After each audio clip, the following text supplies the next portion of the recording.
Chapter 1826. Provincial Governor, the Wang family's shadow guards are out in full force. All the peddlers and servants in the city have also heard the news. Sourcepeak City is in chaos. Sourcepeak City, back hall of the Bing Province provincial governor's residence.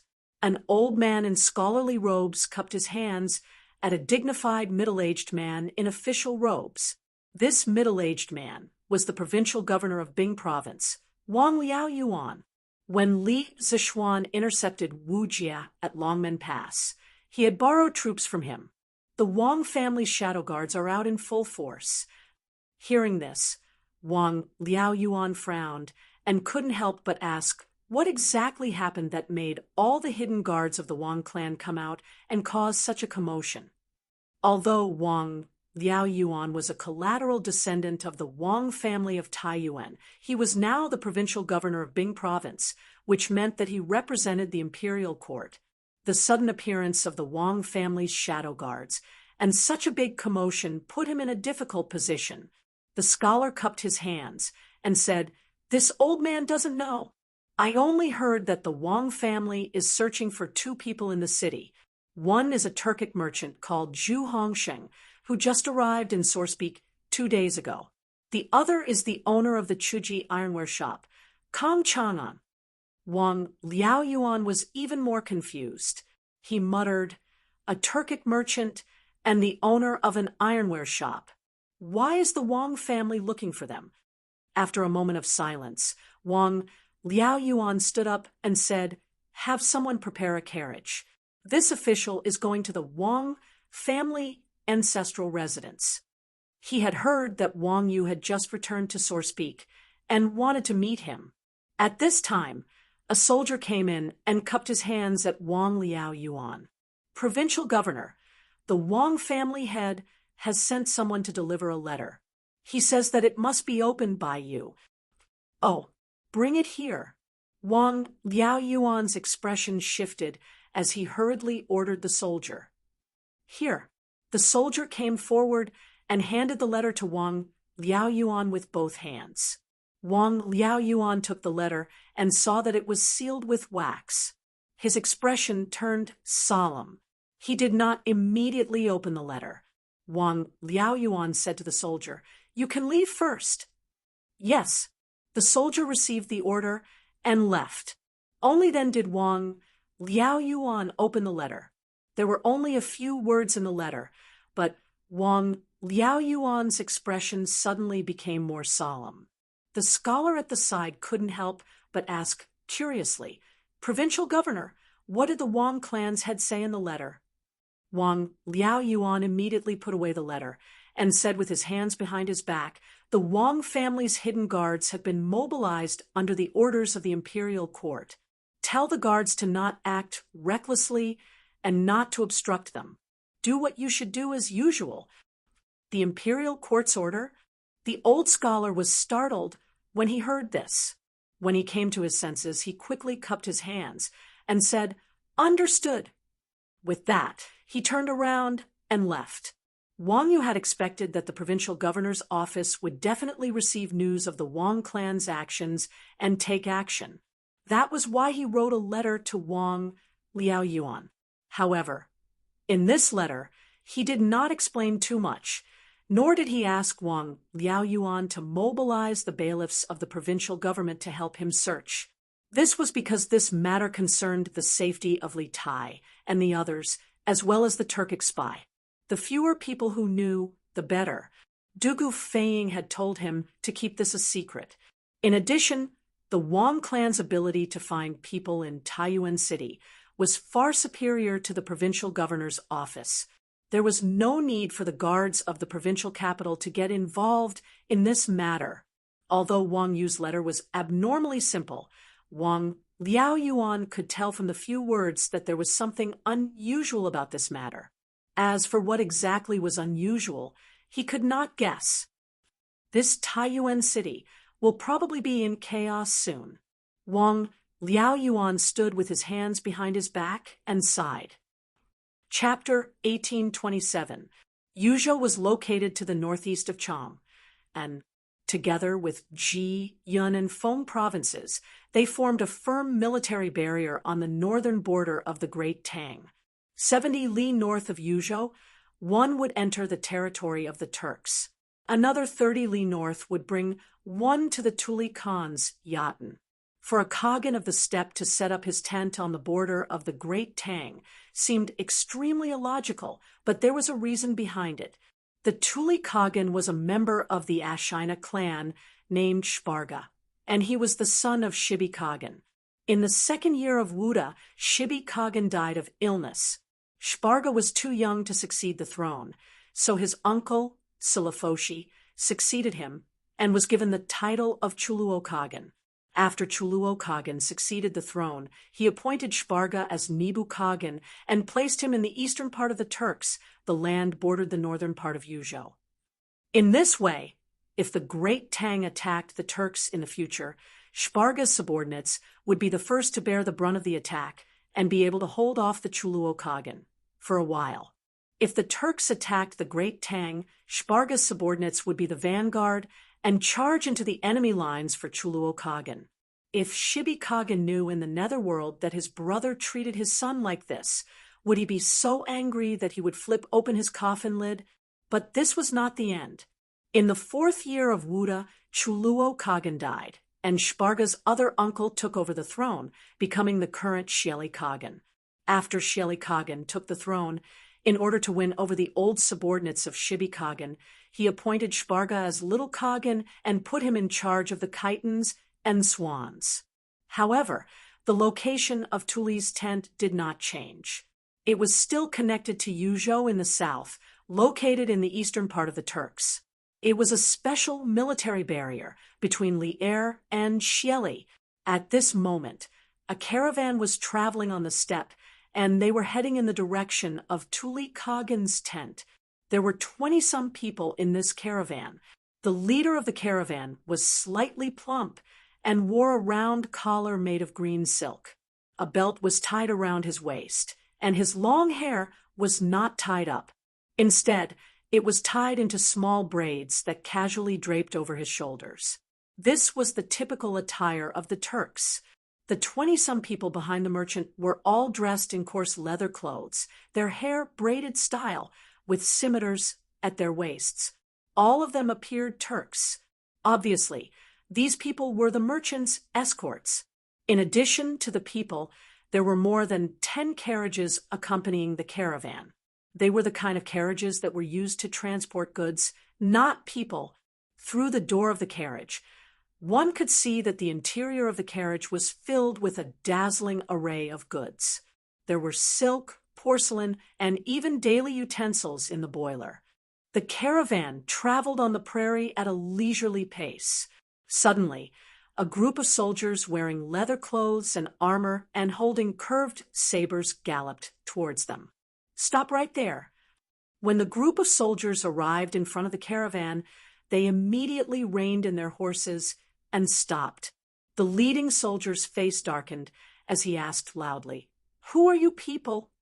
As for the language spoken by the soldiers, it was naturally not Han, but Turkic.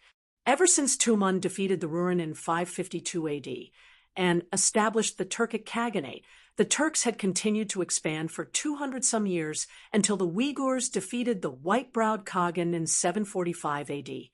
At their peak, they had occupied the Mongolian plateau, the Yungar Basin, and the Central Asian steppe. As a powerful nomadic people active in the northern steppe of China, the Turks had an important influence on the history of China, Central Asia, and the rest of the world. In addition, the Turks were also the first nomadic people in China to possess their own writing system and language. Several hundred years ago, the Xiongnu and Ruran did not have their own language or writing system. They only used Chinese characters. We're from the Pugu tribe. On the orders of our tribal chief, we've just brought back a batch of Great Tang specialties from Taiyuan to offer to the Great Khan. In the face of these soldiers, the merchant remained unperturbed. After sizing up these tensome soldiers, he placed his right hand on his left chest, bowed, and then began to speak in fluent Turkic. What was strange was that this was clearly the territory of the Tuli Kagan, but this merchant was clearly standing on the side of Shelley Kagan. It was truly perplexing.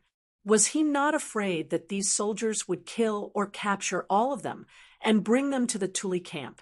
However, after hearing the merchant's reply, those soldiers didn't have any strange expressions on their faces, nor did they make any extreme movements. A hint of fear even flashed through the eyes of the leading soldier, but it was quickly concealed. He looked inside the carriage and said, "Servant Bone Division, what did you bring to the great Tang? We want to inspect it." The merchant chuckled and said, "The things in the carriage are just some silk, porcelain, and iron. If you like them, you can each take a few with you. Just treat it as a gift from our Pugu tribe." "But which tribe do you belong to?" Switching from defense to offense. Who would have thought that this merchant would actually start to take the initiative? Hearing the merchant say that everyone could choose a few items to take away, a hint of greed flashed across the eyes of the dozen or so soldiers. After all, the items mentioned by the merchant might be common in Great Tang, but on the plains, all of them were in high demand. There was a flash of greed in the eyes of the leader as well, but it quickly returned to normal. He held his head high and puffed out his chest. "We are from the Chien tribe, and are here to guard this place under the orders of the Great Khan. Since you are offering these things to the Great Khan, we naturally won't take more. One per person is enough." The Chien tribe, one of the 15 tribes of Tiela, was the closest tribe to the Tuli Kagan's Yashin that belonged to the Shelley Kagan's forces. It seemed that the merchant's decision to say that he was from the Pugu tribe was the correct one. Because the Pugu tribe was near the Turkic royal court, it was the direct subordinate force of Shelley Kagan. The merchant smiled and said, "So you are the warriors of the Chien tribe. Since you are under the orders of the Great Khan, please inspect these goods carefully." After saying that, he made a please gesture. Seeing the merchant being so magnanimous and being so polite, the leading soldier waved his hand at the people behind him and said, "All right, since you are friends from the Pugu tribe, brothers, each of you can take a piece of ironware."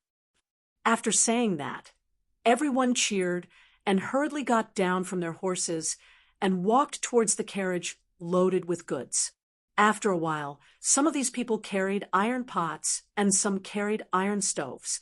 To the nomads living in the grassland, these ironwares from the Central Plains were very scarce. This was because the people of the grassland were not good at refining iron, let alone making ironwares. Take the iron pot, for example. A good iron pot could easily be exchanged for dozens of sheep in the grassland. Some tribes that were not doing well could not afford to use iron pots, so they could only use stone pots. "All right, brothers of the Pugu tribe, you can go now. My name is Chien He. You are very similar to my temperament." There are still 3 checkpoints in front, but when the time comes, as long as you mention my name, they will not make things difficult for you. But you must not go near the little Khan's Yashin, otherwise you will be caught. The leader of the soldiers held a jet-black iron pot and grinned at the merchant. From the beginning to the end, these people only took one piece of ironware that they wanted and did not check the goods in the carriage one by one. The merchant smiled and bowed. "Thank you, Brother Chien." The soldier by the name of Chida, he waved his hand and left with his subordinates in satisfaction. The merchant stood still for a while. When he saw that the soldiers had gone far, he then said to the guards behind him, "Let's go. We must reach Tuli Yashin before dark." Mandarin. At this moment, this merchant was actually speaking in Mandarin.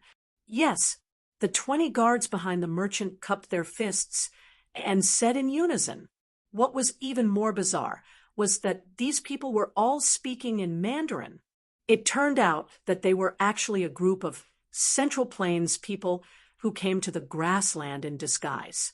But that merchant was from the Central Plains, so why was he able to speak Turkic so fluently. The group once again set out on their journey. Just as Qian had said, they encountered 3 more checkpoints in the following journey. But the name Qian seemed to have some effect on these Turkic soldiers.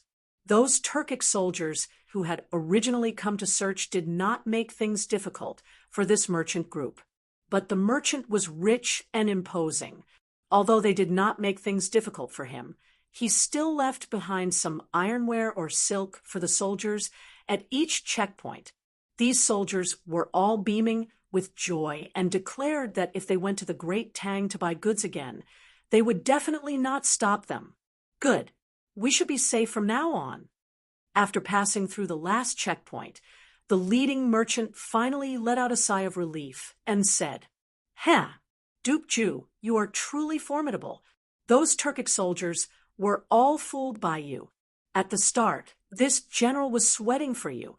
Hearing these words, the guards behind the merchant all let out a sigh of relief. Among them, the leading guard could not help but look at the merchant with a face of worship and sigh. Duke Ju. This merchant dressed as a Turkic was actually the Duke Ju, Tang, who had secretly departed from Chang and 10 some days ago on a diplomatic mission to the Turks. Who could have imagined that the mighty Duke Ju of the Great Tang would disguise himself as a Turkic merchant and even speak fluent Turkic? At this moment, the other guards also looked at Tang with admiration. This man had single-handedly led them through Xieli's checkpoints, making it difficult for them not to admire him. Tang stood with his hands behind his back and faintly smiled. When we go on a diplomatic mission to the Turks, we are already dancing on the edge of the blade. In the future, we will definitely encounter many more dangerous situations than today. If we want to return alive, we must be extremely careful, and at the same time, we must also prepare ourselves mentally. At this moment, Tang Jian's hair and beard were blowing in the wind. He was just like Zhou Yu, calm and composed, confident and at ease. This sort of mentality was simply explosive. Yes, everyone agreed. The leading guard hesitated for a moment, then said, Duke Ju, this general has a matter that I do not understand. Earlier, why did you tell that Chi-Kaha that we were from the Bogu tribe? This territory belongs to Tuli Kagan. When you said this, were you not afraid that Chi-Kaha was one of Tuli's men and would kill us all? He knew a little of the Turkic language, but he was far less proficient than Tang Jian. Just now, he had also understood a portion of the conversation between Tang Jian and Chi-Kaha. It was precisely because of this that he was sweating for Tang Jian. Chapter 1828. In the past, the entire southeast region of the grassland was naturally Tuli's territory. But now, Xieli Khan is amassing a large number of troops to encircle and suppress Tuli. Tuli has sent people to the Great Tang several times to ask for help, so Xieli must be on guard against him escaping from the grassland and seeking refuge with the Great Tang. Therefore, Xieli must have sent troops to guard the borders of the grassland to prevent Tuli from escaping. Since Xieli sent troops to guard against Tuli's escape, he must have sent tribes closer to Tuli's house. Thus, this old man said that we came from the Pugu tribe, and the Pugu tribe is located in the heart of the grassland, far away from here. Even if the guards here find us unfamiliar, they probably won't find it strange, so they didn't make things too difficult for us. On the grassland, Tang Jian, who had passed through many checkpoints, was leading the group forward quickly while explaining to the guard beside him. The people accompanying Tang Jian to the grassland were all elites of the Imperial Army, and the guard beside him was a lieutenant general of the Imperial Army named Yu Minghu. During the Wuda years, he had followed Li Er to fight the Turks many times, so he knew a thing or two about the Turk language. However, compared to Tang Jian, the little bit of Turk knowledge in Yu Minghu's mind was completely lacking. During the Wuda years, Tang Jian had interacted with some Turk nobles and generals many times. Not only was he familiar with the Turk language and writing, he also knew the Turk tribal divisions and power relationships like the back of his hand. Therefore, after Li Er ascended the throne, whenever he sent an envoy to the Turks, Tang Jian would be among them. So that's how it is. After hearing Tang Jian's explanation, Yu Minghu couldn't help but be enlightened. He cupped his fists toward Tang Jian and said in admiration, "Duke Ju is far-sighted and insightful. This Yu admires you." This was sincere admiration. Although Tang Jian did not know martial arts and seemed to be in existence of fighting 5 dregs on this grassland, his brain and the knowledge in his stomach were completely comparable to a mighty soldier who had experienced hundreds of battles. Tang Jian waved his hand, not taking this matter to heart. He said indifferently, "If this old man remembers correctly, we should be able to see Tuli's house after walking a few more li to the north." After saying that, he added, "If it's not necessary, try to speak as little as possible to avoid being overheard and exposing our identities." Yu Minghu had long been convinced by Tang Jian, so how could he not agree? He hurriedly cupped his fists and said, "Yes." The group of people rode their horses and pulled their goods towards the north. The afternoon sun shone on their bodies, causing the sweat on their faces to increase. Although the heat was unbearable, they were more confident that they could return alive. South of Taiyuan City, in the Yi Temple, under the incense burner table. At this time, there were also 2 people here who felt the unbearable heat. Not only was it unbearable, but it was also unbearable hunger, thirst. This hunger and thirst was real hunger and thirst, especially for the fat middle-aged man. He was about to faint at this moment.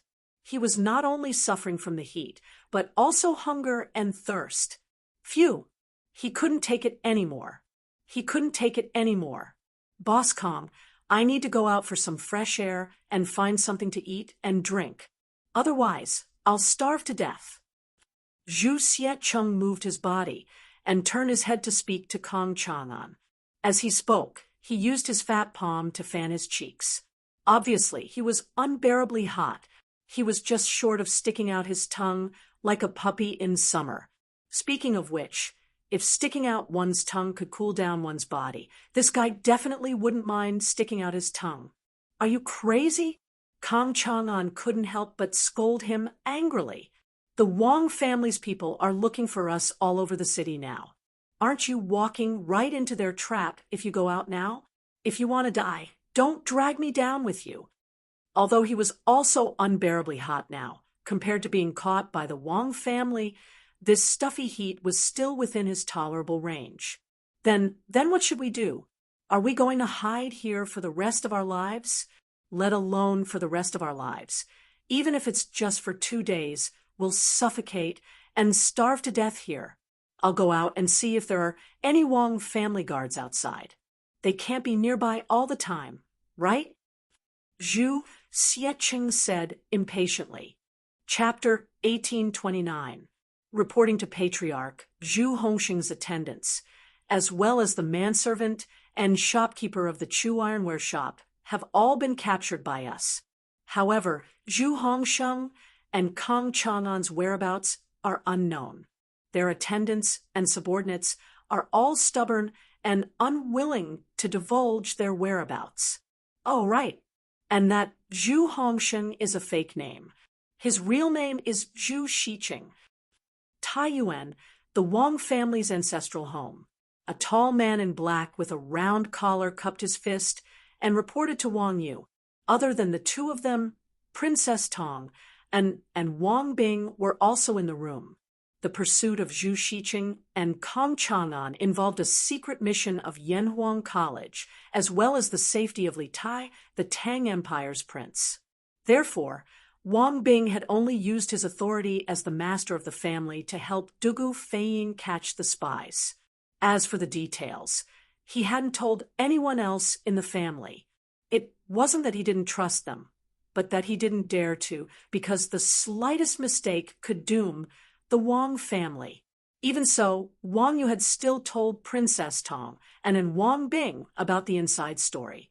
Firstly, these two were his closest relatives and were absolutely trustworthy.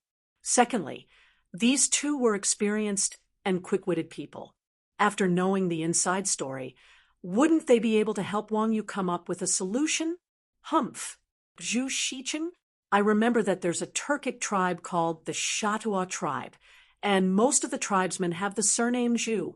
Combined with today's situation, there's really something going on behind these two people.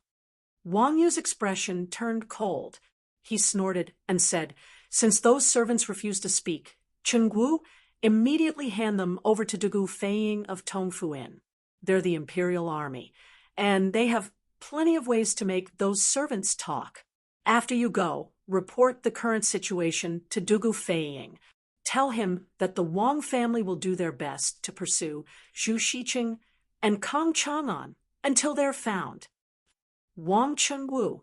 This tall man was called Wang Chengwu, and he was the commander of the Wang family's shadow guards. He was a grand master who had been trained by Wang Yu. Hearing this, Wang Chengwu saluted respectfully and said, "Yes, master." Then he turned and left. The room fell into a brief silence. With the revelation of Zhu Xiecheng's identity and the fact that Zhu Xiecheng and Kang Chang and subordinates refused to reveal their whereabouts, this undoubtedly confirmed that these two people's backgrounds were not clean. "Master, do you think we caught the wrong person? Zhu Xiecheng and Kang Chang'an are just merchants. Maybe they aren't the Turkic spies the Imperial Army is looking for?" Unexpectedly, Princess Tang and suddenly spoke at this moment. When Wang Yu heard this, he frowned and said without thinking, "Madam, how is that possible? If the two of them were not Turkic spies, why did they conceal their identities and hide now? If this was not a guilty conscience, what else could it be? This old man suspects that these two are not only Turkic spies, but Turkic spies that have been hiding in Taiyuan City for many years. Otherwise, how could my Wang clan not have found their whereabouts even after mobilizing all its forces? This group of people must have accomplices in the city." Even though Wang Yu's words were reasonable, Princess Tang and still shook her head and said, "Master, they concealed their identities and hid here and there. Perhaps they did something illegal in their daily lives, but it doesn't necessarily mean that they are Turkic spies. Moreover, Master, don't you think that they were exposed too easily? If they were Turkic spies, how could the Imperial Army, which has only been in Taiyuan City for a day, have caught them?" Wang Yu couldn't help but be taken aback by Princess Tang's words. This was a contradictory topic. According to his previous analysis, Zhu Xiecheng and Kang Chang and were Turkic spies who had been hiding in Taiyuan City for many years and had many accomplices. But if this was the case, how could they have been discovered as soon as Dugu Feiying and the Imperial Army arrived in Taiyuan City? Then weren't these two Turkic spies too weak? Wang Bing was an experienced and knowledgeable man, and he had seen all sorts of monsters in his life. Seeing Wang Yu's conflicted expression, he said, The princess's words are not without reason. In this old man's view, whether it was Zhu Xiecheng or Kang Chang, and they were exposed too easily. It's like someone behind the scenes deliberately pushed them out to draw the attention of the Imperial Army and the Wang clan. If this is true, then the faction hiding in Taiyuan City cannot be underestimated. King Wei's party will probably be in trouble on this trip to Taiyuan, but regardless, Zhu Xiecheng and Kang Chang and are the only clues we have. If we find them as quickly as possible, we might be able to find a clue to the person behind the scenes. Chapter 1830. Whoosh! In the blink of an eye, the cold light outside the field was only 3 feet away from Zhu Huiqing. At this moment, no one had time to react. Some people didn't even notice the cold light in the air. First, it was because the speed of the cold light was too fast. Second, it all happened too suddenly. The figure outside the window appeared without any warning. At the same time, the cold light also appeared. The cold light pierced through the paper window and went straight for Zhu Huiqing's throat, silencing. Someone actually dared to kill someone right under the nose of the Imperial Army. Bastard. Dugu Feiying was the first to react. Seeing this, he was both shocked and angry. At this time, he didn't have time to call for help. Even if he did, it would be useless. No one present could be faster than him. Dugu Feiying, who had just reacted, stretched his right hand towards his calf like lightning. In an instant, a mystic leaf flying knife appeared in his hand. In the next moment, the flying knife shot towards the trajectory of the cold light. He wanted to use the flying knife to stop the cold light in the air. He was only a few steps away from Zhu Huiqing. However, he didn't know where the cold light came from. He didn't dare to use his body to block it. He could only use the flying knife that he was best at in his life to block it. At the same time, he finally had the time to shout to the Imperial Army inside, and outside the house, "Assassin!" At the same time, Dugu Feiying's flying knife met the cold light in the air. The expected sound of metal clashing did not appear. The cold light seemed to have pierced through the body of the flying knife and continued to fly towards Zhu Huiqing's body. At this time, at this distance, even if Dugu Feiying wanted to use his body to help Zhu Huiqing block it, it was already too late. The cold light that should have shot into Zhu Huiqing's neck instead shot into Zhu Huiqing's shoulder blade above his chest. It seemed that although Dugu Feiying's flying dagger didn't succeed in stopping the cold light, it had slightly changed the direction of the cold light's flight. At this time, Dugu Feiying finally saw what the cold light was. It was a thin needle that emitted a cold light. Seeing that half of the needle had already sunk into Zhu Huiqing's shoulder blade, Dugu Feiying secretly let out a sigh of relief. It was fine as long as the needle didn't pierce his throat. Catch the assassin. At this time, Dugu Feiying was both shocked and angry.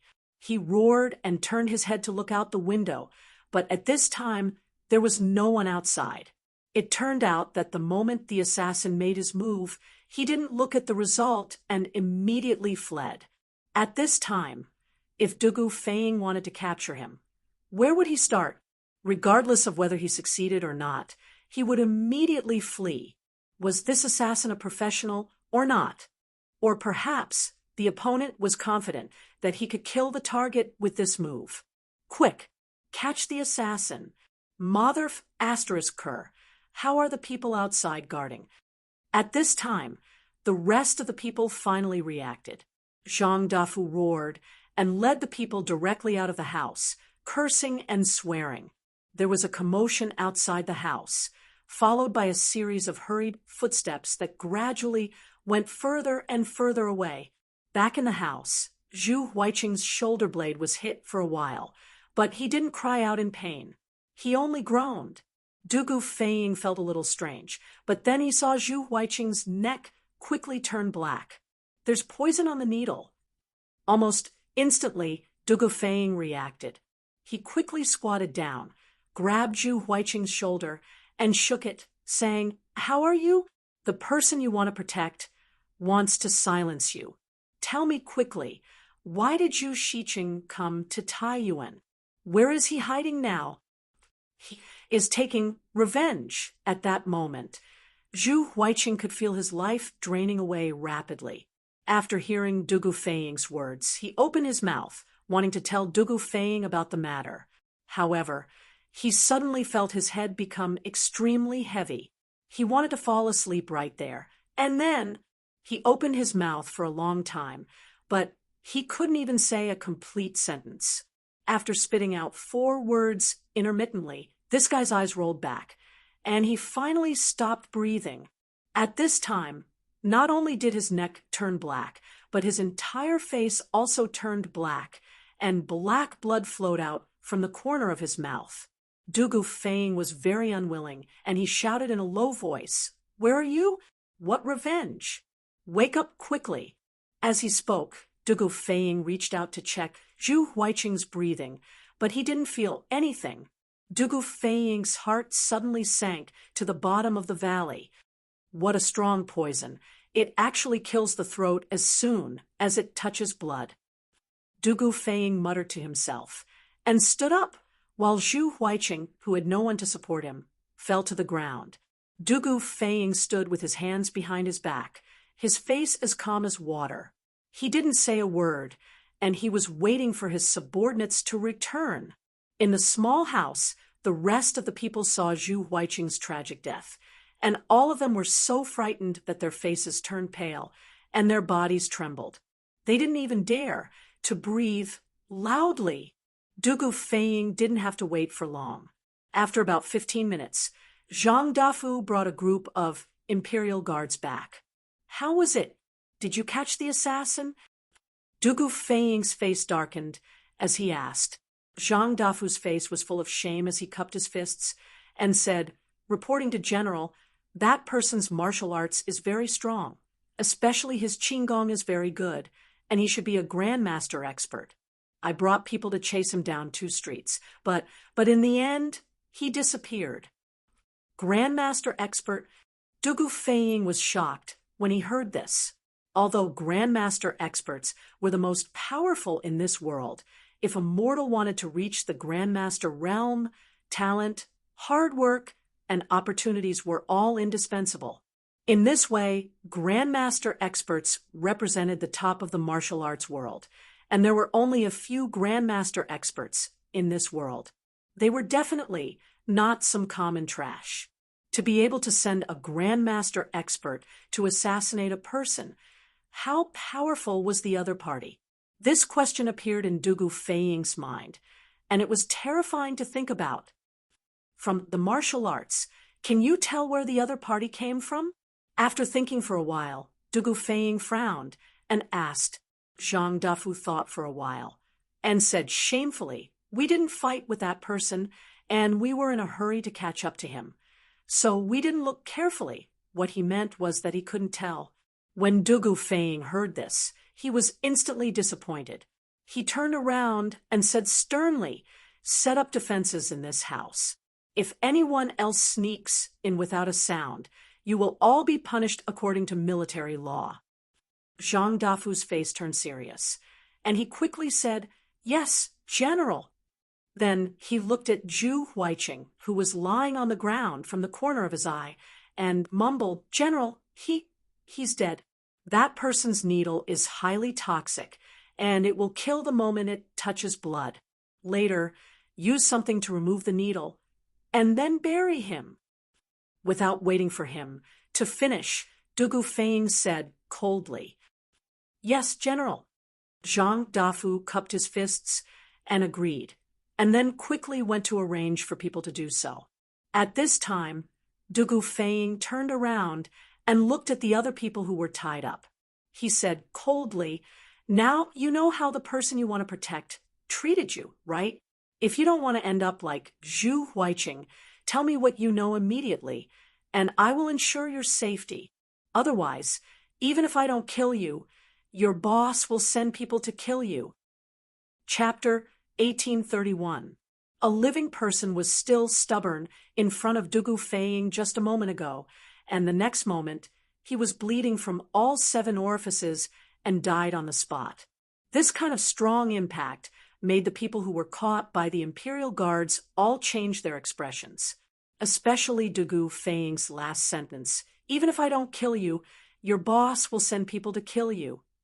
It directly broke down their inner defenses, because anyone with a discerning eye could see that Zhu Huiqing's death was definitely caused by another group of people. Now, who wanted Zhu Huiqing to die? Perhaps anyone with a normal IQ could think of it.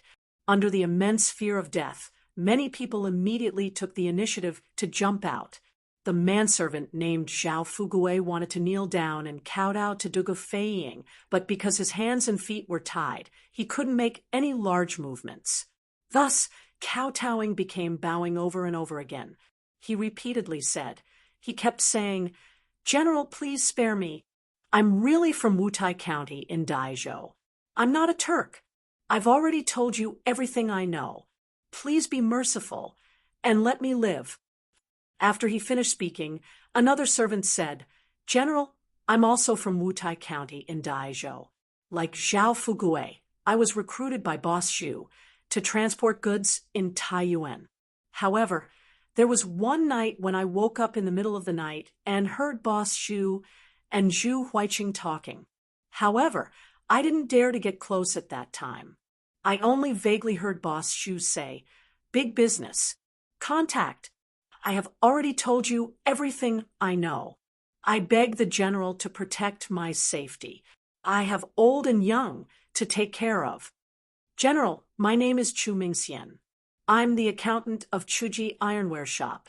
I know where the Ironware Shop's account book is hidden. I can take you there. These years, Boss Kong has done business with some unknown people many times. It's all recorded in the account book. In the face of a choice between life and death, no one wanted to die. So, driven by the desire to live, what was supposed to be an interrogation session turned into a confession session.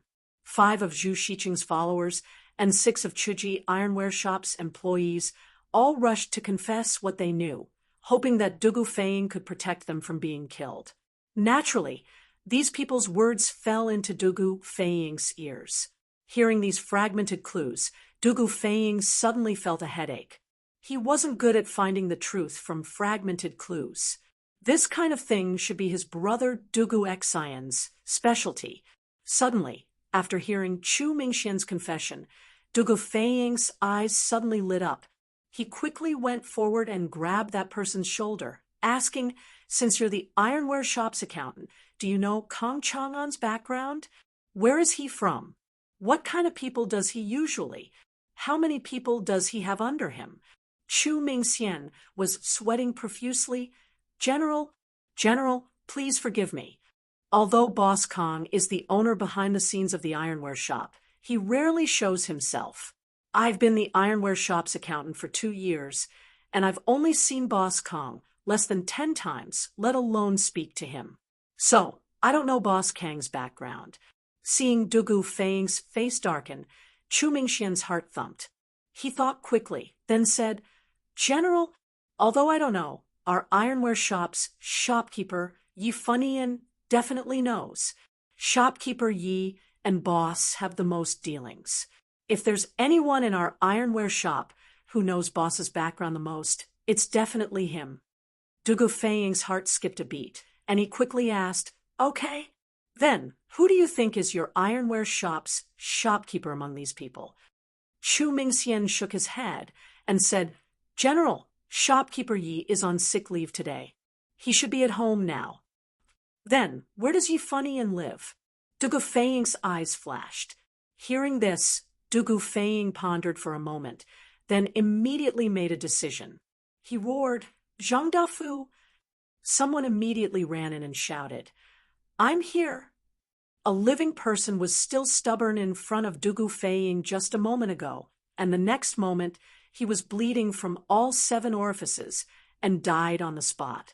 This kind of strong impact caused the faces of those who were caught by the Imperial Army to change color, especially Dugu Feiying's last sentence, Even if I don't kill you, your boss will send people to kill you. It directly broke the line of defense in their hearts. Because anyone with a discerning eye could see that Zhu Huiqing's death was definitely caused by another group of people. And now, who wanted Zhu Huiqing to die? Anyone with a normal IQ would be able to figure it out. Under the immense fear of death, instantly, many people took the initiative to jump out. The servant called Zhao Fugue wanted to kneel down and kowtow to Dugu Feiying, but because his hands and feet were tied, he couldn't make any large movements. Thus, kowtowing became bowing again and again. He repeatedly said, "General, please forgive me. I'm really from Daizhou's Wutai County. I'm not a Turk. I've already told you everything I know. I beg you to be magnanimous and let me live." After he finished speaking, another servant said, "General, I'm also from Daizhou's Wutai County. I'm the same as Zhao Fugue. I was recruited by Boss Zhu to transport goods in Taiyuan. However, there was one night when I woke up in the middle of the night and heard Boss Zhu and Zhu Huiqing talking. However, I didn't dare to get close at that time. I only vaguely heard Boss Zhu say, "Big business. Contact. I have already told you everything I know.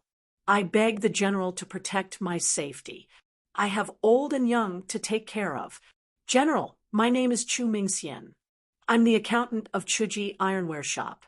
I know where the Ironware Shop's account book is hidden. I can take you there. These years, Boss Kong has done business with some unknown people many times. It's all recorded in the account book. In the face of a choice between life and death, no one wanted to die. Thus, driven by the desire to live, what was supposed to be an interrogation session turned into a confession session. 5 of Zhu Shiqing's followers and 6 of Chuji Ironware Shop's employees all scrambled to confess what they knew, hoping that Dugu Feiying could protect them from being killed. Naturally, these people's words all fell into Dugu Feiying's ears. Hearing these fragmented clues, Dugu Feiying suddenly felt a headache. This was because he wasn't good at finding the truth from fragmented clues.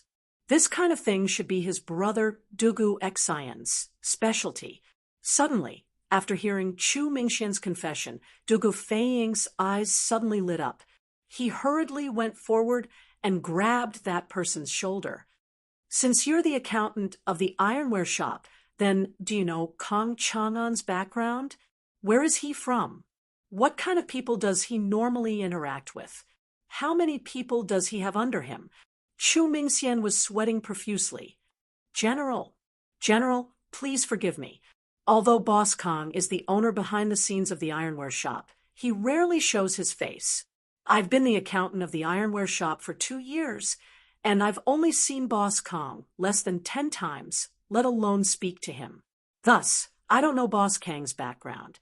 Seeing Dugu Feiying's face darken, Chu Mingxian's heart skipped a beat.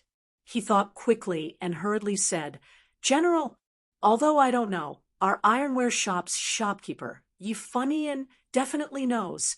Shopkeeper Yi and Boss usually interact the most.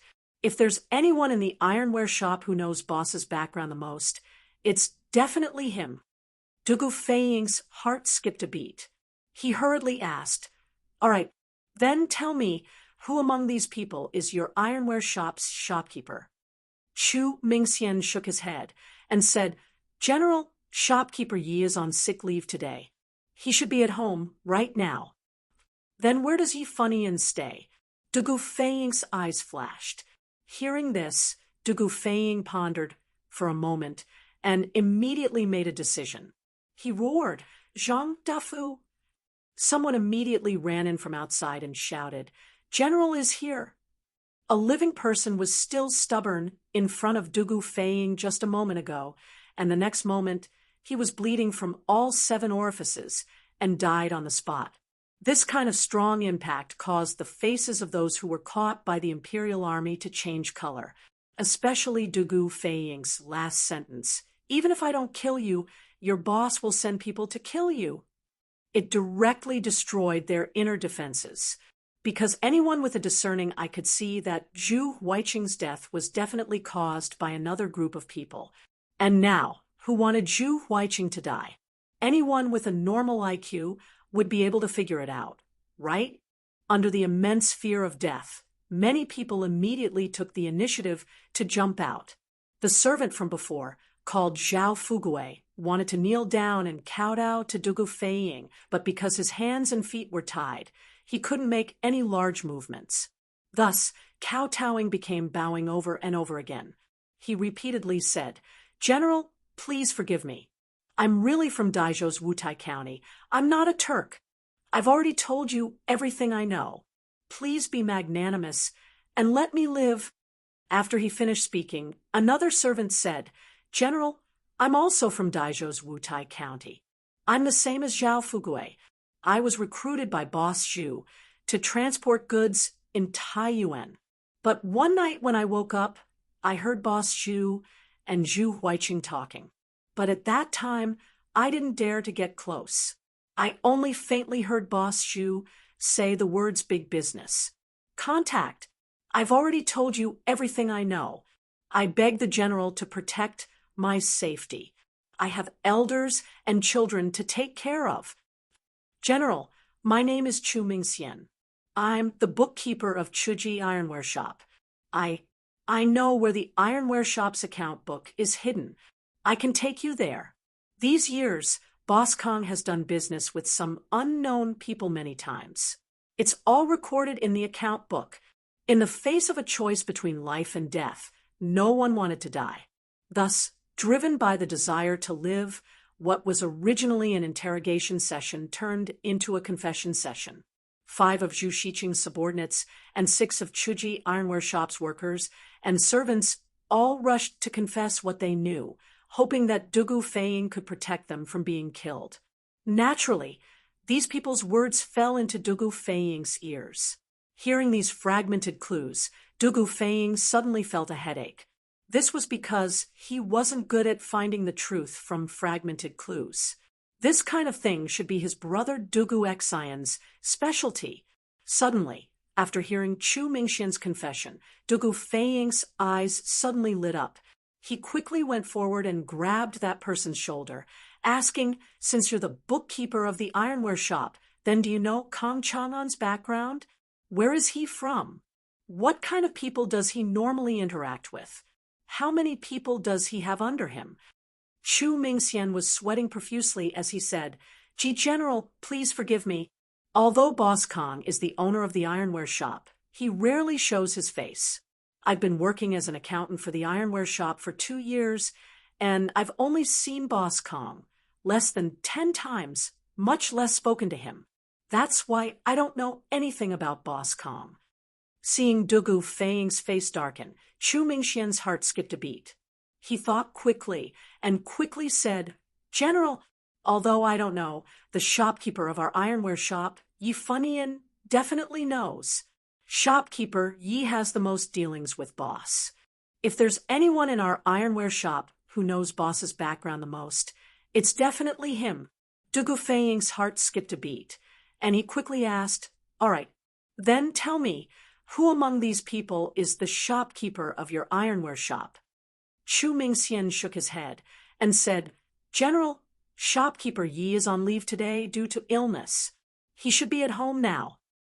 "Then where does Yi Funian stay?" Dugu Feiying's eyes flashed. Hearing this, Dugu Feiying pondered for a moment and immediately made a decision. He shouted, "Zhang Dafu!" Someone immediately ran in from outside and shouted, "General is here."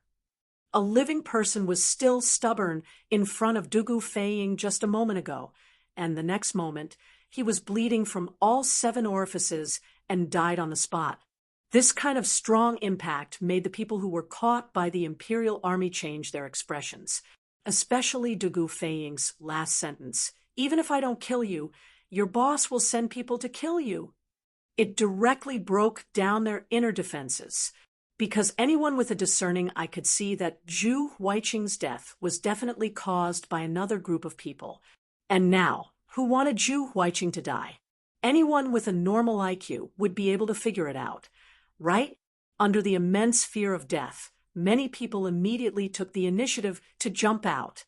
The servant called Zhao Fuguei wanted to kneel down and kowtow to Dugu Feiying, but because his hands and feet were tied, he couldn't make any large movements. Thus, kowtowing became bowing again and again. He repeatedly said, "General, please forgive me. I'm really from Daizhou's Wutai County. I'm not a Turk. I've already told you everything I know. Please be merciful and let me live."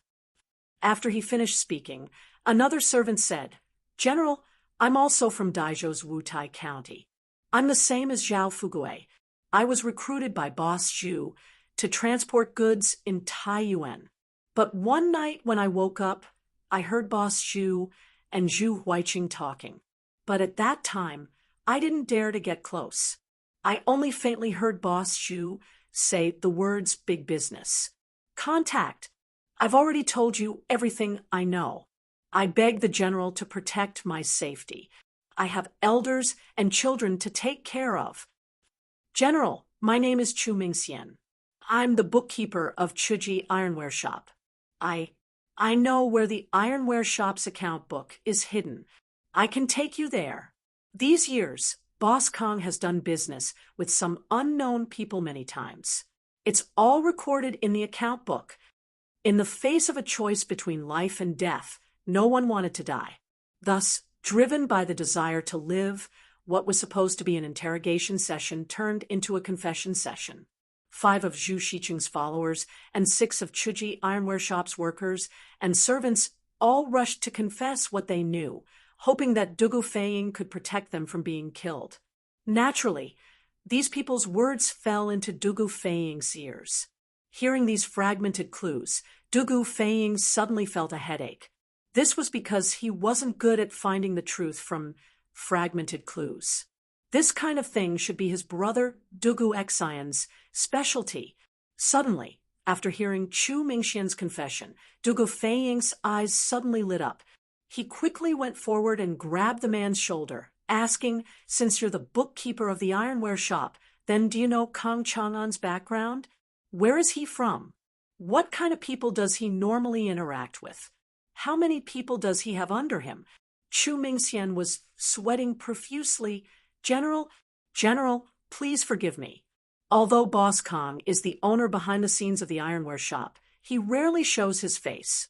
I've been the bookkeeper of the ironware shop for 2 years, and I've only seen Boss Kong less than 10 times, let alone speak to him. That's why I don't know Boss Kang's background. Seeing Dugu Feiying's face darken, Chu Mingxian's heart skipped a beat. He thought quickly, then quickly said, "General, although I don't know, the shopkeeper of our ironware shop, Yi Funian, definitely knows. Shopkeeper Yi and Boss usually interact the most. If there's anyone in our ironware shop who knows Boss's background the most, it's definitely him."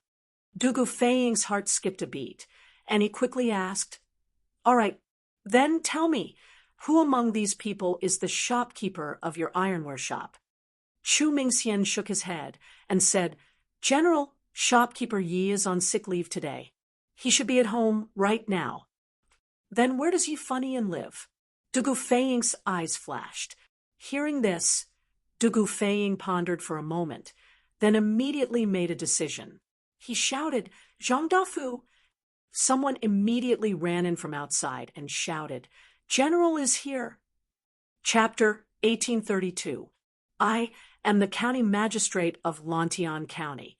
Today, the Yanhuang Chamber of Commerce is holding a donation event in Lantian County. I represent the county magistrate of Lantian County and the people of Lantian County to welcome everyone and thank everyone for your generosity. County magistrate, he did not act like the other merchants who wanted to donate and directly walked to the donation box with the donation board. Instead, he walked to the side of Lin Wenyuan. The latter understood and passed the loudspeaker in his hand to county magistrate. He took it and then used the loudspeaker's amplification function to speak loudly to the people present. At the beginning of this year, Marquis established the Department of Commerce in Lantian County. The purpose of the Department of Commerce is to create a good business environment for merchants. Although the business tax rate has been raised, the status of merchants has also been raised. In Lantian County, merchants, farmers, and craftsmen are all classified as commoners, and the government treats them equally. Furthermore, the children of merchants can also enter the school. In this way, merchants can do business in Lantian County with peace of mind and will not be disturbed. In less than a year, Lantian County's business has flourished, and the county magistrate's treasury still has a lot of surplus. Previously, Marquis had told me that the county magistrate's office usually collects taxes from merchants and commoners, but the taxes collected must all be taken from the people and used by the people. Today, the Northern Turks are eyeing Tang. Although my Lantian County magistrate is not as wealthy as everyone here, we are still willing to contribute to the imperial court. Therefore, I will donate 10,000 strings of cash from the county magistrate's treasury to the imperial court in hopes that the imperial court can defeat the Turks and completely pacify the northern Turks. This is also the sincerity of the people of Lantian County towards Tang and His Majesty. As the host, it was understandable for County Magistrate he to say some pretty words in front of these merchants who came from afar. However, what he said wasn't just for show. There was a deeper meaning behind it. That was to use this fundraising event to spread the signboard of Lantian County, attracting more merchants to do business in Lantian County. Sure enough, as soon as County Magistrate he finished speaking, there was a burst of cheers from the audience and outside the inn. Wow, Lantian County Magistrate is so generous, donating 10,000 strings of cash. Good. Take from the people and use it for the people. Marquis said it well. County Magistrate, you did well. The current Lantian County has really changed a lot. There are more and more shops and people. This is all thanks to Marquis' Department of Commerce. Yes. But why did I hear that the Department of Commerce changed the business tax ratio from 1 in 30 to 1 in 6? It's increased by 5 times. It has indeed increased by 5 times, but the status of us merchants has also increased. Furthermore, you're doing business in Lantian County, so you don't have to worry about your safety. There's no ruffians or gangsters who would dare to cause trouble for you. You can be at ease. In the long run, I can only earn more every month than before. Of course, just look at the number of merchants in Lantian County, and you'll know none of us are fools. If there are no benefits, who would be willing to do business in Lantian County? That's right. The discussions of the merchants naturally fell into County Magistrate He's ears, but he didn't have the time to enjoy the praise. After he finished speaking, he returned the loudspeaker to Lin Wenyuan. As the time for the fundraiser was very tight, it was already very rare for Lin Wenyuan to give him a chance to speak alone. Furthermore, he had to deliver the fundraising signboard and go to the second floor to handle the procedures for the transfer of funds. At this moment, Xiaoyu was sitting on the ground in a daze. County Magistrate, his words just now had already set off a huge wave in his heart that was as calm as an ancient well. The purpose of the Department of Commerce is to create a good business environment for merchants. In Lantian County, merchants, farmers, and craftsmen are all classified as commoners. The government treats them all equally. Take from the people and use it for the people. Every decree of Lantian County would cause a huge uproar in other counties. This was because every decree to the traditional old pedants was considered to be treason and heresy. It was only because this was Lantian County, Li Zishuan's fief, that no one cared about it. This was because as long as Li Zishuan didn't rebel in his fief, Li Er wouldn't do anything to him, even if he did something out of line. Since ancient times, the vassal kings and important ministers were all like this. Previously, when the Department of Commerce was established in Lantian County, Xiaoyu, as the Minister of Revenue, had more or less heard about it. However, at that time, he didn't pay much attention to the Department of Commerce. He thought that it was just a playful move by Li Zishuan, and that it wouldn't amount to much. But now, after hearing County Magistrate his systematic explanation of the government decrees issued by the Department of Commerce and the administration philosophy, coupled with the indisputable fact that Lantian County's business was flourishing, Xiaoyu's shock and sudden enlightenment were indescribable. It turned out that merchants could exert such great power. To think that, as the Minister of Revenue, his main duty was to manage the great Tang's purse for Lier. But now, the achievements of Lantian County made him, a veteran of 3 dynasties, feel ashamed.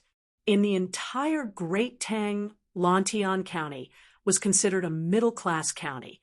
But this middle-class county's annual business tax revenue was far more than 10,000 strings of coins.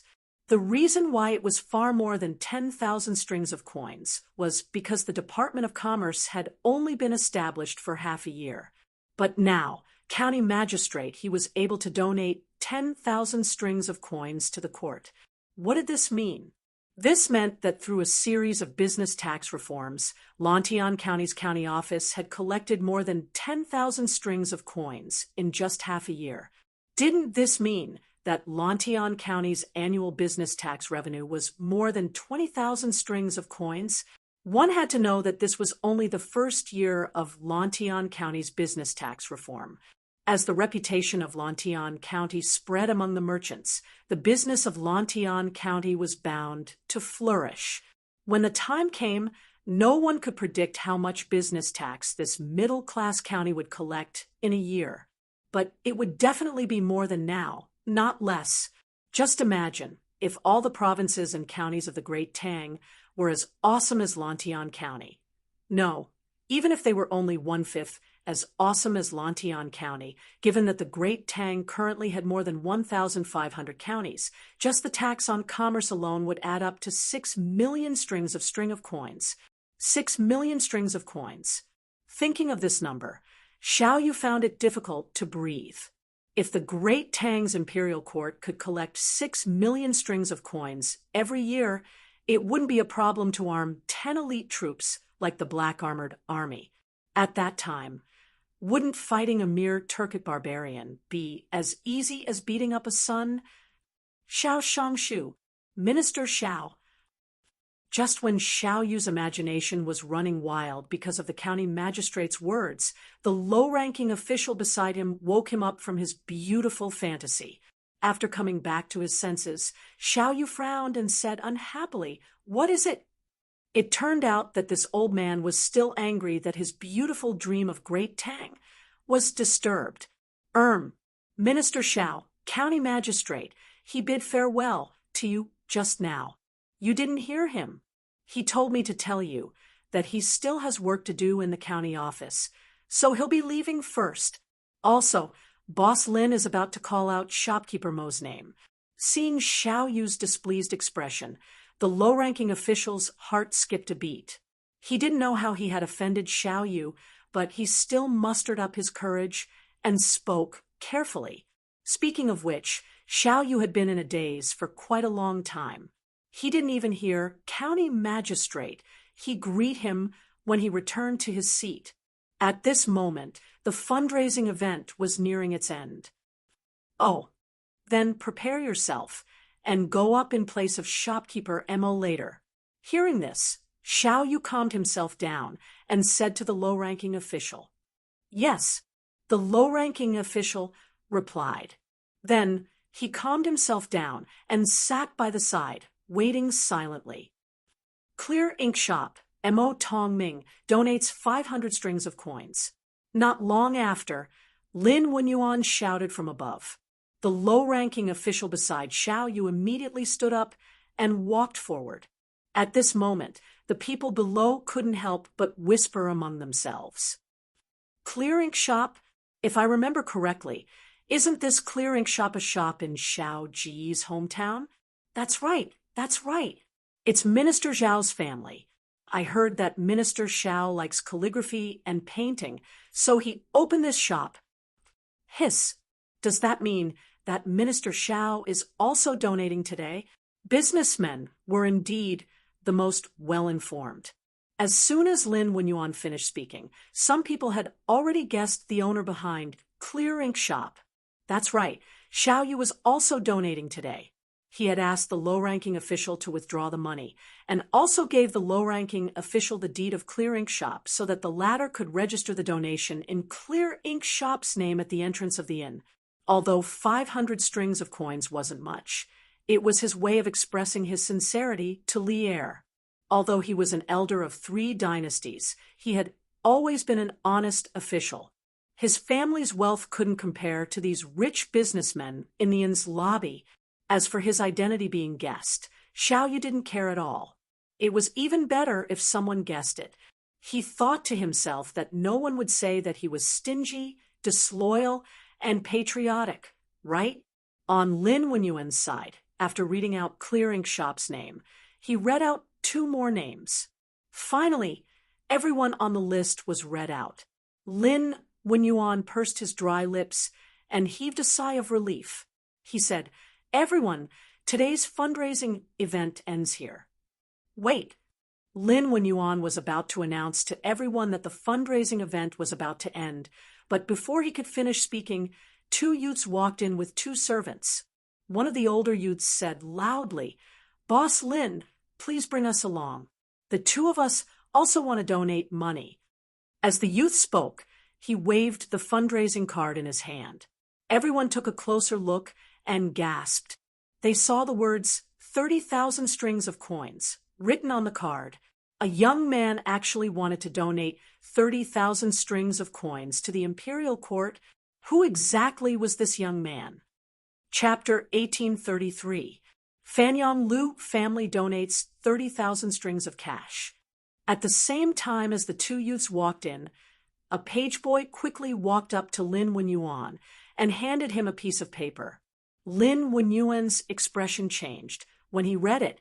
After a moment, he calmed himself down, put the loudspeaker to his mouth, and shouted, "Wow! Fanyang Lu family? Why are they here to join in the fun?"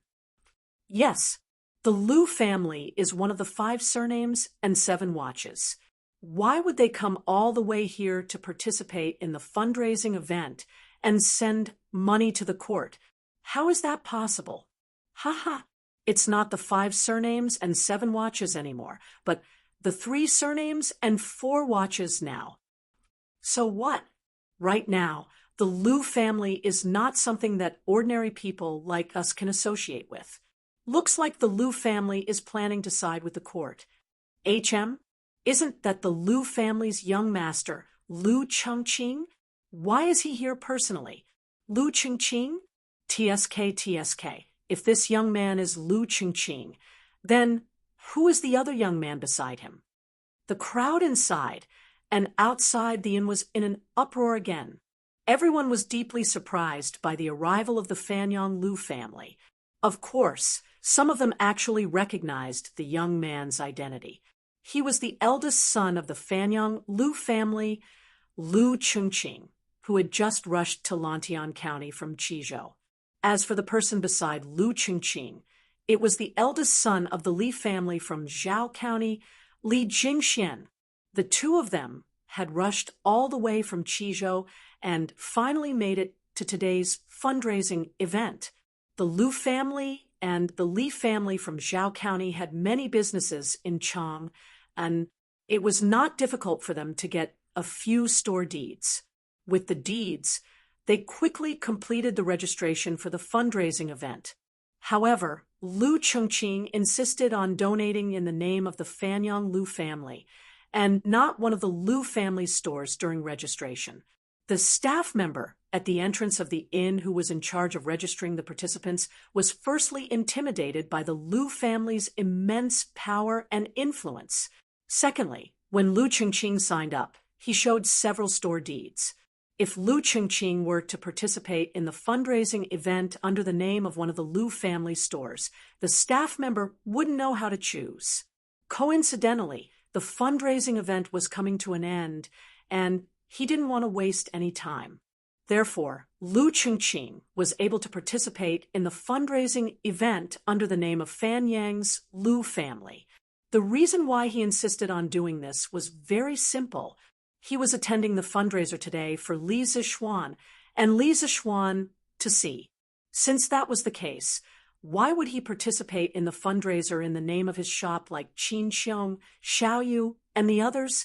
He didn't want to and couldn't conceal his identity because there were many shops under the Lu family's name. If he attended the fundraiser under the name of one of the shops, it was hard to guarantee that everyone would recognize him. He wanted everyone present today to know that Fanyang's Lu family had participated in the fundraiser and had donated 30,000 strings of cash. Since he had done a good deed, he had to leave his name behind and let everyone know. From a certain perspective, Lu Chengqing's concept of doing good was somewhat similar to Li Zixuan's. However, Lu Chengqing did it more for the sake of his family, while Li Zixuan did it to create a virtuous cycle in society. That was why he fought for more benefits for those who did good, such as how he treated those who donated to the Warm Tang Foundation. Before leaving Qizhou, Lu Qingqing and Li Jingxian had both sent the news of their intention to participate in the fundraising event back to their ancestral home. After arriving in Chang, and they had received a reply from their respective families' information channels. Both of them had received the support of some of the elders in their family. That was why they were now so openly and with such great fanfare, wanting to participate in the fundraising event under their family's name. Amidst the exclamations and discussions of the crowd, Lu Chengqing personally held the donation card in his hand and walked toward the donation box. When they were registering, the person in charge of registration outside the inn had already explained the general process of the fundraiser to the two of them. The Li family of Zhao County donates 30,000 strings of cash. After seeing Lu Qingqing throw the donation card into the donation box and follow the venue's staff to the second floor, Lin Wenyuan took a deep breath and shouted, "The Li family of Zhao County. This person is actually from the Li family of Zhao County." Hey, what's so strange about that? Since the young man from before is the eldest son of Fanyang's Lu family, that means that this young man's status isn't low. If that's the case, it's not strange at all that this person is from the Li family of Zhao County. Who knows, he might even be the eldest son of the Li family of Zhao County. TSK, the Wang family of Taiyuan, the Lu family of Fanyang, and the Li family of Zhao County are all here. Today, 3 of the 4 great 1,000-year-old families in the world are here. Chapter 1834. What? There's actually such a thing? Dragon Gate Inn, in a room on the second floor. Lin Wenyuan was slightly shocked when he heard the servant say that the commoners outside the inn were clamoring to come in and donate money. Xiao Yu muttered to himself for a moment before saying, Let's go out and take a look." Lin Wenyuan naturally had no objections. Then, under the servant's lead, the two of them went down the stairs and quickly arrived outside the inn. They saw that the open space outside the inn was filled with all sorts of people. These people had been outside the inn to watch the show earlier, but they didn't immediately leave after the donation gathering ended. Many of them felt empty in their hearts, as if something was missing. Immediately after, a scholar in the crowd stepped forward and wanted to enter the inn, but he was stopped by the inn's guards. The guards said that the inn wasn't receiving guests today, but the scholar said that he wasn't here to stay, but to donate money. This made things very difficult for the guards. Because this donation gathering was only open to merchants, the youth in front of them was clearly a scholar. Moreover, the donation gathering had already ended, so the guards knew that Lin Wenyuan was definitely ordering people to count the money in the inn. At such a critical moment, how could they let some unrelated people in? If something happened, they couldn't bear the responsibility. Therefore, no matter what the scholar said, the guards in front of the inn refused to budge an inch. The commotion here quickly attracted the attention of the crowd outside the inn. After the crowd asked for the reason, they all began to support the scholar, because what the scholar said was exactly what they were thinking. That's right, most of them also wanted to donate. Although these people weren't as rich as the merchants, just as Lin Wenyuan had said at the start of the donation gathering. The rise and fall of the country is the responsibility of all citizens. The great Tang is not the great Tang of a single person, but the great Tang of millions of people. Now that the country is facing a crisis, if we don't prioritize righteousness over righteousness, how can we talk about benefits in the future? Even the merchants, who had always prioritized benefits over righteousness in the eyes of the secular world, could be so generous when the country was in danger. If these people still remained indifferent, Wouldn't they be even more prioritizing benefits over righteousness than the merchants? In the beginning, there were only a few people who agreed with the scholar, but slowly more and more people joined in. Half an hour later, there were nearly 1,000 people blocking the entrance of Dragon Gate Inn. Seeing that the situation was about to spiral out of control, the guard at the entrance of the inn hurriedly sent someone to inform Lin Wenyuan. When Xiao Yu and Lin Wenyuan arrived at the entrance of the inn, this was the scene that greeted them. "Boss Lin is out." "Great. Boss Lin is out." Seeing Lin Wenyuan walk out, there was a commotion in the crowd. In their opinion, Lin Wenyuan was definitely more reasonable than the guards at the door. Moreover, Lin Wenyuan had the right to decide if they wanted to donate money. This Elder Xiao has also come out. Soon, the crowd noticed the dignified old man wearing a scarlet official's robe beside Lin Wenyuan. Many people had seen Xiao Yu before the donation gathering, so he was quickly recognized.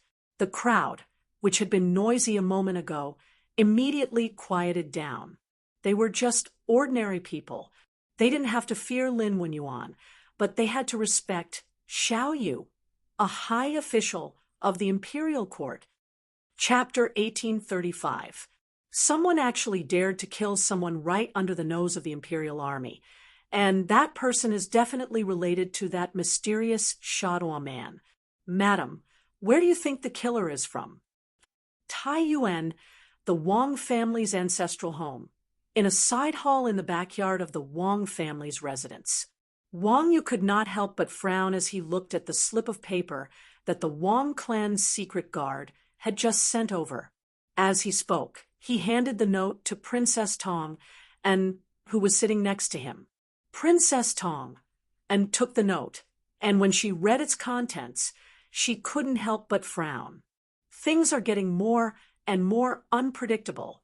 On the surface, the killer is probably that Shadow man named Zhu Xiecheng.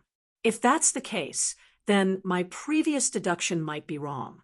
Zhu Xiecheng is a Turkic spy hiding in Taiyuan City, and his status might not be low. Otherwise, he wouldn't have sent a Grandmaster-level assassin to kill a key witness right under the nose of the Imperial Army. When Princess Tang and Wang Bingjun learned that Dugu Feiying had come to ask for help, they had thought that the possibility of Zhu Xiecheng being a Turkic spy was low, because a true Turkic spy wouldn't be exposed so easily. However, now that the only person who could identify Zhu Xiecheng had been assassinated, Zhu Xiecheng naturally became the most suspicious person. According to the intelligence, the person who had assassinated the witness was a Grandmaster-level expert. For such an expert to be willing to follow Zhu Xiecheng's orders meant that Zhu Xiecheng's identity and status were not as simple as a Shadow merchant.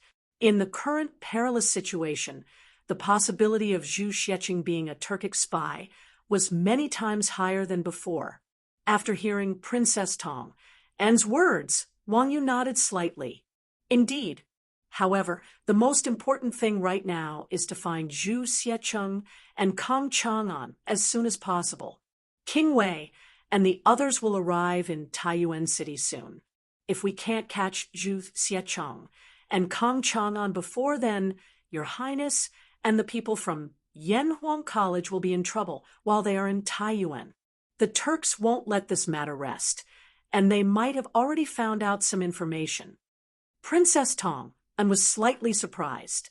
Master, are you saying that the Turks have already found out the purpose of Qingke and the others heading north? According to seniority, Princess Tang was Li Tai's aunt and Li Er's great-aunt. Thus, it was not inappropriate for her to call Li Tai Qingke. Wang Yu sighed and said, even if they don't know everything, I'm afraid they've found some scattered clues. Otherwise, they wouldn't have spent so much effort to set up an ambush at the place where King Wei and the others are staying this time. Tong Fuin. Wang Yu suddenly thought of something.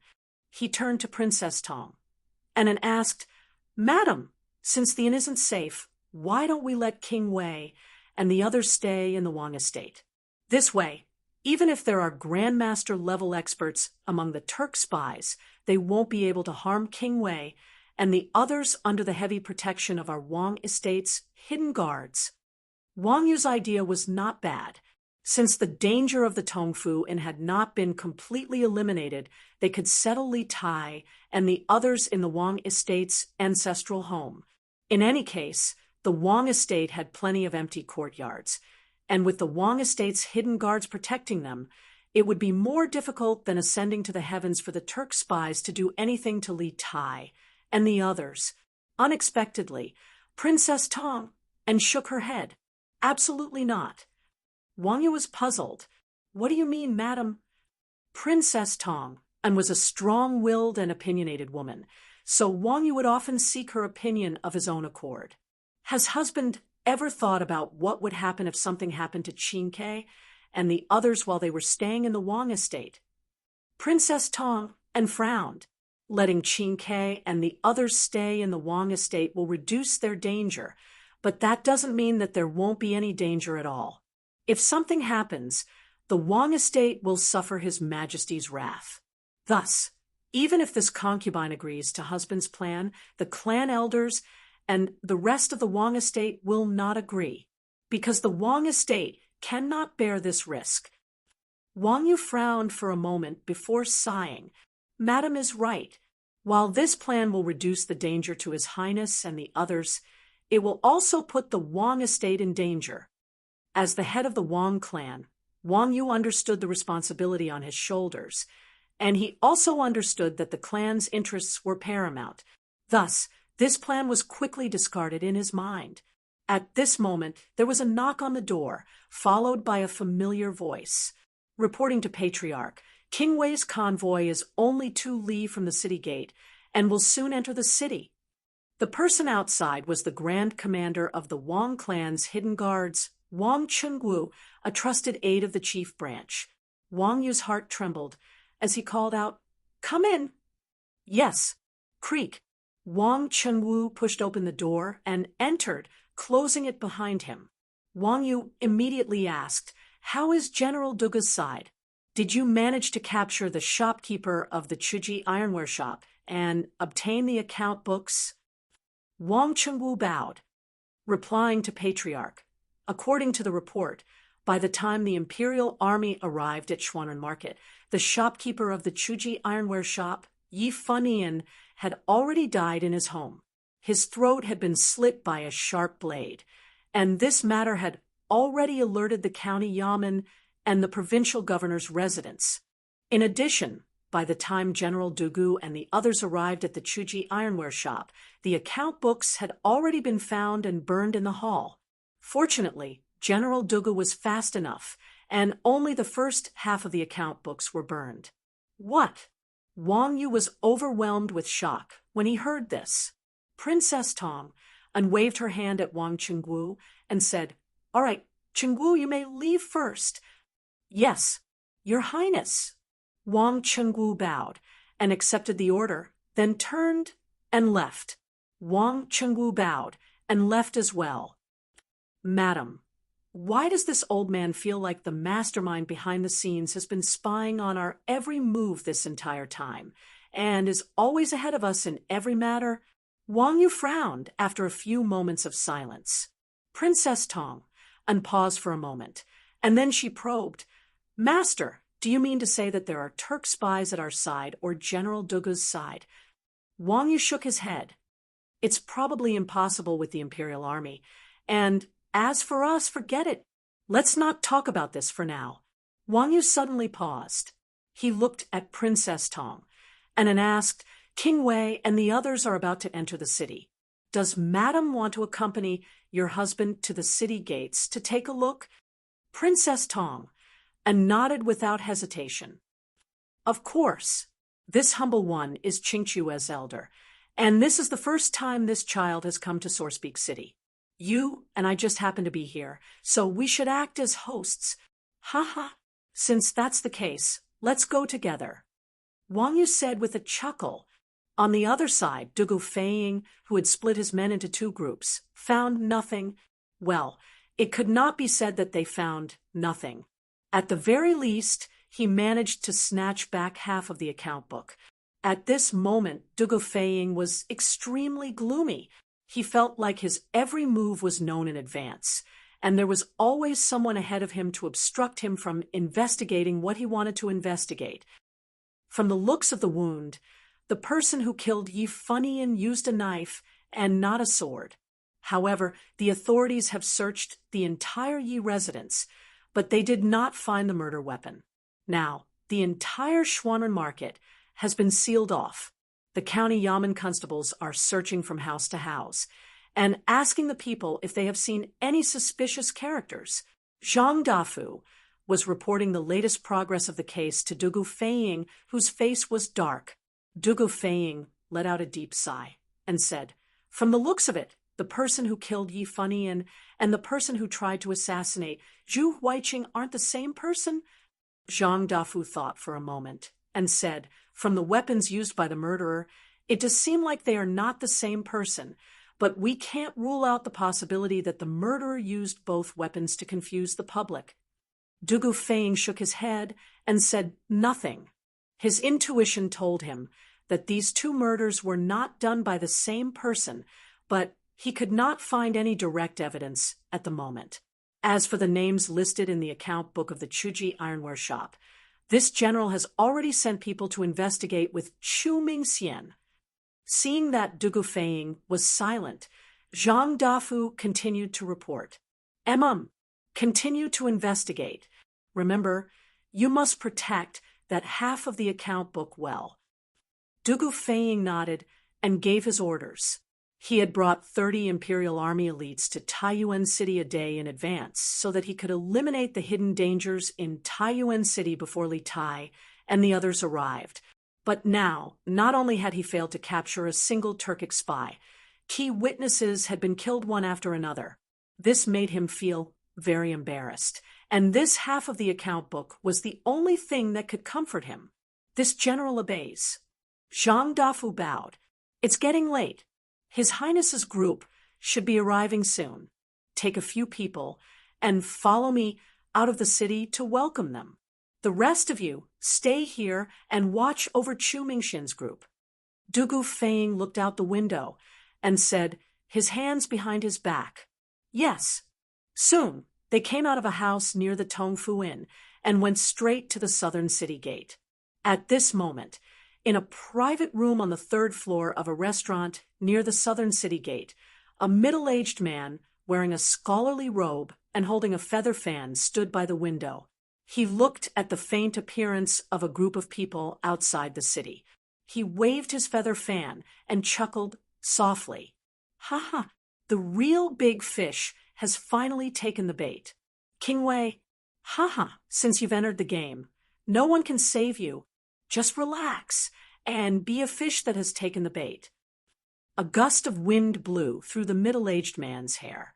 The way he stood against the wind and gently waved his feather fan was somewhat similar to the legendary Zhuge, Kong Ming, who had a feather fan and a silk scarf. Everything was under his control. Cough, cough. But when he looked at that person's appearance again, it was an ordinary face that couldn't be any more ordinary. It was completely incompatible with his ethereal temperament. Chapter 1836. Big Brother, you finally arrived. On the road to Li to the south of Taiyuan City, Dugu Feiying had arrived with 3 Imperial Army soldiers and was about to welcome Dugu Xian's group. Dugu Feiying hurriedly stepped forward. Upon seeing his big brother, Dugu Feiying inexplicably felt a sense of relief. This was the trust he had built up in Dugu Xian as a child.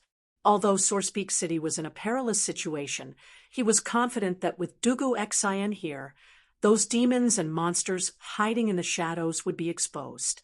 Dugu Xian nodded and went straight to the point. "What is the situation in Sourcepeak City?" Dugu Feiying's face instantly turned grim, and after a few moments of silence, he said, "Big Brother, the situation in the city is not optimistic. Yesterday, after we entered the city, we began to secretly investigate the new guests of the inn. In the end, we discovered a Turkic merchant disguised as a Han.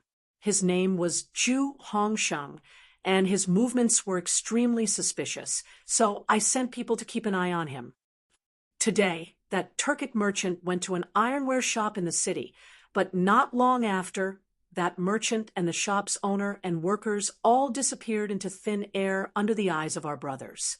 Later, through investigation, we discovered that there was a secret passage in the ironware shop that led directly to another house to the west of the ironware shop. The Turkic merchant and the ironware shop's workers had escaped through that secret passage, but by the time our men reached the house on the other side of the secret passage, there was not a single person inside. At the time, I felt that there was something wrong with that Turkic merchant and the shopkeeper of the smithy, that they were probably spies the Turks had planted in Sourcepeak City. Thus I had Zhang Dafu, and the others pursue the two of them.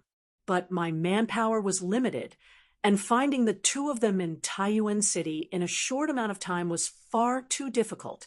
It just so happened that at noon, the head of the Wang clan, Governor Wang Yu of Suizhou, returned to Taiyuan. Thus, I went to the Wang clan to request assistance from Wang Yu, hoping that the Wang clan's guards could join us in pursuing that Turkic merchant and the shopkeeper of the ironware shop. What? You went to the Wang clan to ask for reinforcements? Does this mean that Governor Wang already knows that Your Highness has come to Sourcepeak? Hearing this, Dugu Xian's face was filled with shock. He interrupted Dugu Feiying and questioned. Hearing Dugu Xian's unfriendly tone, Dugu Feiying couldn't help but shrink his neck in fear. Big brother, Provincial Governor Wang is a member of the imperial family, and his son, Wang Renbiao, is on good terms with the Marquis of Yong, and, be it for public or private reasons, he should stand on our side on this matter. Moreover, the situation at the time was truly urgent. If I hadn't been able to quickly track down that Turkic merchant and the owner of the ironware shop, they might have escaped the city, making it even harder to capture them. At this point, Dugu Feiying didn't dare to continue, because he noticed that Dugu Xian's face was ashen. Nonsense! Hearing this, Dugu Xian couldn't help but reprimand in a low voice. The objective of His Highness's expedition to the north is a top secret among top secrets. How could you tell others so easily? If Your Highness falls into danger because of this, not to mention me, even Father won't be able to protect you. Big brother, what should we do now? Dugu Feiying hesitated for a few moments before asking. Dugu Xian helplessly said, Now that things have come to this, there's no point in saying anything more. For now, we can only take things one step at a time. Continue speaking.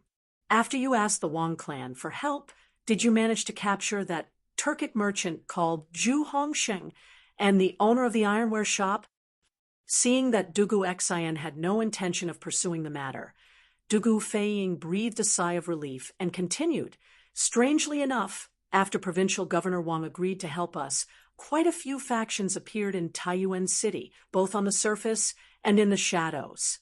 Countless people were searching for the Turkic merchant and the owner of the ironware shop, but even so, we were unable to capture them. However, we managed to capture their retainers.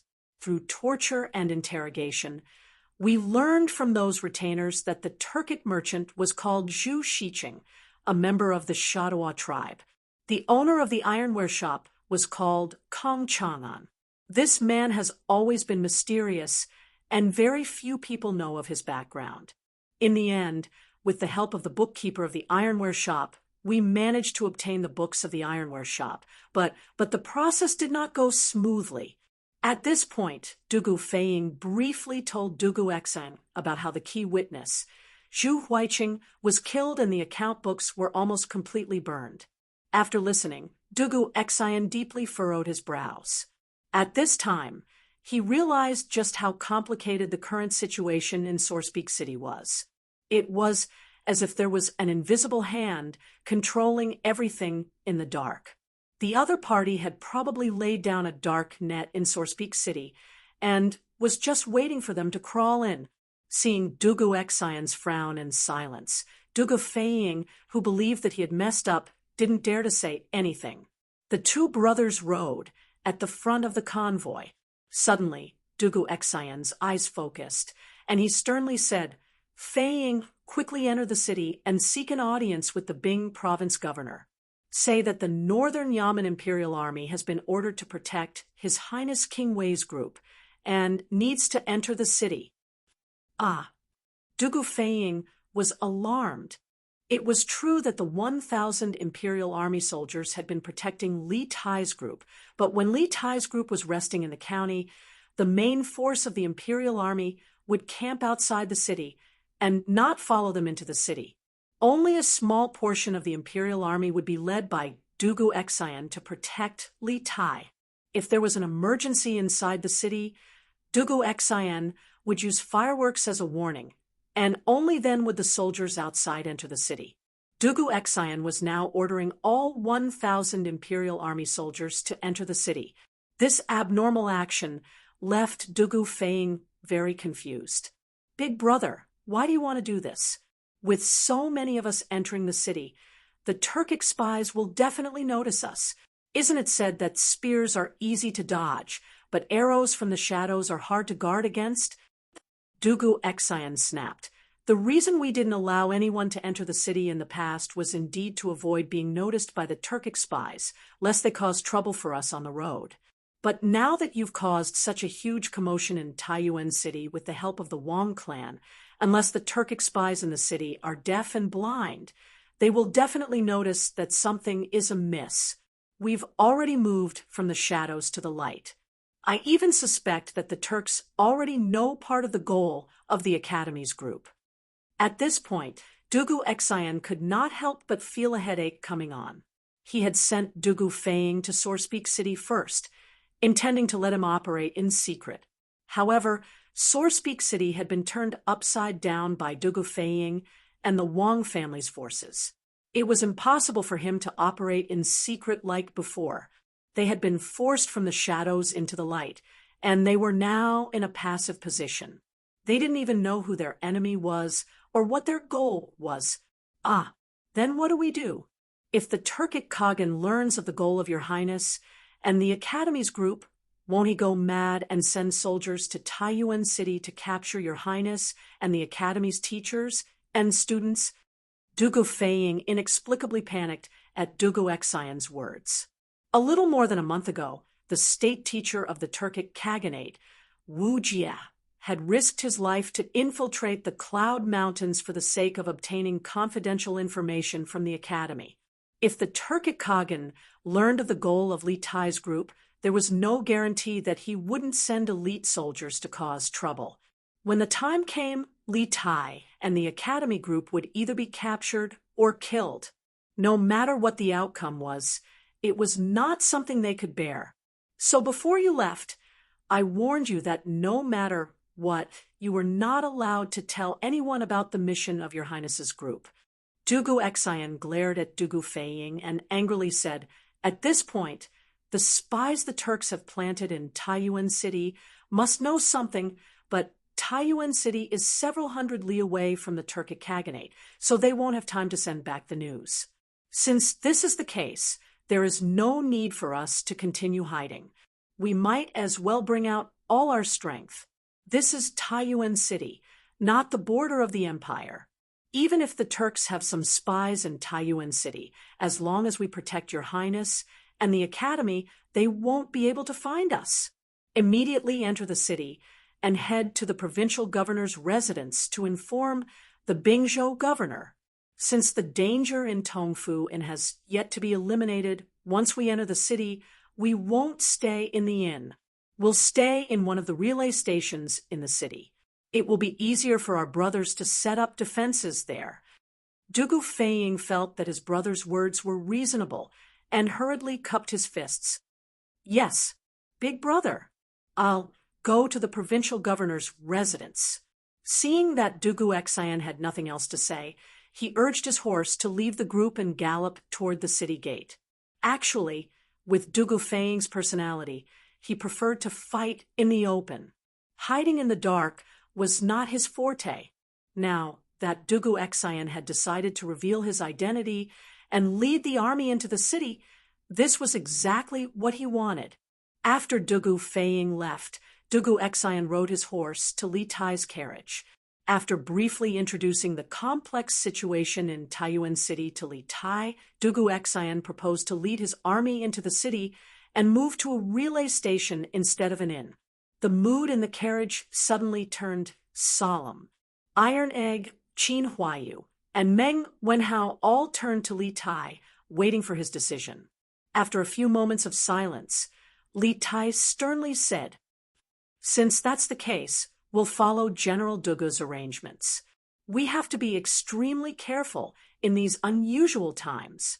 Seeing that Li Tai was willing to cooperate, Dugu Exayan let out a sigh of relief.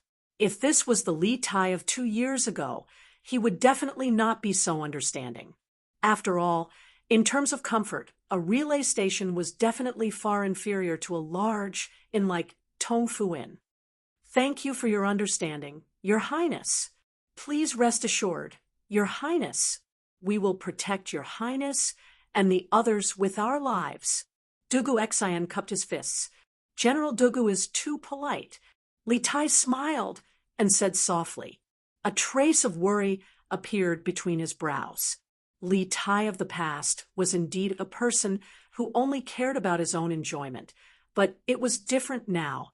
As the commander-in-chief of this northern operation, he had the responsibility and obligation to ensure the safety of these people from the academy. Chapter 1837. This subordinate is the Bing Province Governor Wang Liaoyuan. "Greetings to Your Highness, Duke of Wei." The sun was setting in the west, and the sky was about to turn dark. The southern gate of Taiyuan City opened.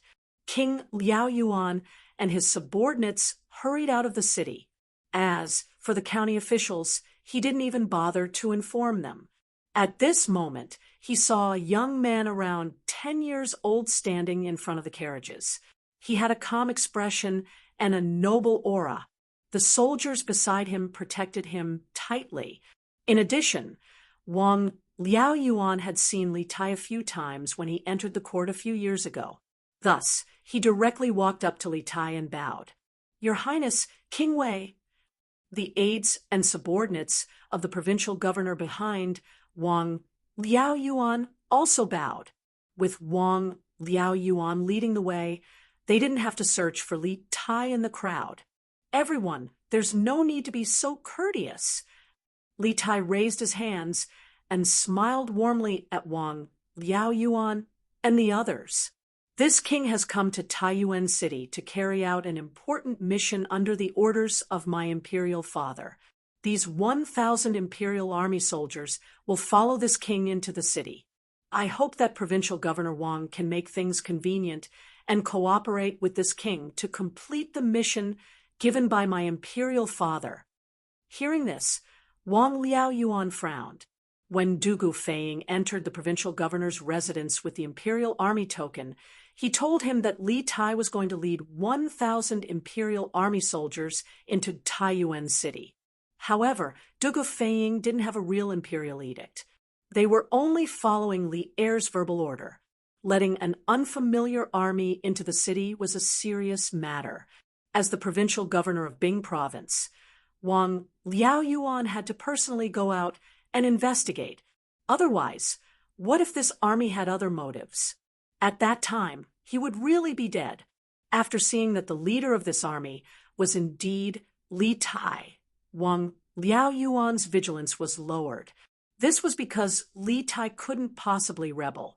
Even if he wanted to rebel, he couldn't have brought the imperial army with him. This was because the imperial army was under Li Er's direct command. Since that was the case, then Li Tai really did lead the army into the city under the emperor's orders. "Your Highness is too polite.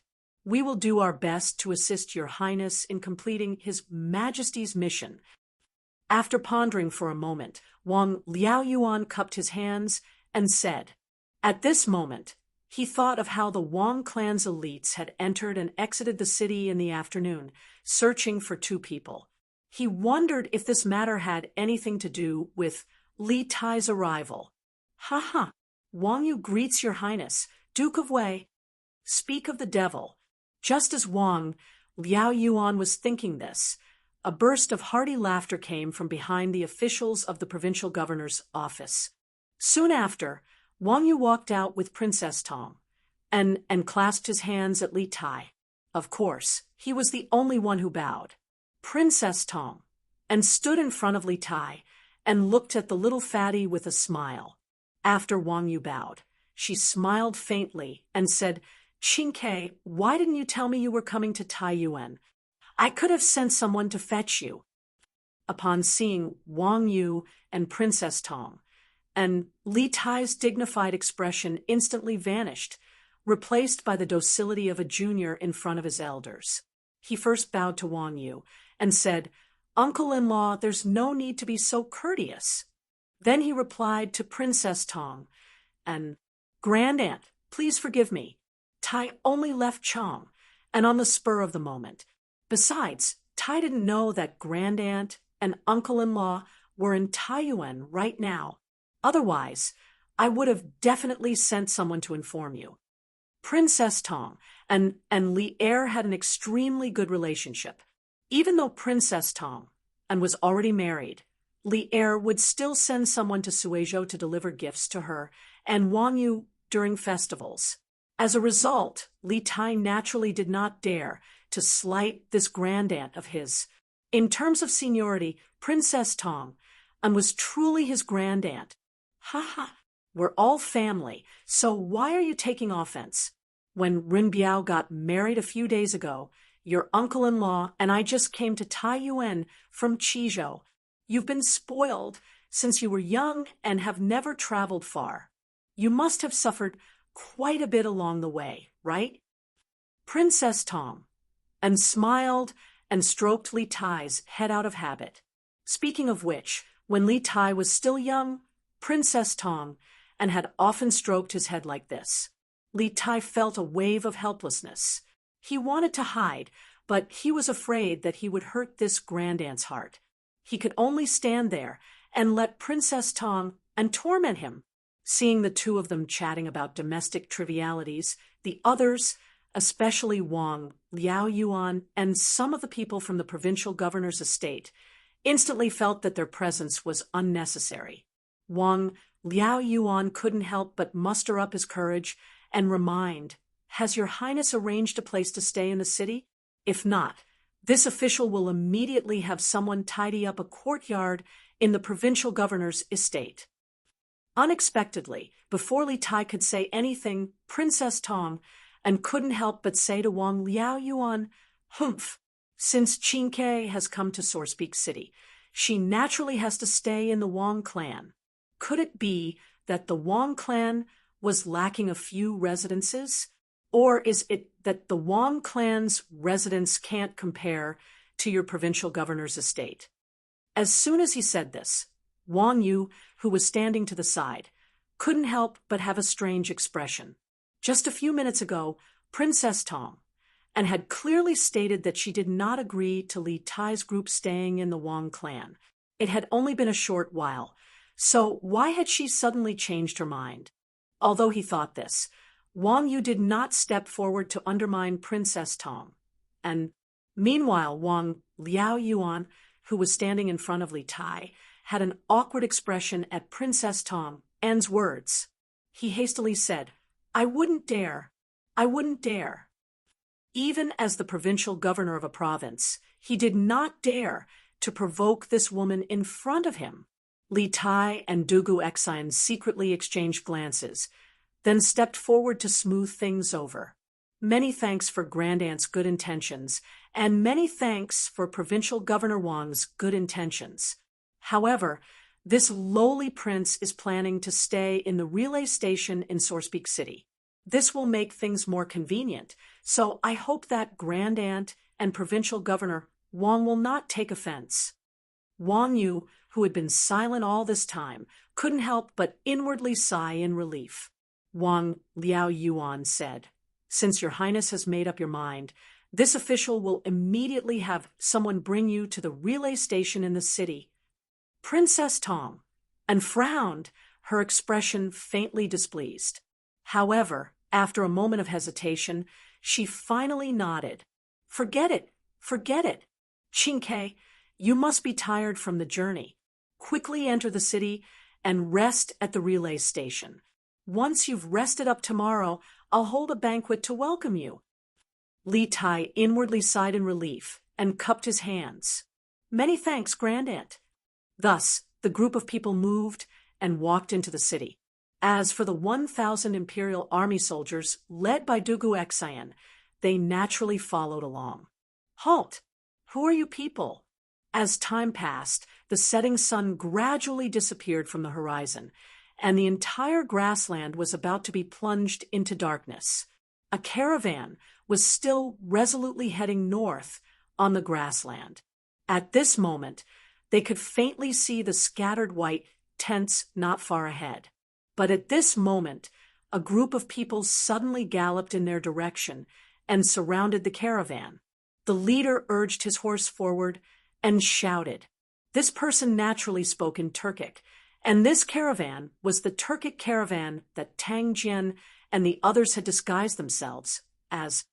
We are traveling merchants of the grassland. May I ask which tribe this brave warrior belongs to? Tang Jian had already dismounted from his horse. He gave the man a grassland salute and asked instead of answering the question. People on the prairie like to be called warriors because only the bravest and fiercest people were worthy of the prettiest girls. Seeing Tang Jian's good attitude, the man proudly puffed out his chest and snorted, "Humph! I am Abdang of the Blackwater tribe of Bai, and I am guarding this place on the orders of the chieftain. Are you spies sent by the great Khan? Bai and Blackwater tribe." Tang Jian's heart skipped a beat. The Bai and tribe could be said to be the direct line of the Tuli Khan's army, and the Bai and tribe could be said to be one of the strongest tribes in the grassland. At the beginning, the Bai and tribe had dozens of tribes and gradually developed into 7 tribes. They were mainly distributed in the Sumo River, present-day Songhua River, and Black River, present-day Heilongjiang River, regions. The Sumo River and Blackwater tribe were the strongest. Chapter 1838. You're the one who wants to see Little Khan. On the prairie, 1,000 feet away from Tuli Yuting, Abdang was walking towards Tang Jian and the others with a big bearded man. The big man was nearly 7 feet tall, with a stocky back and a bare waist. He was born tall and powerful, coupled with his rough face. He was the typical tough man of the prairie. The bearded man, under Abdang's guidance, asked Tang Jian loudly when they got closer, "What are you doing?" Tang Jian's eyes flashed. He thought that this man should be the Bai and Blackwater tribe chief that Abdang mentioned just now. So he replied calmly, "That's right, I'm the one who wants to see Little Khan." The man glanced at Tang Jian and said coldly, "Little Khan is busy with military affairs. How can you see him just because you want to, just because of these few carriages of Central Plains goods behind you? Besides, who knows if you're a spy sent by Great Khan?" Obviously, before coming over, Abdang had already introduced the situation of Tang Jian and the others to this burly man. However, he was not as talkative as Abdang. As the chieftain of a tribe, he had many more problems to consider. Tang Jian seemed to be prepared for the bearded man's difficulties. He replied with a normal expression. "A few years ago, when I was doing business in the prairie, I was taken care of by Little Khan many times. Later, I settled down in Central Plains for a period of time. A few days ago, I heard that Little Khan was besieged by Great Khan's army, so I specially brought a few carriages of Central Plains treasures to Little Khan, hoping to help Little Khan survive this calamity. As for whether I'm a spy sent by Great Khan, dare I ask your excellency, now that Little Khan is besieged by Great Khan's army of hundreds of thousands, Does Your Excellency think that Great Khan would take the extra step of sending a spy to Little Khan's camp? Tang Jian's words were reasonable, and his thoughts were clear. Especially the last sentence. It was simply an interrogation to the bearded man's soul. Indeed, in the current situation, to Xieli, who had a lot of soldiers and generals as well as sufficient provisions, Xieli was at an overwhelming advantage. If this situation continued to develop, perhaps Tuli's destruction was only a matter of time. It seemed that Xieli indeed did not need to send spies to infiltrate Tuli's main camp. Although the bearded man was angry, he obviously understood that Tang Jian's analysis was reasonable. But even so, he did not intend to let Tang Jian go so easily. His face was calm as he continued to ask, "So, what do you think of this? Which tribe are you from? Also, you said that you were taken care of by the Little Khan when you were doing business in the grasslands. I have followed the Little Khan for almost 10 years. Why have I never heard of you?" Hearing this question, before Tang Jian could say anything, Yu Minghu and the others behind him felt a chill in their hearts. This was because everyone knew that the bearded man's question was very difficult to answer. If they were not careful, they would be completely exposed. Tang Jian, on the other hand, was still as calm as ever. He replied, "I am from the Shi tribe. My name is Su Bujian. Moreover, I am just a nameless soldier. Because the Little Khan is not like the Great Khan who oppresses and collects taxes, we, the traveling merchants of the grasslands, are able to survive. You should be the chief of the Blackwater tribe, right? You're a big shot, so it's normal that you haven't seen a nobody like me." The Shi tribe was also a tribe under Tuli Khan. However, compared to Bai En's Blackwater tribe, the Shi tribe could only be considered a small tribe with very weak influence. Therefore, it was impossible for the bearded man to be familiar with everyone in the tribe. Chapter 1839. Su Bujian, a traveling merchant of the Shi tribe, greets the Khan.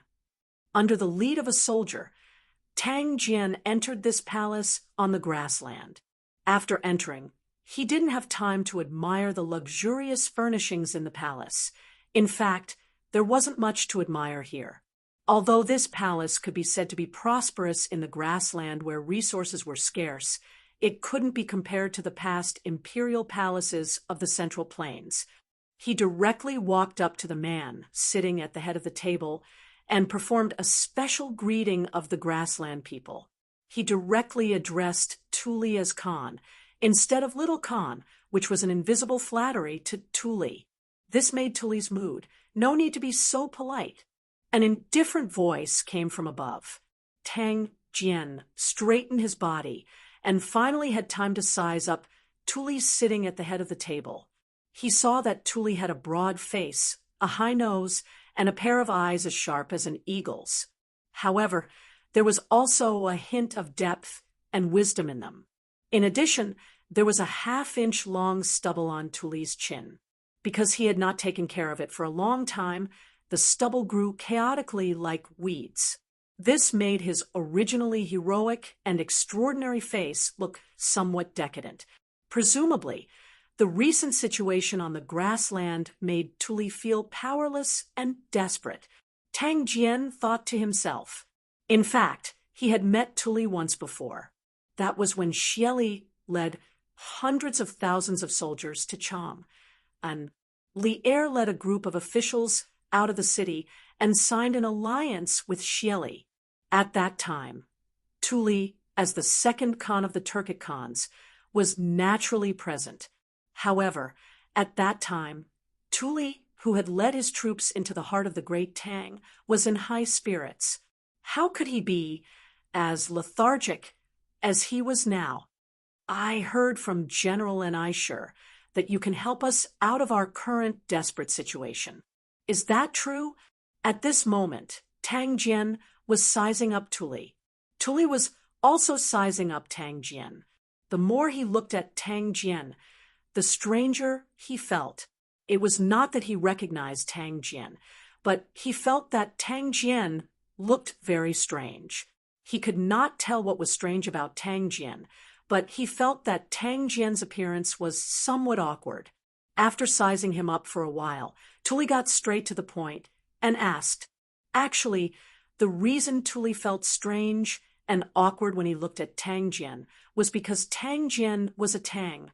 Although this time he entered the prairie in disguise, his face and facial features still had the distinctive features of people from the Central Plains. Replying to Khan, "There is indeed such a thing. I can help you escape from the Great Khan's encirclement." Tang Jian smiled and replied in a neither servile nor overbearing manner. "She tribe's traveling merchant Su Bujian greets the Khan." Under the lead of a soldier, Tang Jian entered this palace on the grassland. After entering, he didn't have time to admire the luxurious furnishings in the palace. In fact, there wasn't much to admire here. Although this palace could be said to be prosperous in the grassland where resources were scarce, it couldn't be compared to the past imperial palaces of the Central Plains. He directly walked up to the man sitting at the head of the table and performed a special greeting of the grassland people. He directly addressed Tuli as Khan, instead of Little Khan. Unknowingly, he was flattering Tuli, which made Tuli's mood very bad. No need for formalities. An indifferent voice came from above. Tang Jian stood up straight. Only now did he have time to size up Tuli, who was sitting at the head of the table. He saw that Tuli had a broad face, a high nose, and a pair of eyes as sharp as an eagle's, but they also revealed a bit of profundity and wisdom. In addition, there was a half-inch long stubble on Tuli's chin. Chapter 1840. Your Majesty, Minister Xiao has returned to the city with the money from the fundraising event. Chang and City, Taiji Palace, Sweet Dew Hall. The sky was getting dark. Li Er, who had just finished reading the memorials, was about to head to the back of the palace for dinner when Zhao Song walked in. "Oh, the fundraising event in Lantian County has ended. How much money was raised?" Li Er's eyes lit up when he heard that. He asked with great interest. He hadn't forgotten about his bet with Xiao Yu. Zhao Song smiled and replied, "Your Majesty, the fundraising event ended at 4:45. As for how much money was raised, I don't know, but from the rumors, it should be quite a lot." Li Er nodded and chuckled. "Ha! Then we'll talk about it when Minister Xiao enters the palace." He then stood up from the dragon couch and walked towards the door. Since Xiao Yu hadn't arrived yet, he had to go and eat dinner. Li Er wasn't too worried about the bet. Firstly, he believed in Li Zishuan's ability to create miracles. Even if he couldn't raise 250,000 strings of cash, Li Zishuan would definitely have other tricks up his sleeves. Secondly, even if Li Zishuan couldn't do it, Li Er had other ways to raise 250,000 strings of cash. The Bureau of Commerce in the Guangdong region would send the tax revenue to the imperial court every 3 months.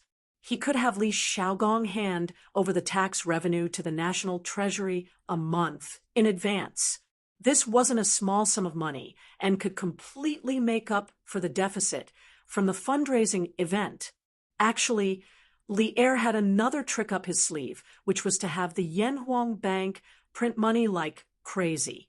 Tang Yuan had become popular in all 300 states of the Great Tang and had gradually replaced copper coins. In times of war, Li Er could have the Yanhuang Bank print more Tang Yuan to expand and equip the army. However, when Li Zishuan established the Yanhuang Bank, he had solemnly said that the amount of money that the Yanhuang Bank printed every year had to be determined by the Great Tang's annual gross domestic product. Unauthorized printing of Tang Yuan would not only destroy the credit system of Tang Yuan, it would also destroy the foundation of the Great Tang.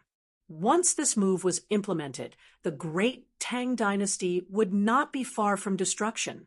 As intelligent as Li Er was, it was impossible for him not to know that Li Zishuan's words made sense. Now that the Great Tang was fighting the Turkic Khaganate, although it was difficult, it was not completely impossible.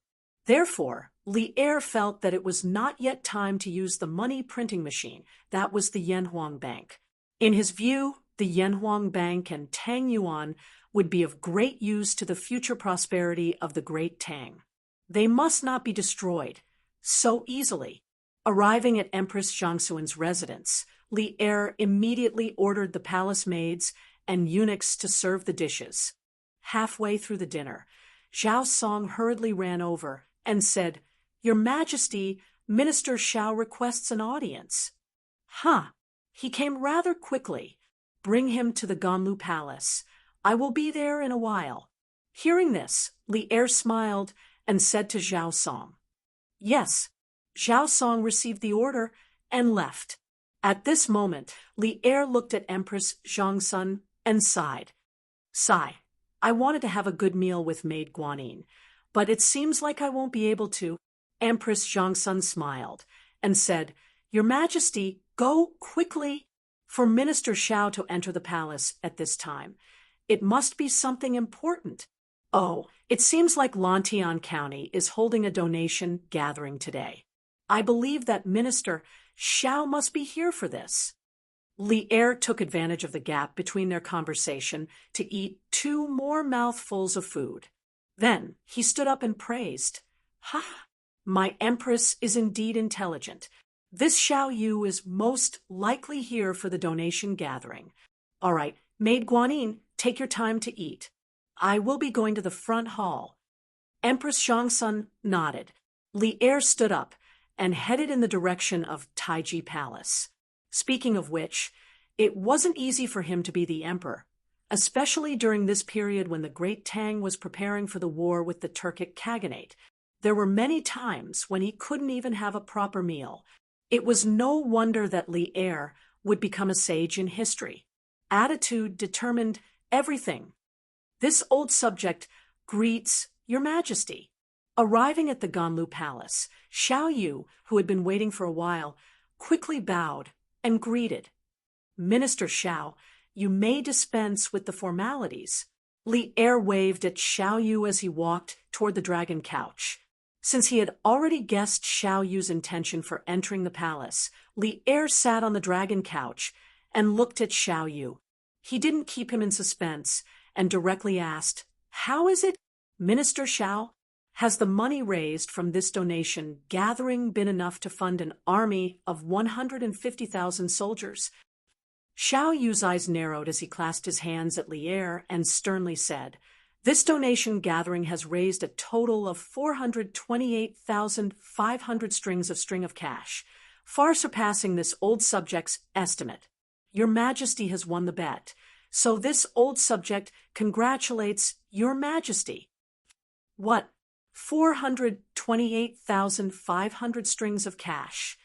Even though Li'er had already mentally prepared himself, he still couldn't help but be taken aback by such a massive number from Xiao Yu's mouth. Just 15 minutes ago, he had been considering what to do if the money raised from this donation gathering wasn't enough, but now happiness had come a little too suddenly. Truly so. In this donation gathering, not only did many merchants donate generously to the country, there were also many people this old subject didn't expect to participate. Speaking of this, Xiao Yu took out a book from his bosom and held it up with both hands. He said, "This old official has brought back the 428,500 strings of coins from the fundraising event and handed it over to the officials of the Ministry of Revenue to be counted and added to the national treasury. This is the detailed account of the fundraising event. Your Majesty, please take a look." "Good. My dear subject, you've worked hard this time." Li'er's eyes lit up as he sighed with emotion.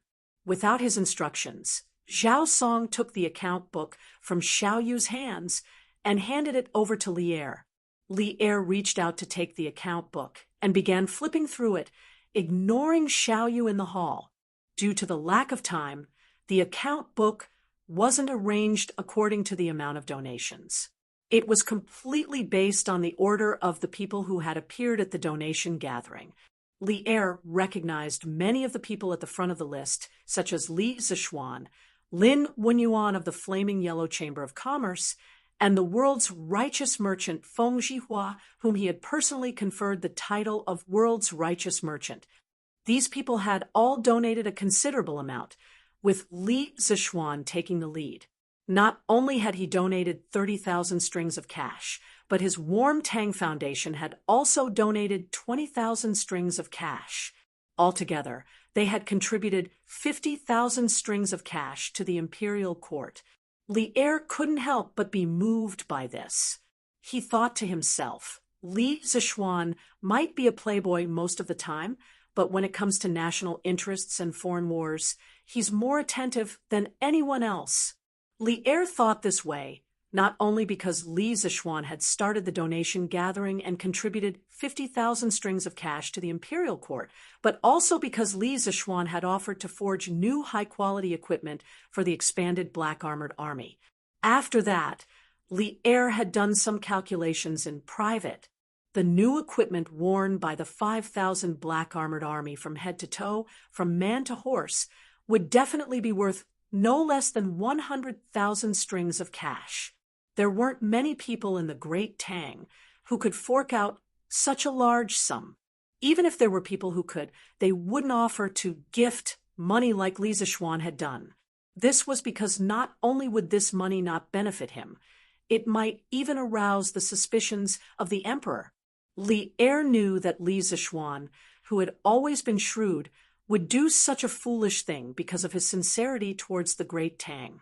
He wanted the Great Tang to prosper, and he didn't want the Great Tang to fall into the hands of foreign races. It was precisely because of this that Li Er had always regarded Li Zishuan in a different light and promoted Li Zishuan as an exception. Furthermore, whenever Li Zishuan made a mistake, Li Er would do his best to lighten the punishment on Li Zishuan.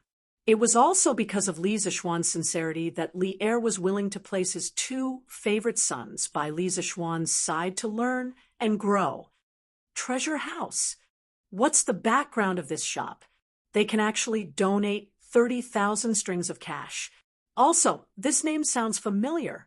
Li Er skimmed through the list and saw that other than Li Zishuan, there was someone else who had donated 30,000 strings of cash. He couldn't help but take a second look at the list. Then he frowned and muttered in confusion. Xiaoyu smiled and cupped his hands. Your Majesty, this treasure house is the property left behind by Wang Rinbiao, the governor of Qizhou. As for Li Jingchu, who donated after him, she is Wang Rinbiao's new wife. The couple donated a total of 32,000 strings of cash. Oh, it's Wang Rinbiao. Hearing this, Li Er was suddenly enlightened. I heard that he was getting married a few days ago. I didn't expect that he would come with his new wife to donate money right after he got married. Wang Yu gave birth to a good son and a good daughter-in-law. Then Li Er temporarily put aside Wang Rinbiao's matter and continued to read. The more he read, the more surprised he became. Slowly, he finally understood why Xiaoyu had told him that many unexpected people have come to this fundraising event. Cheng Ji Winery? Isn't that the winery of Cheng Jijia's family? He also donated 5,000 strings of cash. Qinji Clothing Shop? This is Xu Bao's shop. Baochong Pawn Shop? This is Jingda's pawn shop. Zhang Sun Wuji, Fang Xianling, Chu Suiliang, Kong Ingda. All the civil and military officials seem to have secretly participated in the fundraising event.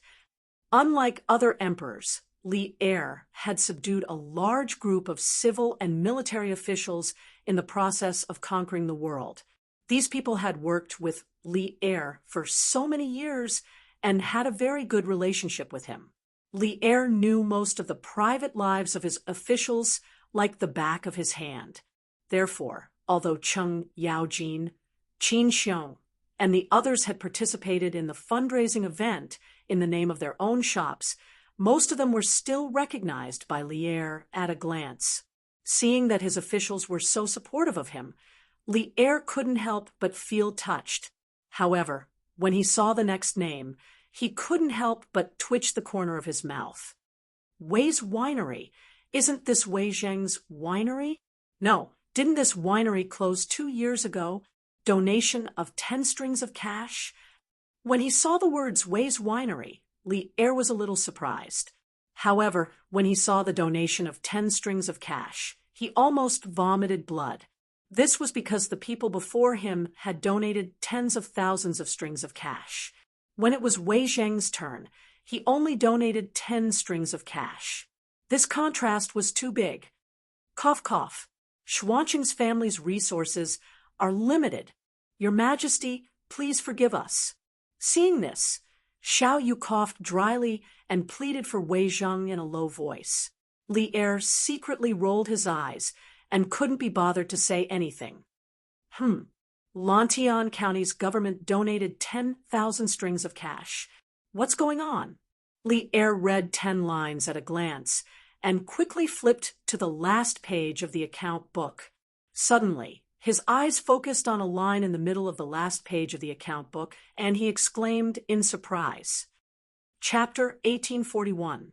Lantian County was only a middle-sized county. Among the 1,500-plus counties in the Great Tang, Lantian County was definitely not one of the wealthiest counties. Of course, this was the Lantian County of the past. The current Lantian County was filled with shops and pavilions. The crisscrossing bluestone streets had all been changed to smooth cement roads. According to rumors, the Lantian County Yamen had the intention to expand Lantian County. The entire Lantian County had undergone huge changes in less than a year. Li Er was naturally aware of these changes, but he did not know that the Lantian County Yamen had the ability to donate 10,000 strings of cash to the imperial court. 10,000 strings of cash. What kind of concept was this to a county yamen? In the entire Great Tang, the number of counties that had an annual tax income of more than 10,000 strings of cash could be counted on one hand. For example, Chang County and Wanyan County. These two counties had the advantage of being the capital of Chang, and the taxes collected every year were the highest in the entire Great Tang, exceeding 20,000 strings of cash. But how could a middle-sized county like Lantian County casually donate 10,000 strings of cash? Where did they get so much money? More importantly, the entire Lantian County was Li Zishuan's fief. Under such circumstances, shouldn't the taxes collected by the Lantian County Yamen all go to Li Zishuan's pocket? Why did the Lantian County magistrate dare to donate 10,000 strings of cash to the imperial court on his own initiative? Could it be that this was instructed by Li Zishuan?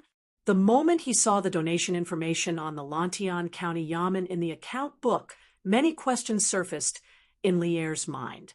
In this hall, the only person who could answer his questions was Xiao Yu, who had been to the donation event. In fact, when Xiao Yu heard that county magistrate, he had donated 10,000 strings of cash on behalf of the Lantian County Yamen in the afternoon, he was also in a daze. On the way back to Chang and from Lantian County, Xiao Yu had also been thinking about some questions regarding Lantian County.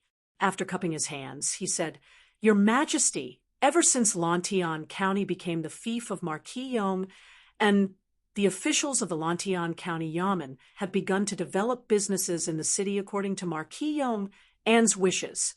For this reason, at the beginning of this year, the Lantian County Yamen established a Department of Commerce to ensure that merchants receive fair treatment in Lantian County, and to ensure that they can do business normally.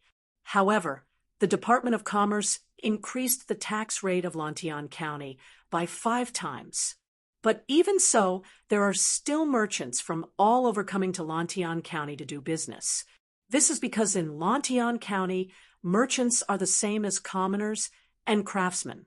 They are all commoners, and there is no distinction between them. Cases regarding merchants will be handled by the Department of Commerce.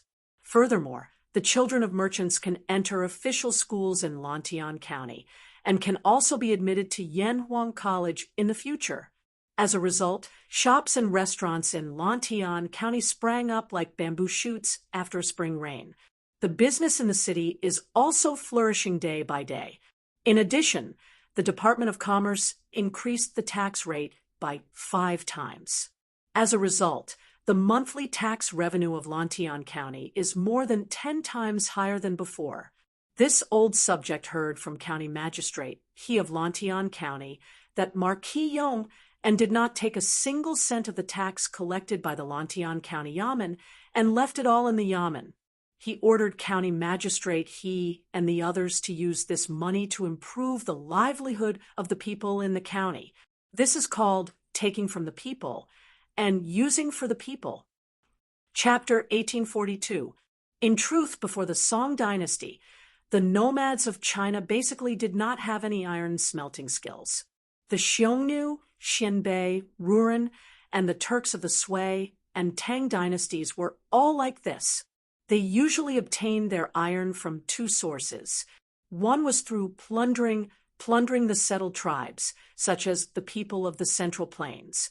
The second source was through secret transactions with special merchants, somewhat similar to modern weapons smuggling.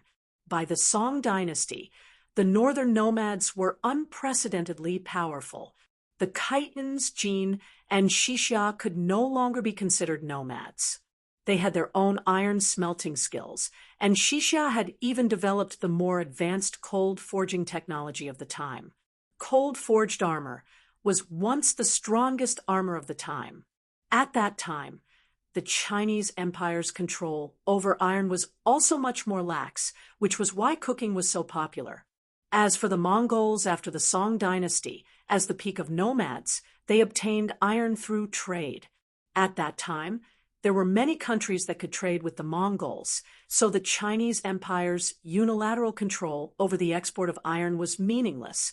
However, the Mongols were not good at smelting iron, but this did not stop them from plundering all sorts of people who knew how to smelt iron. Thus, the Mongols were able to grow stronger and control the Central Plains. Dugu Exayan deduced that the assassin was not from the Turks, but from the Central Plains based on the needle-shaped weapon in his hand. This deduction was completely reasonable. In ancient times, when technology was not mature, it was not as easy to make a needle as it was in the modern era. Moreover, the needle in Dugu Exayan's hand was not ordinary iron, but special steel. It was undoubtedly more difficult to make than the embroidery needles that the common people used. Based on this, one could basically conclude that the person who made this weapon was from the Central Plains. The situation in Taiyuan City is not as simple as you think it is.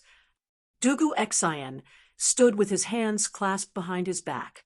He glanced at his younger brother and sighed. Zhu Xiecheng and Kang Chang'an are just 2 outsiders, while the Wang family has been operating in Taiyuan City for many years.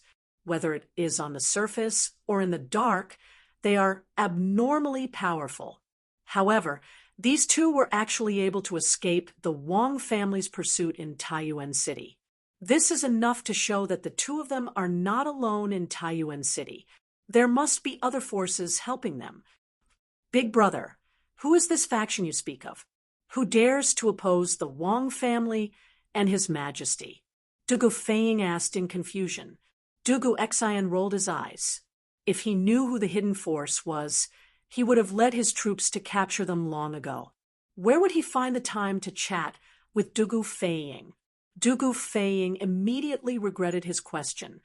After a moment of awkward silence, Dugu Feiying straightened his face and asked again, Big brother, when we were outside the city gates in the afternoon, why did you suggest that His Highness stay at the post house and not at the Wang family? Do you not trust Governor Wang? But even if you don't trust Governor Wang, you have to trust Princess Royal, right? She wouldn't harm your highness. Would she? If he could, Dugu Exayan really wanted to say, my silly little brother, you're too young. It's not that I don't trust Provincial Governor Wang or the Grand Princess. It's just that the Wang clan is a 1,000-year-old clan with many assets and descendants. Even though Provincial Governor Wang is the current head of the Wang clan, it's impossible for everyone in the clan to be of one mind. Chapter 1843. Xieli's Tyranny, Heaven's Wrath, and People's Resentment. At the end of July, there will be frost in midsummer on the grasslands. Inside, the Tuli Yadong, Tang Jian guided Tuli Khan according to Li Er's plan. He guided Tuli Khan to unite with those tribes on the prairie who originally wanted to rebel against Xieli, but did not dare to rebel because of Xieli's great power. As for how to persuade those tribes to cooperate with Tuli, the biggest trump card was the prophecy about the midsummer frost on the prairie at the end of the 7th month. After Tang Jian finished speaking, the other two people in the room were all stunned. Anai Shirtua and Tuli looked at Tang Jian as if they were looking at a madman. It was said that the weather was unpredictable. Ordinary people could not predict whether it would be sunny or rainy a few days later. Tang Jian actually told them that there would be an abnormal weather phenomenon of midsummer frost at the end of July. How could they believe this?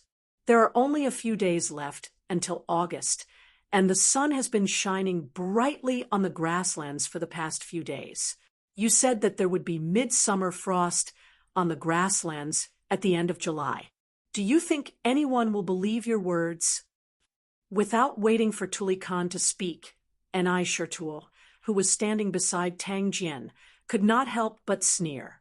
When he learned that Tang Jian did not bring a large number of troops to the grasslands this time, Anai Shirtuo had already lost hope that Tang Jian could help them escape. Now that he heard from Tang Jian's mouth that there would be midsummer frost on the grasslands at the end of July, Anai Shirtuo completely despaired of Tang Jian. He was not afraid of offending Tang Jian and the great Tang, so his words were not polite at all. Tuli Khan's gaze was faint, but he did not speak. However, his silence at this time was basically indulgence or acquiescence. Obviously, his thoughts were the same as Anai Shirtuo's, but it was inconvenient for him to say it. Tang Jian also understood that it was simply impossible for him to convince Tuli and Anai Shirtuo that the prairie would have frost in midsummer with just a few words. Speaking of which, when he first heard this language from Li Er's mouth, his first reaction was the same as Tuli and Anai Shirtuo's. He thought it was simply absurd. But Li Er had assured him with certainty that before the end of July or August, there would definitely be abnormal weather phenomena of midsummer frost on the prairie. At that time, Old Li nearly swore an oath. Relying on his many years of friendship with Li Er, as well as his understanding of Li Er's character, Tang Jian chose to believe in this absurd prophecy. He resolutely embarked on the long road to the grassland, and it was very likely to be a road of no return. Xieli's tyranny, heaven's anger, and people's resentment, midsummer frost on the grasslands at the end of July. Inside the Tuli Yadong, Tang Jian guided Tuli Khan according to Li Er's plan.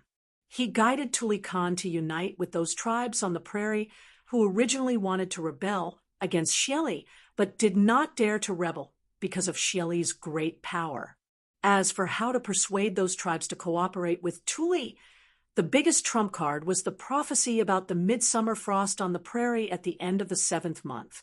After Tang Jian finished speaking, except for him, the remaining two people in the room were all stunned. Anai Shirtuo and Tuli both looked at Tang Jian as if they were looking at a madman. It was said that the weather was unpredictable. Ordinary people could not predict whether it would be sunny or rainy a few days later. Tang Jian actually told them that there would be an abnormal weather phenomenon of midsummer frost on the grasslands at the end of July. How could they believe this? There are only a few days left until August, and the sun has been shining brightly on the grasslands for the past few days. Yet you say that midsummer frost will fall on the grasslands at the end of July? Do you think anyone will believe your words? Without waiting for Tuli Khan to speak, Anai Shirtuo, who was standing next to Tang Jian, could not help but sneer. When he learned that Tang Jian did not bring a large number of troops to the grasslands this time, and I Shi Tuo had already lost hope that Tang Jian could help them get out of trouble. Now, hearing from Tang Jian's mouth that midsummer frost would fall on the grasslands at the end of July, and I Shi Tuo completely despaired of Tang Jian. He was no longer afraid of offending Tang Jian and the great Tang, so his words were not polite at all. Tuli Khan's gaze was faint, but he did not speak. However, his silence at this time was basically indulgence or acquiescence. Obviously, his thoughts were the same as Ni Shi Tuo's, but it was inconvenient for him to say it out loud. Tang Jian also understood that it was impossible for him to make Tuli and Ni Shi Tuo believe that midsummer frost would fall on the grasslands with just a few words. Speaking of which, when he first heard this from Li Er, his first reaction was the same as Tuli and Ni Shi Tuo's, that it was simply absurd. However, Li Er had assured him that before the end of July and August, there would definitely be an abnormal phenomenon of midsummer frost on the grasslands. At that time, Old Li had almost directly sworn a poisonous oath. Relying on his many years of friendship with Li Er, as well as his understanding of Li Er's character, Tang Jian chose to believe in this absurd prophecy. He resolutely embarked on the long road to the grassland, and it was very likely to be a road of no return. Xieli's tyranny, the wrath of heaven, and the resentment of men. At the end of July, midsummer frost will fall on the grasslands. Inside the Tuli Yadong, Tang Jian guided Tuli Khan according to Li Er's plan. He guided Tuli Khan to unite with those tribes on the prairie who originally wanted to rebel against Xieli, but did not dare to rebel because of Xieli's great power. As for how to persuade those tribes to cooperate with Tuli, the biggest trump card was the prophecy about the midsummer frost on the prairie at the end of the 7th month. After Tang Jian finished speaking, except for him, the remaining 2 people in the room were all stunned. Ni Shi Tuo and Tuli both looked at Tang Jian as if they were looking at a madman. It was said that the weather was unpredictable. Ordinary people would not be able to predict whether it would be sunny or rainy a few days later. Tang Jian actually told them that there would be an abnormal phenomenon of midsummer frost at the end of July. How could they believe this? There are only a few days left until August, and the sun has been shining brightly on the grasslands for the past few days. Yet you say that midsummer frost will fall on the grasslands at the end of July? Do you think anyone will believe your words? Without waiting for Tuli Khan to speak, Ni Shi Tuo, who was standing beside Tang Jian, could not help but sneer. When he learned that Tang Jian did not bring a large number of troops to the grasslands this time, Ni Shi Tuo had already lost hope that Tang Jian could help them escape. Now that he heard from Tang Jian's mouth that midsummer frost would fall on the grasslands at the end of July, Ni Shi Tuo completely despaired of Tang Jian. He was no longer afraid of offending Tang Jian and the great Tang, so his words were not polite at all. Tuli Khan's gaze was faint, but he did not speak. However, his silence at this time was basically equivalent to connivance or acquiescence. Obviously, his thoughts were the same as Ni Shi Tuo's, but it was inconvenient for him to say it out loud. Tang Jian also understood that it was impossible to make Tuli and Ni Shi Tuo believe that midsummer frost would fall on the grasslands with just a few words from him. Speaking of which, when he first heard this from Li Er, his first reaction was the same as Tuli and Ni Shi Tuo's. He thought it was simply absurd. However, Li Er had assured him that before the end of July and August, there would definitely be an abnormal phenomenon of midsummer frost falling on the grasslands. At that time, Old Li had almost directly made a vow. Relying on his many years of friendship with Li Er and his understanding of Li Er's character, Tang Jian chose to believe in this absurd prophecy and resolutely embarked on the long road to the grasslands. Moreover, it was very likely to be a road of no return. Xieli's tyranny, the wrath of heaven and the resentment of men. At the end of July, midsummer frost will fall on the grasslands. Inside, the Tuli Yadong, Tang Jian guided Tuli Khan according to Li Er's plan. He guided him to unite with those tribes on the prairie who originally wanted to rebel against Xieli, but did not dare to rebel because of Xieli's great power. As for how to persuade those tribes to cooperate with Tuli, the biggest trump card was the prophecy about the midsummer frost on the prairie at the end of the 7th month. After Tang Jian finished speaking, except for him, the remaining 2 people in the room were all stunned. Anai Shirtua and Tuli both looked at Tang Jian as if they were looking at a madman. It was said that the weather was unpredictable. Ordinary people could not predict whether it would be sunny or rainy a few days later. Tang Jian actually told them that there would be an abnormal phenomenon of midsummer frost falling on the grasslands at the end of July. How could they believe this? There are only a few days left until August, and the sun has been shining brightly on the grasslands for the past few days. Yet you say that midsummer frost will fall on the grasslands at the end of July? Do you think anyone will believe your words? Without waiting for Tuli Khan to speak, Anai Shirtua, who was standing beside Tang Jian, could not help but sneer. When he learned that Tang Jian did not bring a large number of troops to the grasslands this time, Anai Shirtua had already lost hope that Tang Jian could help them get out of trouble. Now that he heard from Tang Jian's mouth that midsummer frost would fall on the grasslands at the end of July, Anai Shirtua completely despaired of Tang Jian. He was no longer afraid of offending Tang Jian and the great Tang, so his words were not polite at all. Tuli Khan's gaze was faint, but he did not speak. But at this time, silence was basically indulgence or acquiescence. Obviously, his thoughts were the same as Anai Shirtua's, but it was inconvenient for him to say it.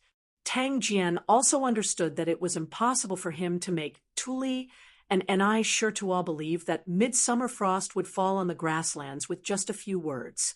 Speaking of which, when he first heard this from Li Er, his first reaction was the same as Tuli and Anai Shirtua's, that it was simply absurd. But Li Er had assured him that before the end of July and August, there would definitely be an abnormal phenomenon of midsummer frost on the grasslands. At that time, Old Li had almost directly sworn a poisonous oath.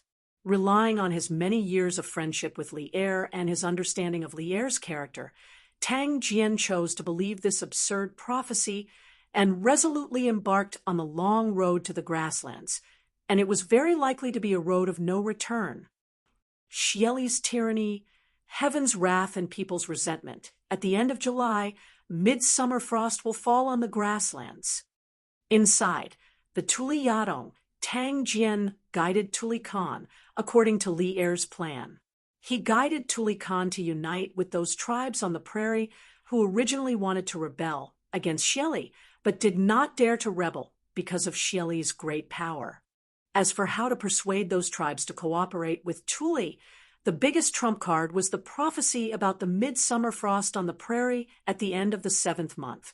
After Tang Jian finished speaking, except for him, the remaining 2 people in the room were all stunned. Anai Shirtua and Tuli both looked at Tang Jian as if they were looking at a madman. It was said that the weather was unpredictable. Ordinary people would not be able to predict whether it would be sunny or rainy a few days later. Tang Jian actually told them that there would be an abnormal phenomenon of midsummer frost at the end of July. How could they believe this? There are only a few days left until August, and the sun has been shining brightly on the grasslands for the past few days. Yet you say that midsummer frost will fall on the grasslands at the end of July? Do you think anyone will believe your words? Without waiting for Tuli Khan to speak, Anai Shirtua, who was standing beside Tang Jian, could not help but sneer. When he learned that Tang Jian did not bring a large number of troops to the grasslands this time, Anai Shirtua had already lost hope that Tang Jian could help them escape. Now that he heard from Tang Jian's mouth that midsummer frost would fall on the grasslands at the end of July, and I Shirtuo completely despaired of Tang Jian. He was no longer afraid of offending Tang Jian and the great Tang, so his words were not polite at all. Tuli Khan's gaze was faint, but he did not speak. However, his silence at this time was equivalent to connivance or acquiescence. Obviously, his thoughts were the same as Ni Shirtuo's, but it was inconvenient for him to say it. Tang Jian also understood that it was impossible for him to make Tuli and Ni Shirtuo believe that midsummer frost would fall on the grasslands with just a few words. Speaking of which, when he first heard this from Li Er, his first reaction was the same as Tuli and Ni Shirtuo's, that it was simply absurd. However, Li Er had assured him that before the end of July and August, there would definitely be an abnormal phenomenon of midsummer frost on the grasslands. At that time, Old Li had almost directly sworn a poisonous oath. Relying on his many years of friendship with Li Er, as well as his understanding of Li Er's character, Tang Jian chose to believe in this absurd prophecy. He resolutely embarked on the long road to the grassland, and it was very likely to be a road of no return. Xieli's tyranny, the wrath of heaven, and the resentment of men. At the end of July, midsummer frost will fall on the grasslands. In the Tuli Yadong, Tang Jian guided Tuli Khan according to the plan that Li Er had previously formulated. He had him unite with the tribes on the grasslands who originally wanted to resist Xieli, but did not dare to because of Xieli's power. As for how to persuade those tribes to cooperate with Tuli, the biggest trump card was the prophecy of midsummer frost on the grasslands at the end of July.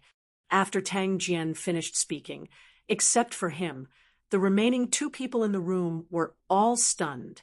Ni Shirtuo and Tuli both looked at Tang Jian as if they were looking at a madman. It was said that the weather was unpredictable. Ordinary people would not be able to predict whether it would be sunny or rainy a few days later. Tang Jian actually told them that there would be an abnormal phenomenon of midsummer frost at the end of July. How could they believe this? There are only a few days left until August, and the sun has been shining brightly on the grasslands for the past few days. Yet you say that midsummer frost will fall on the grasslands at the end of July? Do you think anyone will believe your words? Without waiting for Tuli Khan to speak, Ni Shirtuo, who was standing beside Tang Jian, could not help but sneer. When he learned that Tang Jian did not bring a large number of troops to the grasslands this time, Ni Shirtuo had already lost hope that Tang Jian could help them escape. Now that he heard from Tang Jian's mouth that midsummer frost would fall on the grasslands at the end of July, Ni Shirtuo completely despaired of Tang Jian. He was no longer afraid of offending Tang Jian and the great Tang, so his words were not polite at all. Tuli Khan's gaze was faint, but he did not speak. However, his silence at this time was basically equivalent to connivance or acquiescence. Obviously, his thoughts were the same as Ni Shirtuo's, but it was inconvenient for him to say it out loud. Tang Jian also understood that it was impossible to make Tuli and Ni Shirtuo believe that midsummer frost would fall on the grasslands with just a few words from him. Speaking of which, when he first heard this from Li Er, his first reaction was the same as Tuli and Ni Shirtuo's, that it was simply absurd. However, Li Er had assured him that there would definitely be an abnormal phenomenon of midsummer frost on the grasslands before the end of July and August. At that time, Old Li had almost directly made a vow. Relying on his many years of friendship with Li Er and his understanding of Li Er's character, Tang Jian chose to believe this absurd prophecy and resolutely embarked on the long road to the grasslands. Moreover, it was very likely to be a road of no return. Chapter 1844. Was the Turks at this time superstitious? Of course, they were superstitious, and in this aspect, the Turks were not inferior to the people of the Central Plains. In modern times, Many people thought that the Turks believed in Islam, but that was not the case. In China's history, the Turks during the Sui and Tang dynasties were influenced by Buddhism, Manichaeism, and Nestorianism, but most of the tribes actually practiced shamanism. Those who believed in shamanism were foreign Turks, not China's. The Turks claimed to be the descendants of the Turks. In the 10th century, when they migrated west from Central Asia, they met the Arabs who believed in shamanism. Shamanism had an unprecedented impact on them. Almost all the Turks who claimed to be the descendants of the Turks converted to the new religion and played a major role in the history of shamanism. From then on, their religion always maintained the characteristics of shamanism in the border areas, simple martial arts, using creeds as war cries, seeing doctrines as mobilization orders, taking the territory of shamanism as their responsibility, filled with the fiery, straightforward, and confident appearance of the first generation of shamanism. But in China's history, it was impossible for the Turks to believe in shamanism because shamanism was introduced into China around the 10th century. The Han Dynasty at the same time was the Northern Song Dynasty. This was common knowledge in history. At this time, the Turks mainly believed in shamanism. Shamanism had a long history, originating from the primitive fishing and hunting era. Before Genghis Khan established the Mongol Khanate, the dominant religion among the nomads in the northern grassland was shamanism. According to the records in the secret history of the Mongols, the shaman at that time made Talyui drink the cursed water and die in place of his elder brother Ajadai. As the strongest warrior in the grassland empire, who controlled 80% of the Mongol army, Talyui did not resist at all. It could be seen the position of shamanism at that time. According to the teachings of shamanism, Tungri was the eternal highest god. In the thinking of the grassland people, the supreme power in the world was bestowed by the eternal highest god, Tungri. Therefore, in the grassland, from the Khan to the commoners, no one did not believe in Tungri, and no one did not hope to obtain Tungri's protection. If the abnormal weather phenomenon of midsummer frost was given a special meaning of longevity, heaven's dissatisfaction with the prairie's current ruler, it was believed that even Xieli, who had millions of control warriors, would also feel a huge headache. Tang Jian's stratagem seemed absurd, but after careful consideration, they realized that this stratagem was indeed feasible. Just as he said, if the midsummer frost fell and the stratagem succeeded, Tuli's troops would be able to escape from Xieli's siege. If the stratagem failed, Tuli would not suffer too much loss, because they were already trapped in a desperate situation. The situation could not possibly get any worse. Since that is the case, then this Khan can rest assured. Inside Tusk, Tuli Khan chuckled. Then, with a concerned expression, he said, "Emissary, you must be tired from the journey. This Khan will have someone bring you to the tent to rest." Tang Jian saw that he had said what he needed to say, so he cupped his hands and said, "Thank you, Khan." Tuli Khan nodded and shouted towards the outside.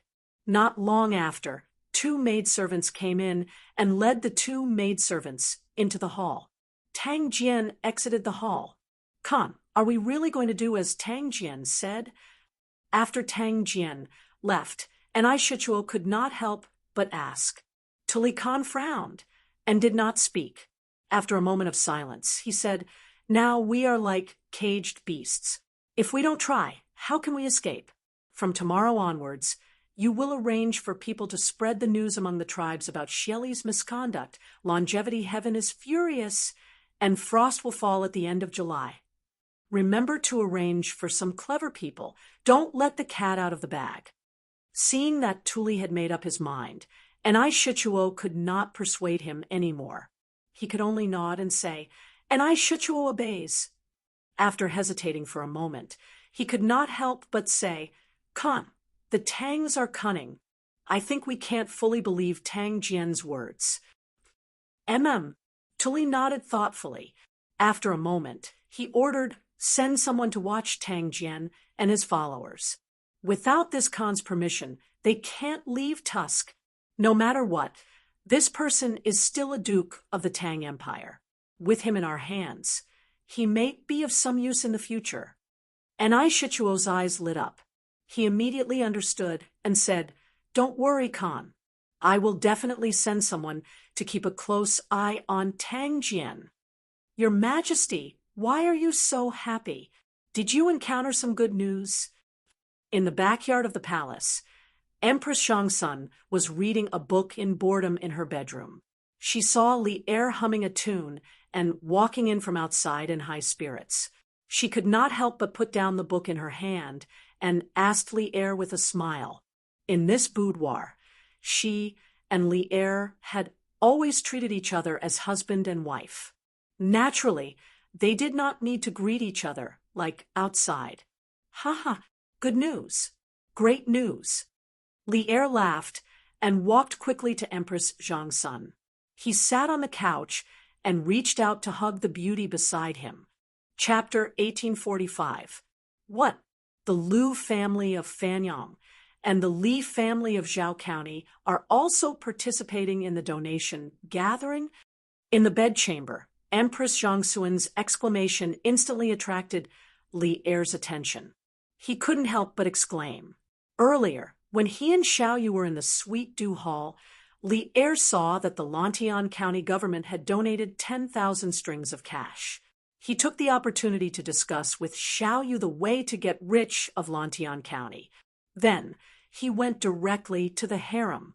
As for the last few lines of the account book, he didn't look carefully, so he didn't know that Lu Qingqing and Li Jingxian were participating in the donation gathering. Hearing Li Er's question, Empress Zhangsun pointed at the last two lines of the account book and said, "Yes, this account book says that the Liu family and the Li family of Zhao County each donated 30,000 strings of cash. It's really strange. Didn't these aristocratic families all have their noses in the air before? Why are they so kind now, donating so much money to the court?" At the end, Empress Zhangsun couldn't help but sigh. Li Er followed the voice and saw that the last two lines of the account book said, "The Liu family of Fanyang donated 30,000 strings of cash. The Li family of Zhao County donated 30,000 strings of cash. Humph, these people are just fence-sitters. They will naturally stand on whichever side is stronger." Li Er frowned and snorted coldly. "A mere 30,000 strings of cash. They want us to forget all the things they've done and let down our guard against them. What wishful thinking." Empress Zhangsun was puzzled. "Your Majesty thinks that the Liu and Li families are donating money at this donation gathering to make peace with the court? Make peace?" Li Er shook his head. "Rather than making peace, it's better to say that they want to temporarily lower our guard against these two aristocratic families.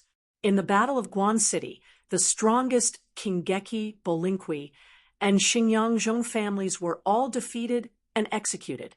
The Liu family and the Li family of Zhao County should have felt the danger, right? However, this situation is only temporary. We believe that once the imperial court is weakened, these two families will immediately turn hostile and return to their original arrogant 1,000-year-old families." Empress Zhangsun nodded thoughtfully, but then she smiled and said, "Your Majesty is right. But no matter what, the Zhang and Li families have donated 60,000 strings of cash, which can more or less alleviate the urgent situation of the court. They are helping the court to support the army. When the Tang Empire returns victorious from the northern expedition to the grasslands, the imperial power will be at its peak. I believe that at that time, even the Zhang and Li families will not dare to be disloyal." Hearing this, Li Erzuo paused for a moment and then laughed out loud. "Ha! Maid Guanyin is right. Regardless of whether or not these two families have ulterior motives, the 60,000 strings of cash is real. How can the court not accept money that is given away for free?" The couple looked at each other and smiled. Lu Chengqing and Li Jingxian, who were staying at the Longmen Inn in Lantian County, did not know of the conversation between Li Er and Empress Zhangsun. Otherwise, the two of them would have shouted, "This is a huge loss," or "We've been tricked." Although their participation in the donation gathering this time was indeed to gain the favor of the imperial court and let the imperial court relax their vigilance against the Lu and Li families, Li Er and Empress Zhangsun had seen through their goal without any effort. This was not fun. Brother Lu, Lantian County, is indeed different from other places. There are many shops in the city, and the streets are crisscrossed. It is said that all the streets are made of cement developed by the Curious Pavilion, and this Longmen Inn, whether in Zhao County or Fanyang, there is no inn as grand and imposing as this. Of course, the most important thing is that it is comfortable to live in. In the guest room on the third floor, Li Jingxian sighed to Lu Chengqing, who was sitting beside him. Chapter 1846. The second day. As expected, the fundraising event held by the Yanhuang Chamber of Commerce was on the front page of Tang Daily. Yesterday, Li Yu, as the top reporter of Tang Daily, participated in the entire fundraising event. She knew better than anyone else what happened at the fundraising event, so today's headline article on Tang Daily was undoubtedly written by Li Yu. The title of the article was "The Most Adorable Person." There was a very touching paragraph in the article, which was written as follows: "When the country is in trouble, countless farmers who were busy in the fields put down their hoes when they heard the call. Sons bid farewell to their fathers, husbands bid farewell to their wives, and fathers left their children. They resolutely put on simple armor and picked up the modeo that had not been used for a long time but was not rusty at all. They mounted their horses and embarked on the journey of uncertain life and death. They sacrificed their lives for the country and regarded death as a return home. They are the most adorable people. When the country was in trouble, the call was made. Countless merchants, who in the eyes of the world only cared about profit, came from all directions and gathered together.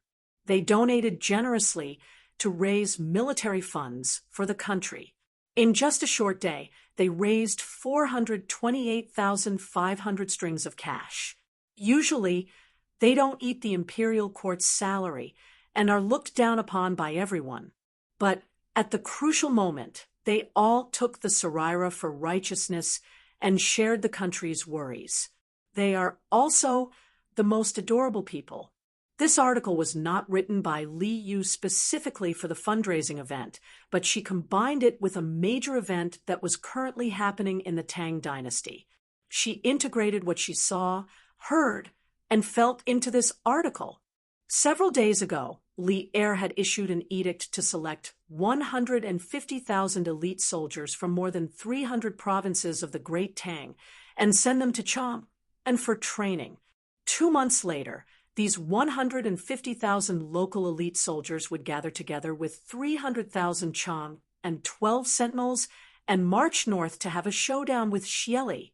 The second day, as expected, the fundraising event held by the Yanhuang Chamber of Commerce was on the front page of Tang Daily. Yesterday, Li Yu, as the top reporter of Tang Daily, participated in the fundraising event. She knew better than anyone what happened at the fundraising event, so today's headline article on Tang Daily was undoubtedly written by Li Yu. The title of the article was "The Most Adorable Person."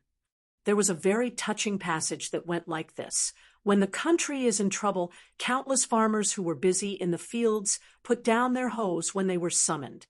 Sons bid farewell to their fathers, husbands bid farewell to their wives, and fathers left their children. They resolutely put on simple armor and picked up the modeo that had not been used for a long time but was not rusty at all. They mounted their horses and embarked on the journey of uncertain life and death. They sacrificed their lives for the country and regarded death with equanimity. They were the most adorable people. When the country was in trouble, the call was made. Countless merchants, who in the eyes of the world only cared about profit, came from all directions and gathered together. They donated generously to raise military funds for the country. In just one day, they raised 428,500 strings of cash. Usually, they don't eat the imperial court's salary and are looked down upon by the people. But at the crucial moment, each and every one of them takes the Saraira for righteousness and shares the country's worries. They are also the most adorable people. This article wasn't written by Li Yu specifically for the fundraiser. Instead, it was written based on a major event that was happening in Tang Dynasty. She incorporated everything she saw, heard, and felt into this article. Chapter 1847. There are a total of 719 people who participated in the donation assembly. The total amount of military funds raised is 428,500 strings of coins, far exceeding the military expenditure of 150,000 soldiers for 3 months.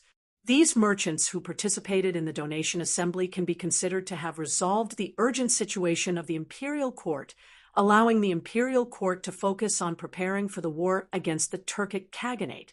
We wish to award these 719 people. Does anyone have any objections? Yesterday's donation assembly wasn't just the topic of discussion among the commoners. In Taiji Palace, the donation assembly had also become the main topic of discussion during the morning court assembly. After Minister of Civil Affairs, Xiao Yu reported the grand occasion of yesterday's donation assembly, Li Er, who was seated high above, slowly spoke. The officials in the hall had different expressions when they heard this. In the end, everyone turned their gazes to Zhang Sun Wuji, who was seated in the first row of the civil officials, feeling the burning gazes behind him. Zhang Sun Wuji felt extremely helpless. He could only stand up and clasp his hands. How does Your Majesty intend to award the merchants? Yesterday's donation assembly may have resolved the urgent situation of the imperial court, but our great Tang is a country founded on martial arts and governed by civil officials. I hope that Your Majesty can consider the big picture and not forget the country's roots. Although Zhang Sun Wuji had also secretly contributed to the fundraising yesterday, he didn't wish for Li Er to lavishly reward the group of businessmen yesterday. This was because to the Zhang Sun family, being a businessman was only a dispensable side business. Being in politics was the foundation of the Zhang Sun family's life. From Li Yuan's military uprising at Taiyuan to the establishment of the Great Tang, from the Great Tang's sweeping of the universe to Li Er's ascension to the throne, Zhang Sun Wuji had contributed greatly.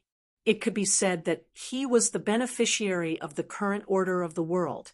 Naturally, he didn't wish for the merchants to be able to obtain the credit that he had risked his life for just because they donated some money. Zhang Sun Wuji wasn't the only one who thought this way. Most of the civil and military officials in the hall also thought this way. Li Er was acting out of character today. He actually said that he wanted to reward the 700 merchants who donated yesterday. How could this be tolerated? How could they, who had worked so hard to obtain their official positions, endure this? Thus, they all turned their gazes to Zhang Sun Wuji. Everyone was anticipating that he, the head of the civil officials, would speak some fair words for the great Tang officials. Duke of Zhao is right. Your Majesty, please consider the big picture. I agree. I second the motion. When all the people in the royal court joined forces, even Li Er, the emperor of Great Tang, had to give way to them. Li Er frowned slightly. To be honest, Li Er, did not like to see the officials in the court huddle together. But now, Li Er did not have a better solution. He also understood that this was a stage that had to be experienced when the political power had developed to a certain extent.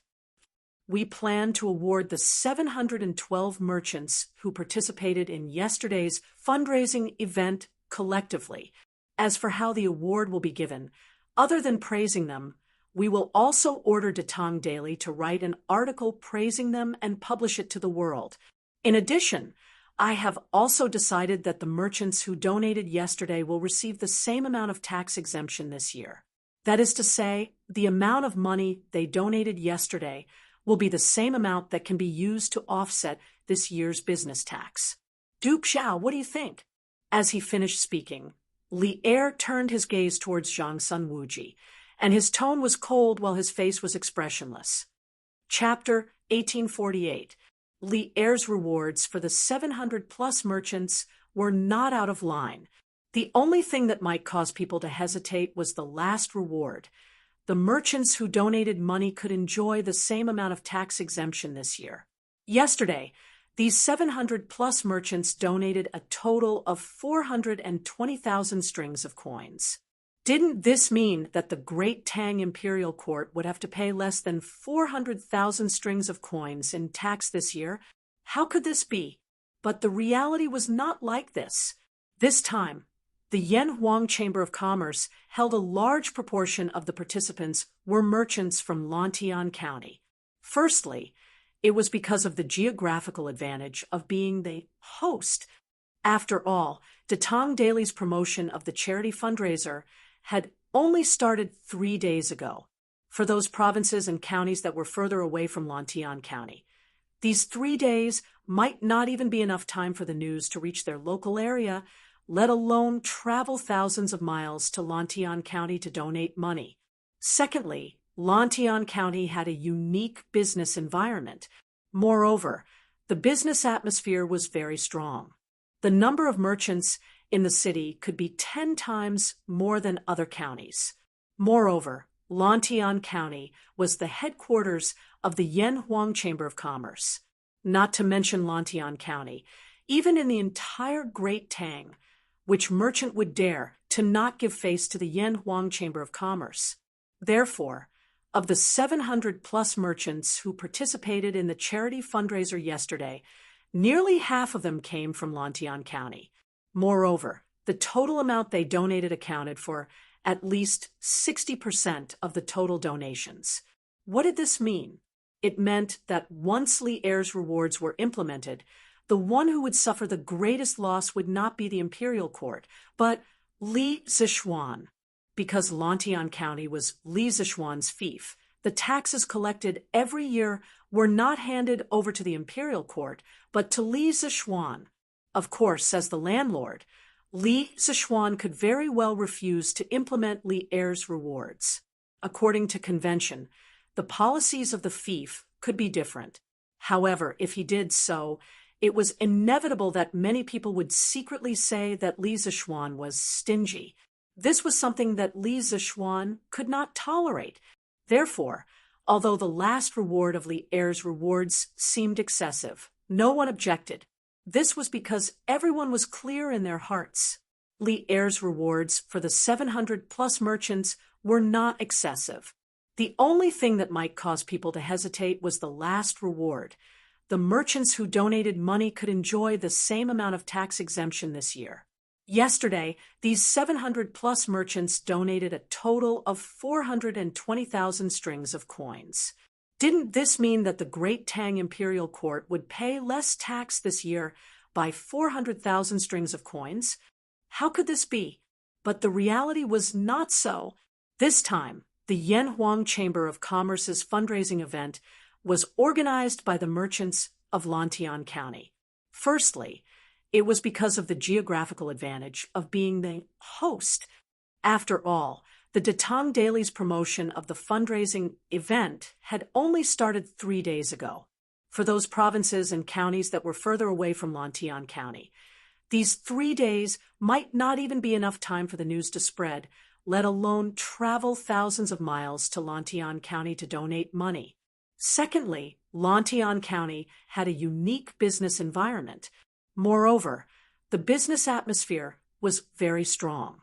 The number of merchants in the city might be 10 times more than other counties. Moreover, Lantian County was the headquarters of the Yan Huang Chamber of Commerce. Let alone Lantian County, Even the entire Great Tang had 10 times more merchants than other counties. Moreover, Lantian County was the headquarters of the Yanhuang Chamber of Commerce, let alone Lantian County. Even the entire Great Tang was like this. Chapter 1849. Wow, the houses here are so tall and magnificent. How can the buildings here be so tall? How can the ground be so flat?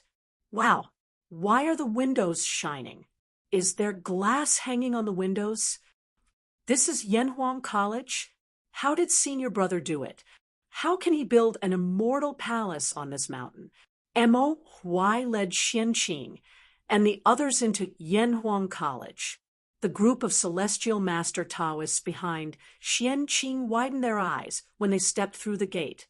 Everyone was so shocked by the magnificent scene in front of them that they could not close their mouths. Some of the younger ones could not help but exclaim softly, "Junior uncle, why is senior brother's Yanhuang College so much more magnificent than our Jingyi Temple?"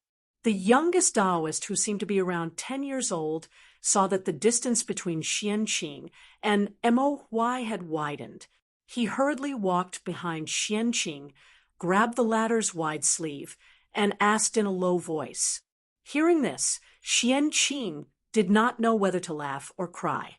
The Jingyi Temple that the little Taoist mentioned was the cultivation place of the celestial master Taoists. In this era on Mount Longhu, the celestial master Taoists originated from the second year of Yongyuan in the Eastern Han Dynasty, 90 AD. Zhang Daoling had been practicing alchemy and teaching in the Mount Longhu area for more than 30 years. He had left many relics and legends of his cultivation and alchemy in the Mount Longhu area. These included the alchemy stove in front of the alchemy rock, the Zhuo Ding pool, the sword testing stone, the Western Immortal Source, the Bailu Cave, the Celestial Master Cottage, and so on. Mount Longhu also became the birthplace of Taoism.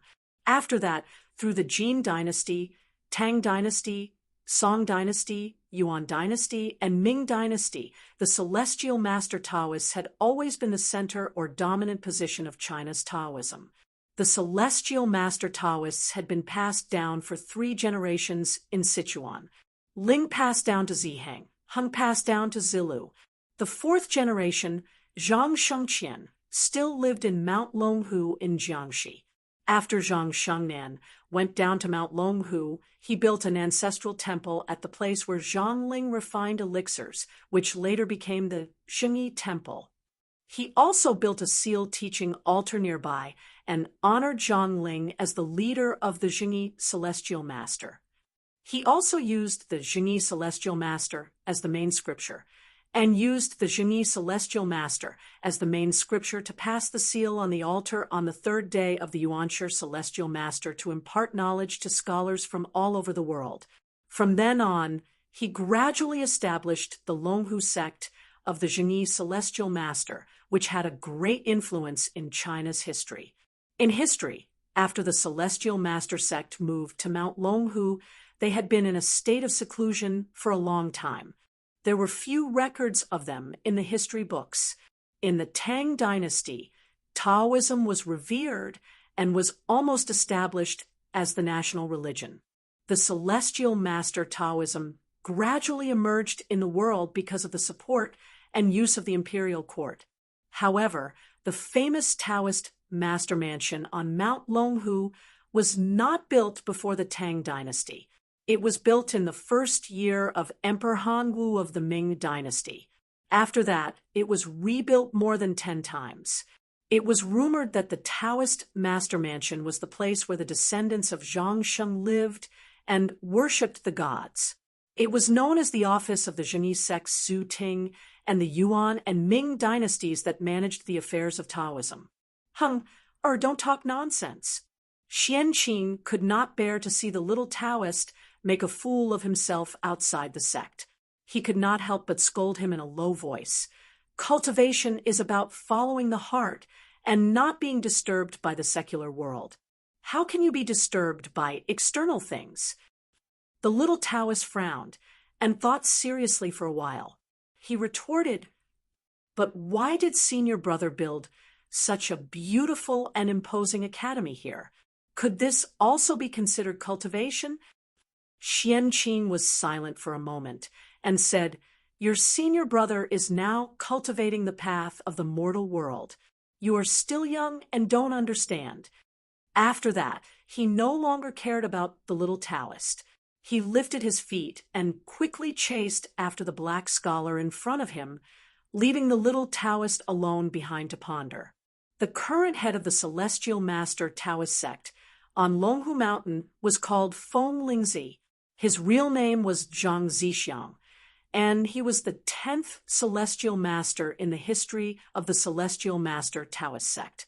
The little Taoist was Zhang Zixiang's grandson. His name was Zhang Heng.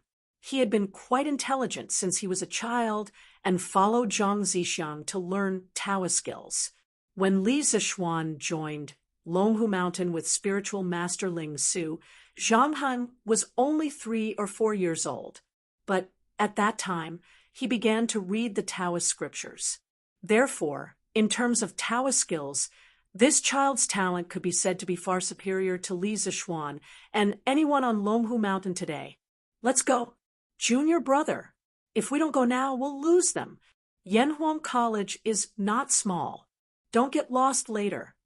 A young Taoist priest walked over and patted Zhang Heng's shoulder. He was amused by Zhang Heng's words.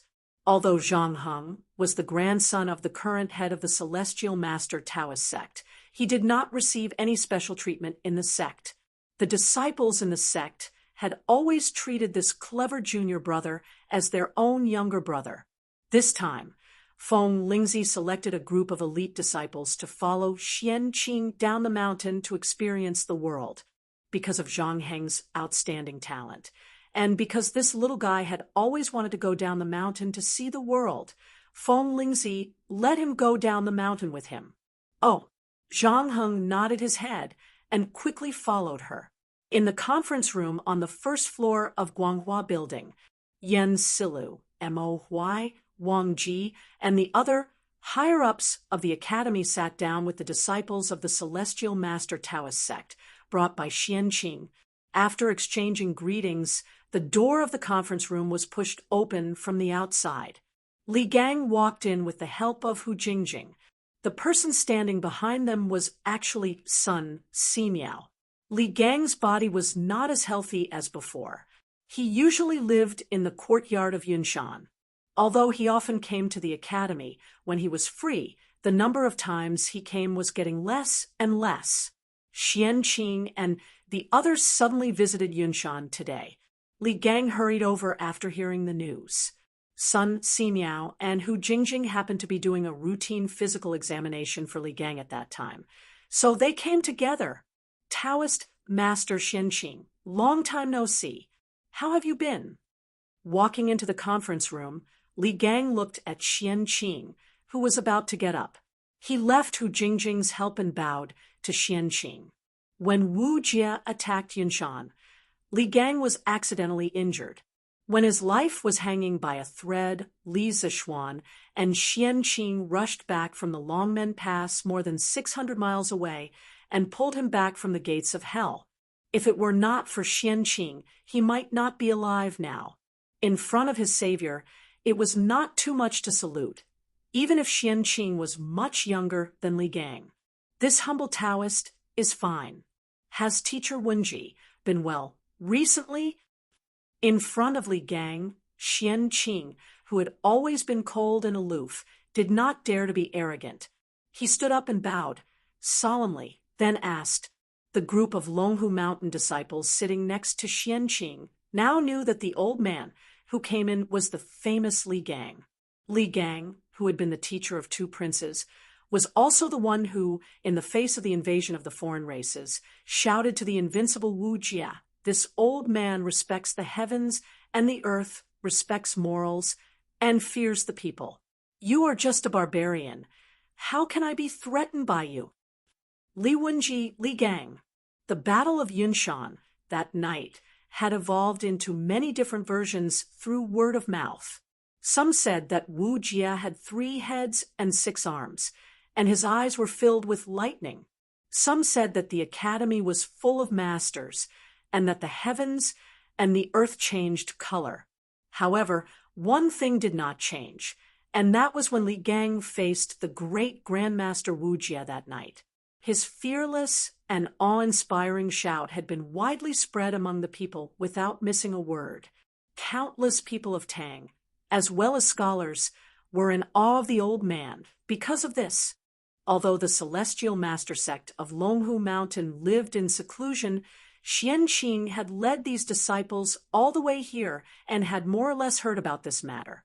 When they saw the kind old man with white hair and a face full of wrinkles, all the disciples of Longhu Mountain were in awe. They all stood up spontaneously and respectfully saluted Li Gang. "Greetings, Teacher Wenji." Since Zhang Daoling founded the Celestial Master Sect, the disciples of the Celestial Master Sect had not cared much about worldly affairs for hundreds of years. However, one thing was undeniable, and that was that the disciples of the Celestial Master Sect were all Han people, descendants of the Yen Emperor and the Yellow Emperor. Although their national consciousness was relatively weak, they still had a strong racial consciousness in their minds. Otherwise, spiritual Master Lingshu would not have killed more than 200 Turkic wolf riders in a rage because of the Turkic wolf riders plundering the border villages of Tang. Although Li Gang did not have the strength to truss a chicken, he was fearless in the face of the invasion of foreign tribes. He raised his head and angrily rebuked the enemy leader, which had greatly increased the prestige of the Han people. In the face of such a righteous old man, the disciples of Longhu Mountain all respected him from the bottom of their hearts. Ha ha! These must be the outstanding disciples of the Celestial Master Sect, right? Ha ha! Sit down. Quickly sit down. Li Gang looked at the disciples of Longhu Mountain beside Xianqing and said with a kind smile, after a round of pleasantries, everyone sat down again. This time, I am under the orders of the sect leader to bring 22 disciples of the Celestial Master Sect down the mountain to gain experience. Since the Celestial Master Sect has not been in contact with the secular world for many years, I'm afraid that I will cause a lot of trouble for you in the future. After everyone was seated, Xianqing cupped his hands in greeting to Li Gang, Yen Silu, and the others. It was rare for him to say such polite words. However, these words sounded incomparably stiff coming from his mouth. It was likely that Feng Lingzi had taught him to say such words before leaving. Hearing this, Li Gang waved his hand and said, "Ha ha! Taoist Master Xianqing's words are too polite. Not to mention that the Celestial Master Sect is the sect of the Yamacho. If it wasn't for Taoist Master Xianqing's help last time, I'm afraid that I would be dead by now. This time, the Celestial Master Sect's disciples are going down the mountain to gain experience, so the Academy should receive them. What's more, Taoist Master Sun's medical center and medical school are short of manpower now. The Celestial Master Sect is the orthodox Taoism in the world, and its disciples must have dabbled in divination. If you can help, it will be the fortune of the joint medical center of Yanhuang College and Tang Empire. I should thank you instead." Sun Simiao also nodded at this time and said, "Mr. Wenji is right.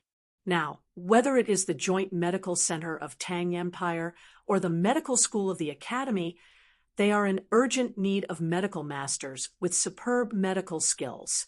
And to be honest, I have been writing a medical book these years. It is a medical book that integrates some of the diseases and treatment prescriptions that I have encountered in my travels over the years. It is a medical book that will be passed down to the future generations. But recently, I have been entangled with the affairs of the medical center and the academy. It is really difficult for me to concentrate all my energy on writing a medical book. Although the Celestial Master Sect of Longhu Mountain is good at Taoism and martial arts, its medical skills are still the best in the world. If I can get your help, I will definitely be relieved a lot. And I can finish writing this medical book a few years earlier. The medical book that Sun Simiao was talking about was the half-finished prescriptions for 1,000 gold that Li Zixuan had seen in the courtyard where he lived. Since he was tricked into Yanhuang College by Li Zixuan, although Sun Simiao felt that he was getting closer and closer to his ideal, the progress of writing this medical book was getting slower and slower because the burden on him was getting heavier and heavier. Unlike Xianqing, who was born in a famous sect, Sun Simiao was also a cultivator, but his medical skills were summed up from countless practice experiences. Strictly speaking, Sun Simiao could only be regarded as a casual cultivator because he did not belong to any sect. But even so, none of the disciples of the Celestial Master sect present dared to despise Sun Simiao because Sun Simiao had practiced medicine for decades and saved countless people. He had a great reputation among the people. He was a person who devoted all his energy and all his passion to the medical career and deserved everyone's respect. Oh, Taoist Sun is writing a medical book. I wonder if it is convenient for us to have a look. Hearing this, Xianqing's eyes lit up, and he asked aloud. In his life, Xianqing had devoted 99% of his energy to the Tao of the Sword, so in the Celestial Master sect, he had the title of Sword Maniac. In terms of understanding of the Tao of the Sword, even spiritual Master Spirit Su could not compare with him. And the other 1% of Xianqing's energy was devoted to the Tao of the medicine.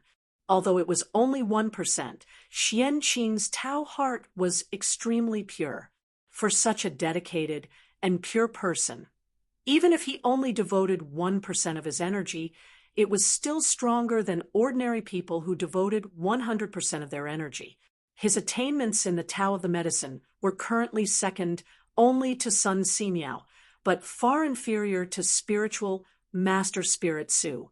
Therefore, when he heard that Sun Simiao was writing a medical book recently, Xianqing was immediately interested, because in terms of medical experience, 10 of him could not compare with Sun Simiao, who had saved countless people. And this medical book that gathered Sun Simiao's years of medical experience would definitely be of great help to improve his medical skills. Since Taoist Xianqing is interested, why not? After Mr. Kong Gue has settled you down, Taoist Xianqing can directly come to my courtyard to have a look. Seeing that Xianqing was interested in his medical book, Sun Simiao was not unhappy, nor did he want to hide it. He smiled calmly and said he had been practicing medicine for half his life, and his ambition was to cure the suffering people of the world who were suffering from the pain of illness. However, he also understood that it was impossible to achieve this goal by himself.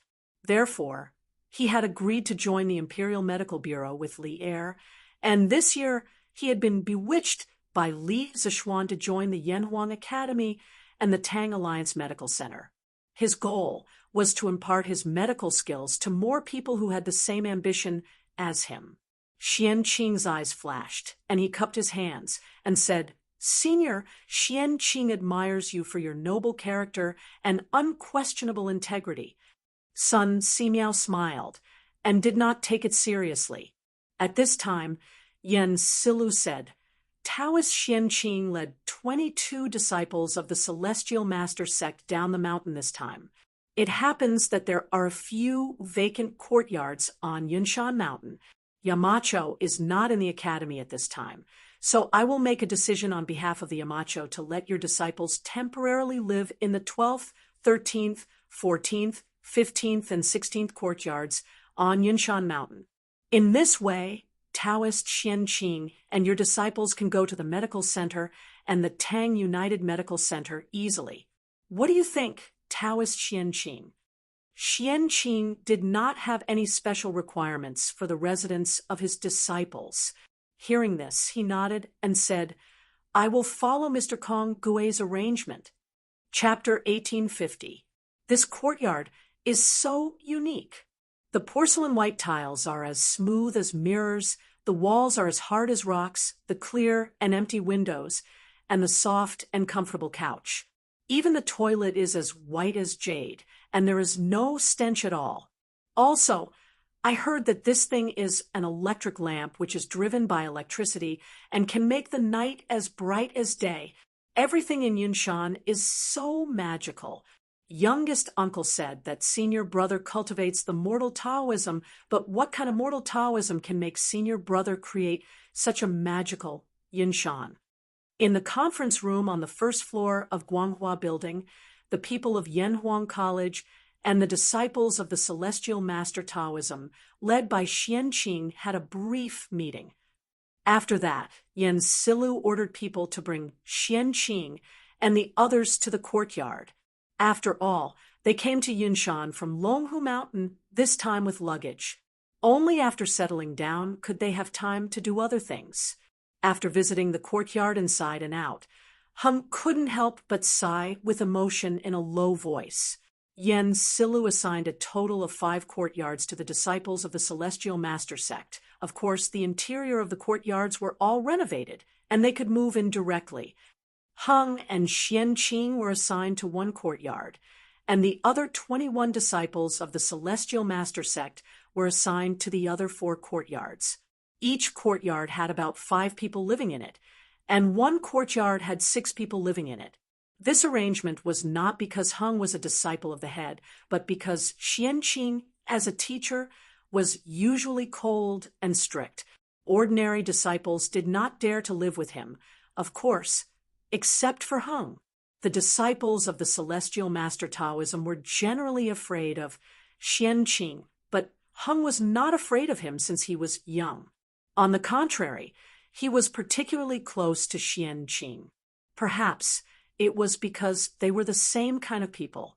Fortunately, the interior of the Cloud Mountain courtyard was extremely spacious. Even if a dozen or so people lived in each building, it wouldn't seem crowded. Otherwise, wouldn't Li Zishuan have innocently ended up with the infamy of abusing his fellow disciples? Uncle, what is the mortal Taoism? Why haven't I heard of it after reading the Taoist canon? Hung really couldn't hold back his curiosity, or maybe Hung didn't want to suppress his thoughts at all. He went upstairs and opened the door of Xianqing's bedroom, asking Xianqing, who was sitting cross-legged on the bed, "Read the Taoist canon thoroughly. If these words were said by other children of the same age, Xianqing would only think that this person was really arrogant. This was because there were more than 1,000 scrolls in the Taoist collection. How could a young boy read through all of them? But the person who said this was Zhang Heng, so Xianqing naturally didn't find it strange at all. It was just that he didn't know how to answer Zhang Heng's question. It was hard for Xianqing to tell what Li Zishuan was cultivating now. After a long silence, Xianqing closed his eyes and said faintly, "I'm not sure what Li Zishuan was cultivating now. I'm not sure about the secular world path either. You should go back and ask the sect leader." Hung was disappointed that he didn't get the answer he wanted from Xianqing. He frowned and replied, "Oh, but grandfather is far away in Mount Longhu. If you want to ask, you can only wait until you return to the sect. However, if this matter is not discussed clearly, it will affect my Tao heart and hinder my cultivation. I hope that martial uncle can enlighten me." Obviously, Hung felt that it was not that Xianqing didn't know, but that he was hiding something from him. Hearing this, Xianqing still said faintly, "I can't help you with this matter. Either you go back and ask the sect leader, or you find a chance to ask your senior brother directly." Xianqing was obsessed with swordsmanship all his life and didn't care about the secular world. How could he explain clearly what the secular world path was? Hung really asked the wrong person this question. Seeing that Xianqing insisted on not telling him, Hung had no choice but to leave. But when he turned around and left, he couldn't help but murmur, "The secular world sect is truly miraculous." It actually allowed senior brother to create such uncanny workmanship. There's even electricity and electric lamps. Senior brother seems to know some truths of the human world that we don't, which prompted him to create all these miraculous things on Cloud Mountain. Also, when I was in the academy just now, I heard the words that the teachers in the academy talked about the most. What is the secular world path? Could it be that Gong Shui was the way of the mortal world that Martial Uncle mentioned? It would be great if I have the opportunity to read the classics of the Academy's secular world path. Heng's low murmur naturally couldn't escape Xian Qing's sharp ears. He suddenly opened his eyes and looked at Heng's back. A trace of worry flashed in his eyes. Who would have thought that someone as cold as Xian Qing, who usually didn't care about anything except swordsmanship, would show a worried look at this time? If Feng Lingzi, the sect leader of the Celestial Master sect who was familiar with him, saw this, he would be shocked. But if Feng Lingzi knew the cause and effect of this matter, he would have a different feeling. After a night's rest, everyone should be almost recovered, right? In a wing room of the courier house in Taiyuan, 32 students gathered together. This wing room, which was originally relatively spacious, seemed a little crowded at this time. Li Tai looked around at everyone and asked aloud. These days, they had been rushing all the way and were tired. Although everyone ate well and slept well along the way, the long journey inevitably consumed a lot of their energy. Now that they had arrived at their first destination, Taiyuan, they didn't need to hurry for a short time. So this morning, Li Tai and Mo Chui deliberately didn't wake everyone up early as usual, which made the teachers and students of the academy sleep in. Although we haven't fully recovered after a whole night's rest, we are much more energetic now. We all know that time is tight. Qingke, you can assign tasks to everyone. Qin Huayu knew why Li Tai asked this question, so he stepped forward and cooperated. As the representative of the teachers of the academy, Mo Chui also said, Huayu is right. Time is tight on this trip to the north, and the tasks are heavy. All of us are shouldering the heavy responsibility of the Yamacho and the teachers of the academy.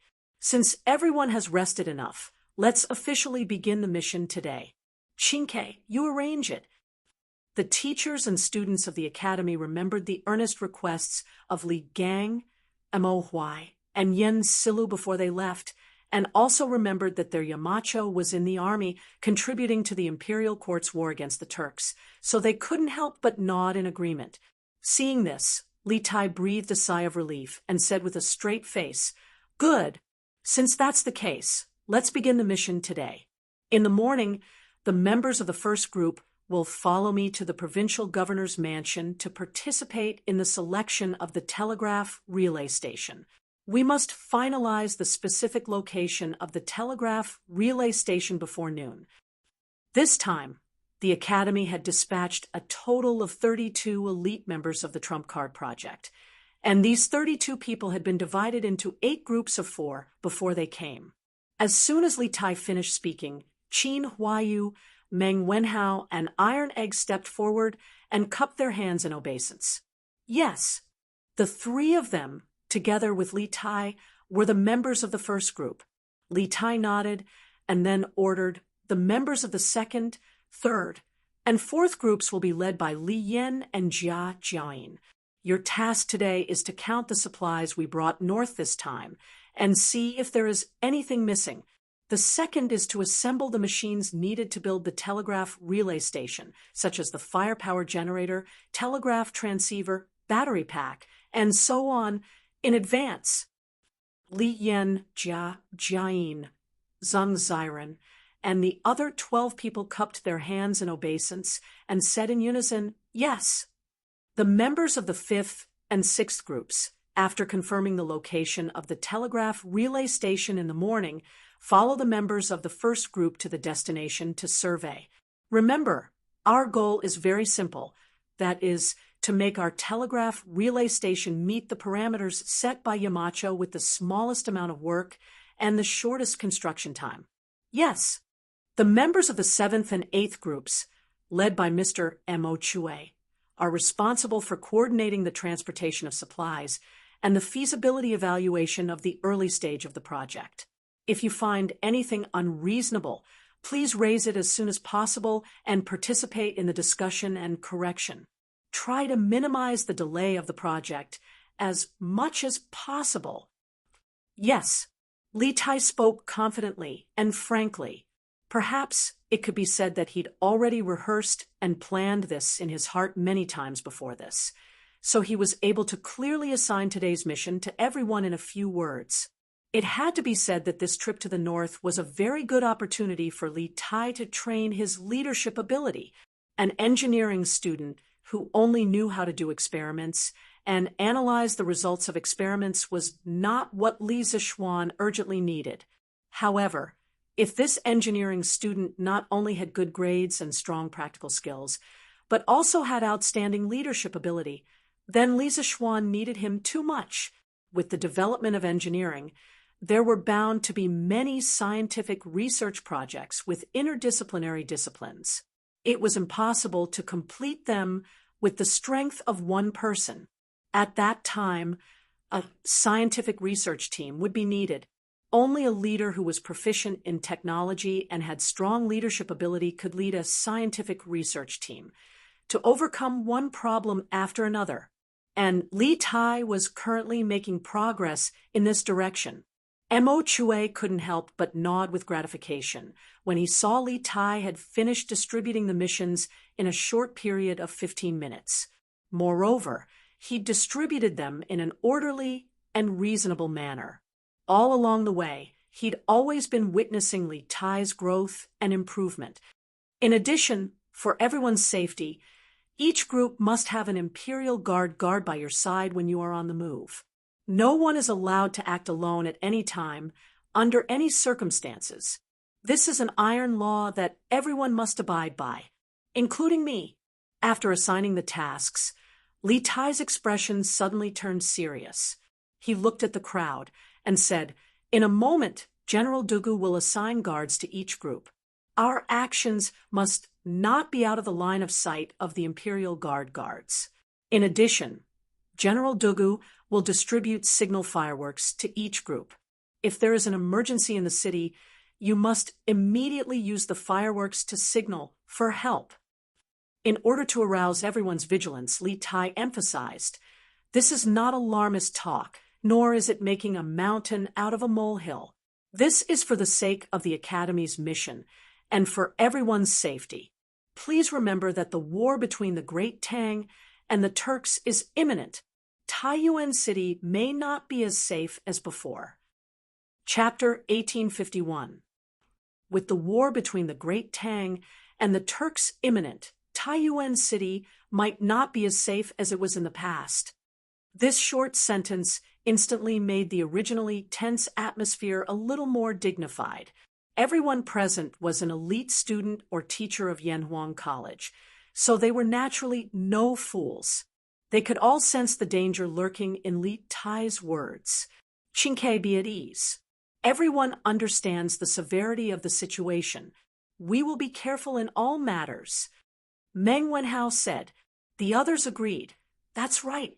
We will be careful in all matters." Li Tai turned to M.O. Chue, asking with his eyes if there was anything he needed to add. M.O. Chue lightly shook his head. Li Tai took in a deep breath and said, "Okay, everyone, begin to move out according to the tasks you've been assigned. Remember, safety comes first." When he had left Cloud Mountain, Li Gang, Yen Silu, and the other esteemed teachers of the academy had repeatedly urged him to ensure that all the teachers and students returned safely. As the commander of this operation, Li Tai felt an immense pressure on his shoulders. This was especially true after Dugu Xin and Dugu Feiying had informed Li Tai of the treacherous situation in Taiyuan City yesterday. Li Tai had sensed a thick sense of danger, so he had repeatedly emphasized the importance of safety to the members of the academy. Since he was the commander of this northern expedition, he had the responsibility and obligation to ensure that everyone in the academy returned safely. Yes, everyone clasped their hands, and then left to carry out their respective tasks. As Li Tai walked out of his room, Dugu Exaian walked over and clasped his hands to Li Tai. "Your Highness, this general has followed your orders and divided the imperial army into 8 teams to protect the 8 teams of the academy. In the future, no matter where the teachers and students of the academy go in Taiyuan City, the imperial army will follow. We will not give the enemy a chance to strike." This morning, the teachers and students of the academy had all slept in. Only Li Tai and Mo Chue had woken up early to discuss with Dugu Exaian and the other generals about the arrangements and deployment for the safety of the teachers and students of the academy. Li Tai nodded and clasped his hands. "Very good. Thank you for your trouble, General Dugu." Li Tai knew that the 2 brothers of the Dugu clan had a close personal relationship with Li Zishuan, so he had always been very courteous to these 2. Moreover, the safety of the 32 teachers and students of the academy all depended on Dugu Exaian and Dugu Feiying, so Li Tai had no choice but to treat Dugu Exaian with respect. "Your Highness, this is this general's duty." Dugu Exaian clasped his hands and hesitated for a moment before saying, "Taiyuan City is currently in a state of chaos. Your Highness, with your precious status, is putting yourself in danger. For the next few days, to ensure your Highness' safety, this general will have to stay by your Highness' side and protect you. No matter where your Highness goes, this general will have to stay by your Highness' side and protect you. I hope your Highness can grant my wish." The members of the royal family had been subjected to all sorts of restrictions since young, so the members of the royal family did not like restrictions when they grew up. This was also the main reason why Li Tai did not like to bring guards with him when he went out. Dugu Exaian also understood this point, but with the current situation, if he did not stay by Li Tai's side at all times, he had no confidence in bringing Li Tai safely back to Cloud Mountain. As such, he could only try to reason with Li Tai. Li Tai frowned. He did not like restrictions. If someone stayed by his side 24 hours a day to protect him, he would feel uncomfortable all over. However, seeing the faint pleading look in Dugu Exaian's eyes, Li Tai hesitated for a moment before nodding. "All right then, I'll have to trouble General Dugu for the next few days. I'll treat it as giving face to the Yamacho." Li Tai secretly added in his heart, if it were anyone else who asked to stay by his side and protect him at all times, he would definitely reject without hesitation and send that person away. It was not that he did not care about his life or was not afraid of death, but that no one would like to have someone by their side at all times unless it was a matter of life and death. However, this person was Dugu Exaian, Li Zishuan's good friend, so it was a different story. Chapter 1852. In the history of China, there were many famous temples in Taiyuan, such as Yongzhou Temple, Chongshan White Horse Temple, Longquan Temple, Kaihua Temple, Jingyin Temple, Bu-Er Temple, Mingxiu Temple, Qianfu Temple, Foguang Temple, Puguang Temple, Tongzi Temple, and so on. However, most of these temples were built after the Tang Dynasty, or, to be precise, after the Zhongguan Temple. What Wang Liaoyuan said was completely true. In this era, only the Puguang Temple and the Tongzi Temple remained intact in Taiyuan City. You said that the Tongzi Temple is located at the top of Longshan, which is very high and has been abandoned. Does that mean that there are no monks living in the Tongzi Temple now, and there are no incense offerings? Li Tai frowned when he heard Wang Liaoyuan's explanation. However, after hearing Wang Liaoyuan's introduction of the Tongzi Temple, Li Tai's eyes suddenly lit up. Li Tai knew that there were no tall pagodas in the Puguang Temple, which did not meet the requirements of building a telegraph relay station. Even if there were, the abbot of the temple would definitely not allow Li Tai to bring people in to build a telegraph relay station.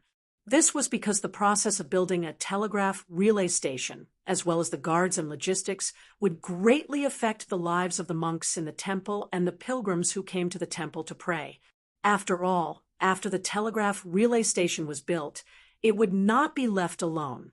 First, the technical staff would be responsible for the daily maintenance, and second, the army would be stationed there to protect the telegraph relay station from being destroyed by people with bad intentions.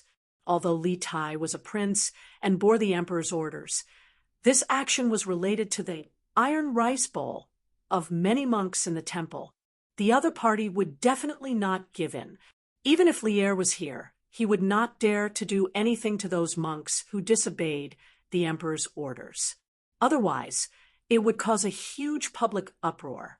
Therefore, compared to the Puguang Temple, the Tongzi Temple was undoubtedly a more perfect location. It could meet the requirements of building a telegraph relay station, and it would not involve the complicated demolition problem. Yes, as far as I know, the Tongzi Temple was abandoned in the late Sui Dynasty. The monks in the temple were nowhere to be found, but the buildings in the temple were not damaged much in the war. It was just that no one took care of it for a long time, so there was a lot of dust. Wang Liaoyuan nodded and replied. Hearing this, Li Tai could no longer hide his excitement. He stood up and said, "That's great. Governor Wang, please send someone to bring this prince to the boy temple to take a look."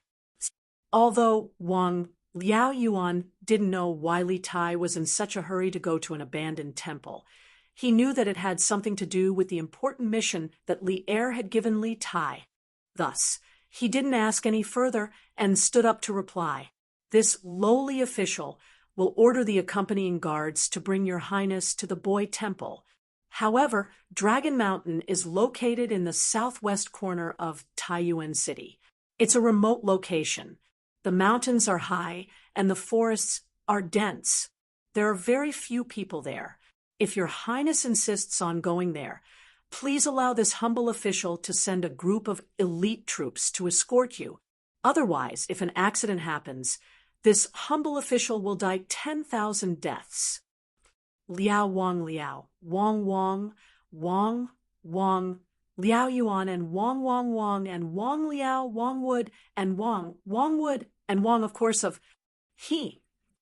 Wang Wood, Wang Wang was, and Wang Wood, to his Wang Temple Li Wang was. Chapter 1853. Your Highness, Dragon Mountain is tall and surrounded by mountains on the south, north, and west. It's shaped like a dustpan. The trees on the mountain are lush and the environment is quiet. If you stand at the top of the main peak and look east along the Sulphur Ditch, you'll be able to see all of Taiyuan City. It's truly a place of beauty and beauty. It's said that when Zen Master Hong Li traveled here, he saw a 5-colored cloud of light shining from the ground. Within the cloud of light, there were 4 boys playing on the lotus seat, shaking the earth and causing rocks to crumble. On the shore, the image of Amitabha Buddha appeared, and the 3 Jin came to pay their respects. After Zen Master Hong, Li recorded this phenomenon. He reported it to the court and applied to build a temple here. Thus, the current boy temple was established. In the southwest corner of Taiyuan City, Li Tai, Qin Huayu, Meng Wenhao, Iron Egg, and the other Yanhuang College students were escorted by 300 Imperial Army soldiers, led by Dugu Exine to the peak of Dragon Mountain. Standing at the top of the mountain and looking east, they could see the entirety of Taiyuan City illuminated by the morning sun. It was a dazzling sight. The provincial governor's guard sent by Wang Liaoyuan was now beside Li Tai, explaining to him with all his heart. You know quite a lot. Looking around, Li Tai was very satisfied with the environment. He couldn't help but praise the guard. When the guard heard this, he immediately beamed with joy and said, Your Highness is too kind. This lowly one is a native of Sourcepeak Prefecture. I was born and raised here, so I naturally know more than others. This lowly one has been to the Boy Temple many times. Your Highness, please come this way. In front of you is the Buddha Pavilion of the Boy Temple, where the 3 sages of the West are enshrined. At this point, the guard pointed to the north and made an inviting gesture to Li Tai. It was a massive Buddhist pavilion with 2 floors. It was built against the mountain, and its scale was extremely grand. Dugu Exayan gave a look to his left and right, and 2 groups of Imperial Army soldiers immediately filed out toward the Buddha Pavilion in the north. Li Tai saw this and said nothing. He stood to the side, quietly waiting for something. Not long after, an Imperial Army soldier ran out and cupped his fist at Dugu Exayan. General, everything in the Buddhist pavilion is normal. There's no danger. Dugu Exayan nodded, and then gave Li Tai a look. Li Tai understood, and said to the guard from the Bing Province Governor's Mansion, "Since you are familiar with this place, then lead the way." "Yes, Your Highness." The guard cupped his fists and slowly walked towards the Buddha Pavilion on Li Tai's left. As Li Tai's group walked in, they realized that the Buddha Pavilion was made up of a front porch and the main part of the pavilion. The front porch was 5 rooms wide and 1 room deep. It was around 10 zhang wide and 20 zhang deep. There were 9 pillars, all of them in the shape of large lotuses. They were arranged in a north-south direction, and the lotus-covered part of the pillars was around 3 feet in diameter. The roof was made of stone, and the floor was paved with stone, but the rooms were made of square bricks. The main part of the Buddha Pavilion was around 10 zhang wide and 50 zhang deep. It was even more spacious than the front porch. The walls were built vertically with stone strips, and the northern part of the wall was built directly on top of natural rock. In the middle part of the wall, the door to the room was open. There were no carvings on the outside, but the inside was filled with carvings of 1,000 Buddhas. These Buddhas were of different shapes and sizes, creating a magnificent sight.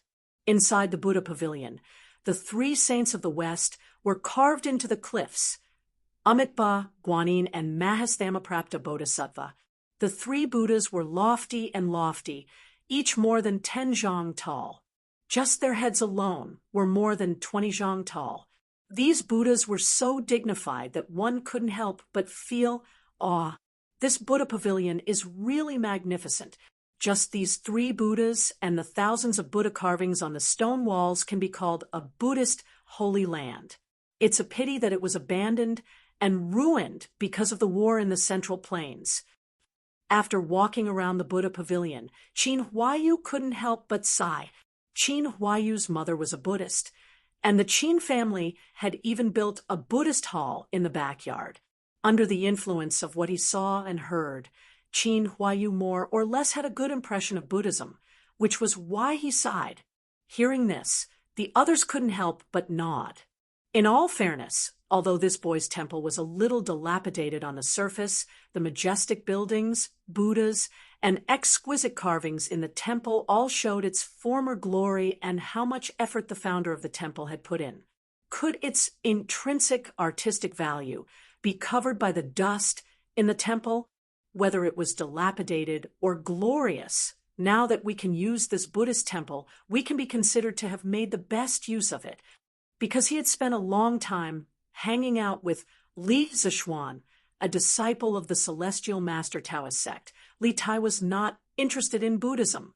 Hearing Qin Huayu and the others sigh, he said somewhat disapprovingly, "Qin Ke, are you planning to choose here?"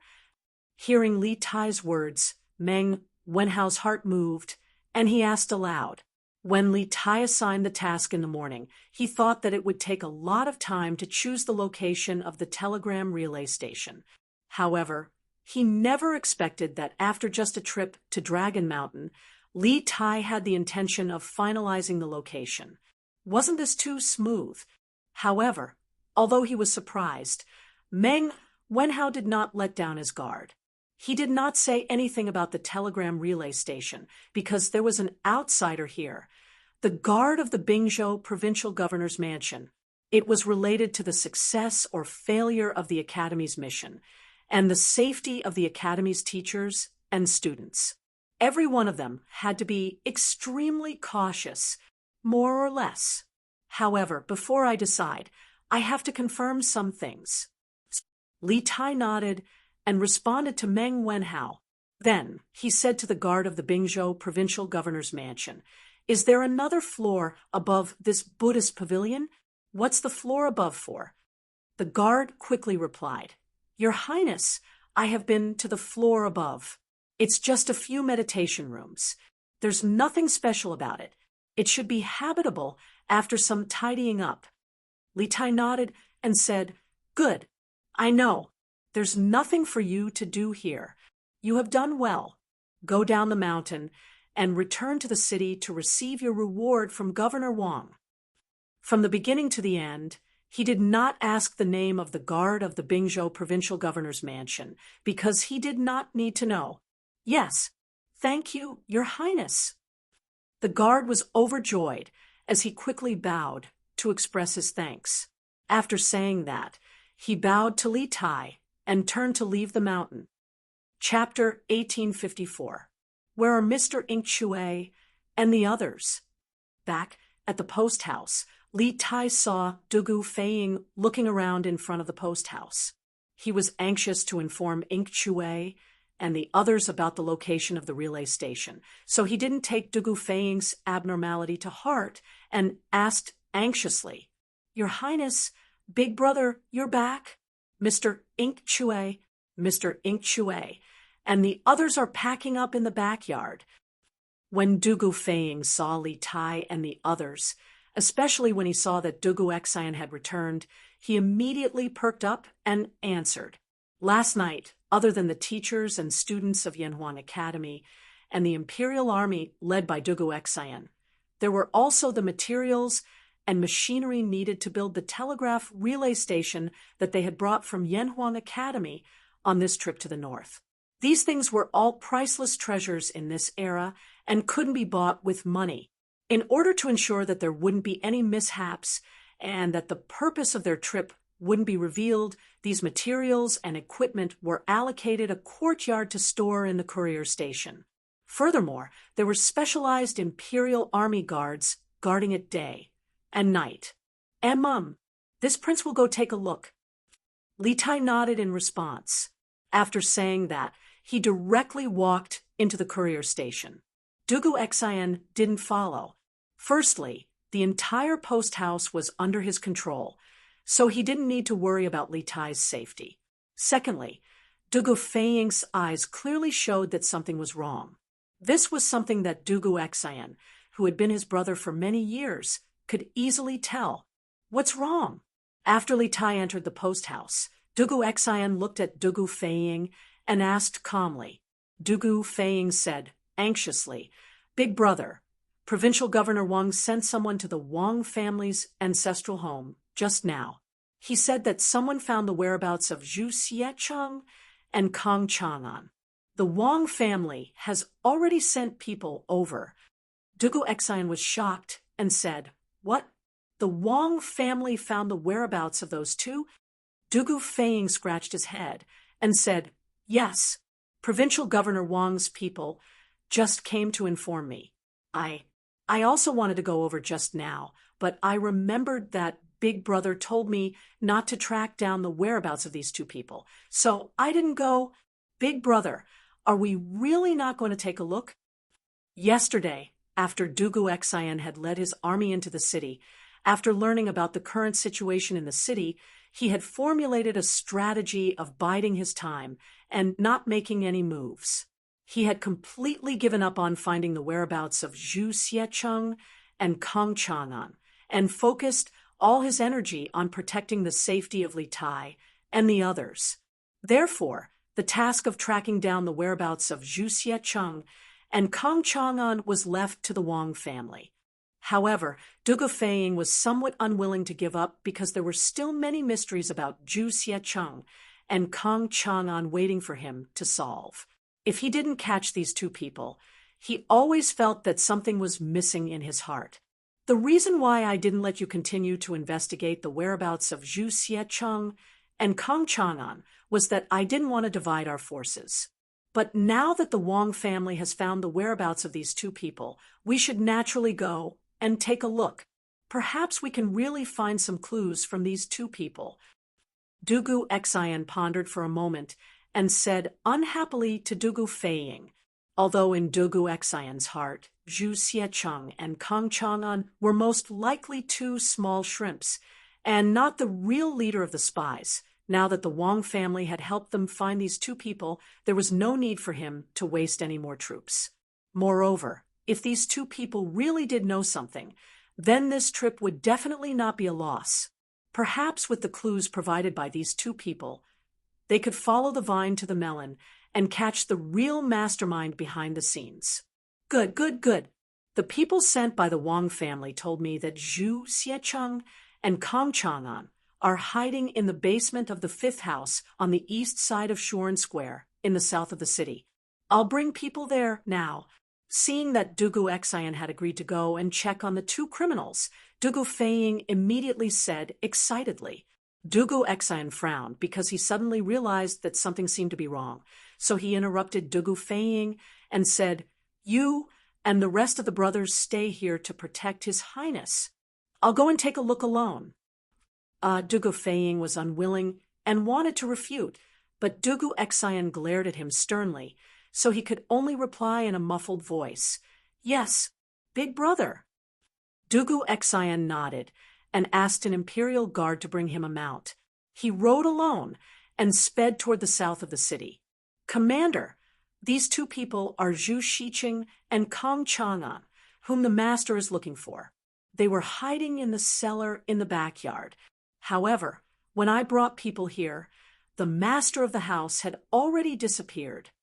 In the backyard of the 5th house, on the east side of Shuren Square, in the south of Taiyuan City, a thin young man dressed in black cupped his fists and bowed to another tall man dressed in black with a round collar. "Grand Commander." This tall man in black with a round collar was Wang Chengwu, the Grand Commander of the Wang clan's Shadow Guards. He could be considered a legend among the Wang clan's Shadow Guards. At the age of 30, he had already reached the Grandmaster realm. With such talent, he could easily serve as a general in the Great Tang. "Bai Qing, tell me, how did you find them?" Wang Chengwu's eyes were like lightning. He glanced at Zhu Xiecheng and Kang Chang'an, who were tied up like dumplings, and then turned his eyes back to the thin man in black in front of him and asked in a deep voice. This Bai Qing was from the 2nd Division of the Wang family's Shadow Guards, which was under the control of the 2nd Branch. Yesterday, the Wang family had sent out all their forces to look for the suspects, but they still could not find them. However, this Bai Qing easily found them, which made Wang Chengwu suspicious. Bai Qing's eyes flashed, and he hurriedly bowed and said, "Commander, I was patrolling Shuren Square this morning and saw that the door of this house was wide open. It was very unusual, so I went in to take a look and found that there was no one in the house. I was about to leave when I suddenly heard a noise from the backyard, so I went to the backyard to check. I didn't expect that there were people hiding in the basement of the backyard. After questioning, I found that these two people were wanted by the head of the family. I was worried that I couldn't deal with them alone, so I hurriedly sent someone back to the family to send a message to you." This guy's explanation could be said to be watertight, but Wang Chengwu looked at him suspiciously. After a moment of silence, Wang Chengwu waved his hand and said, "Take these two people back, and then go to the courier station to bring the accountant of the Chu Ironware shop back to the ancestral house. Verify their identities." Yes. 4 warriors in golden armor came out of the crowd and dragged Zhu Xiecheng and Kang Chang'an, who were tied up on the ground. Wang Chengwu waved his hand and said, "Let's go back to the ancestral house." A group of people immediately took Zhu Xiecheng and Kang Chang'an out of the house. Bai Qing followed behind, and a trace of excitement and greed flashed in his eyes. He muttered to himself. The head of the family gathered all the forces to arrest these two people, which means that these two people are very important, and the one who caught them is me, Bai Qing. I'm rich. I'm rich. Ha ha. The head of the family will definitely reward me a lot this time. In fact, the situation was not like what Bai Qing said just now. Bai Qing was indeed ordered to patrol Xuanren Mill in the morning, but just as he walked into the gate of Xuanren Mill, an arrow was aimed at his face. Although Bai Qing had some martial arts, he could not dodge this sudden arrow with his kung fu. Just as Bai Qing closed his eyes and shouted in his heart, "I'm going to die," the arrow did not pierce his head. Instead, it was an inch away from his ear. With a bang, it was deeply nailed to the wall. Bai Qing was still in shock, but after the person who assassinated him shot the arrow, he did not do anything else. He turned his head to look at the arrow nailed to the wall, and saw a piece of cloth tied to the arrow shaft. His heart moved, and he quickly went forward to take the arrow from the wall. He opened the cloth and saw the words written on it. The person being chased by the Wang family is hiding in the basement of the backyard of the 5th house in the east of Xuanren Mill. After seeing this line of small words, Bai Qing subconsciously did not believe it. He thought that this was a prank by some bored person, but after thinking about it carefully, he felt that something was wrong. Which bored person could shoot an arrow into a wall more than 2 inches deep? Then he thought of the fact that Wang Yu had mobilized the entire Wang family's power to search for Zhu Xiecheng and Kang Chang'an in Taiyuan City. If he caught these two people, he would definitely receive a lot of rewards from the family. Even his position among the Wang family's secret guards would be raised to a higher level because of this. Thinking of this, Bai Qing put away the cloth with the words and secretly went to the 5th house in the east of Xuanren Mill alone. Because he did not want others to share the credit with him, he did not plan to call any of his companions. But unexpectedly, he really did find Zhu Xiecheng and Kang Chang'an in the basement of the backyard of the house. Bai Qing could not help but be overjoyed. Thus, the scene just now happened. Obviously, the arrow just now was not meant to assassinate him, but someone had sent him a message. As for why Bai Qing lied to Wang Qinggu, the reason was because of benefits. If he told the truth that someone had sent him a message to point out Zhu Xiecheng and Kang Chang'an's hiding place, and that was why he caught the two people, then it would seem that he did not play any role in this matter. In order to show more of his credit, he could only say that he had found Zhu Xiecheng and Kang Chang'an's hiding place by himself. On the other side, he was experiencing a real assassination. Dugu Xian rode alone from the center of the city to Xuanren Mill. When he was 3 houses away from Xuanren Mill, suddenly dozens of arrows with cold light shot toward him from the surrounding walls of the houses. Dugu Xian was a martial arts master at the grandmaster level, and his perception of danger was far more sensitive than Bai Qing's. The moment before the arrows were shot, he felt a sense of danger, and his heart skipped a beat. In the face of dozens of arrows, Dugu Xian pulled out the sword at his waist. With the help of Li Zixuan, he had learned the 9 strategies beyond the swords, arrow-breaking style. There was a flash of sword light in the air, and the dozens of arrows were all broken by Dugu Xian. Ding, ding, ding. The arrows fell on the bluestone with a crisp sound, and the space was instantly silent. "Who are you, scoundrel? How dare you commit murder in Taiyuan City? Come out." Dugu Xian had already dismounted. He stood with his sword in hand, glanced around, and shouted in a deep voice. Chapter 1855. Taiyuan City, on the streets outside Wenchang Square, was dead silent. Dugu Xian, alone with his sword, was holding his breath as he faced off against the air. Just a moment ago, dozens of glowing arrows had been shot at him from the walls around him. If he had not been a grandmaster, and if it had not been for the exquisite swordsmanship of 9 strategies beyond the swords, that volley of arrows would have been enough to injure him. Due to the sudden attack from the dark, Dugu Exayan had focused all his attention on his swordsmanship and survival, so he had not paid attention to the enemy's specific location. Now that the enemy's attack had slowed down, Dugu Exayan finally had time to observe his surroundings. However, at this moment, there was no one around him. If it had not been for the dozens of broken arrows lying on the ground, Dugu Exayan would have thought that the frightening scene he had just experienced was an illusion. An expert. There was definitely a martial arts expert among the enemy, and there was more than one. When Dugu Exayan had blocked the volley of arrows, he had clearly felt that a few of the arrows carried a huge amount of true chi. The person who had shot the arrows was definitely at the peak of chi transforming stage, or above. Moreover, other than the few extremely powerful true chi arrows, the other assassins who had shot the arrows were all above the chi transforming stage. How did such a powerful assassination team sneak into Taiyuan City? And why did they choose to attack him at this time? At this moment, many questions flashed through Dugu Exayan's mind. Since he had only gone to the south of the city to see if Zhu Xiecheng and Kang Chang'an had been captured, he had not brought any guards with him when he came out of the courier station. At this moment, he was alone, but he was still fearless. Whoosh, whoosh, whoosh. Dugu Exayan happened to be standing at the intersection of 2 streets. His upper left, upper right, lower left, and lower right were all surrounded by the walls of the square.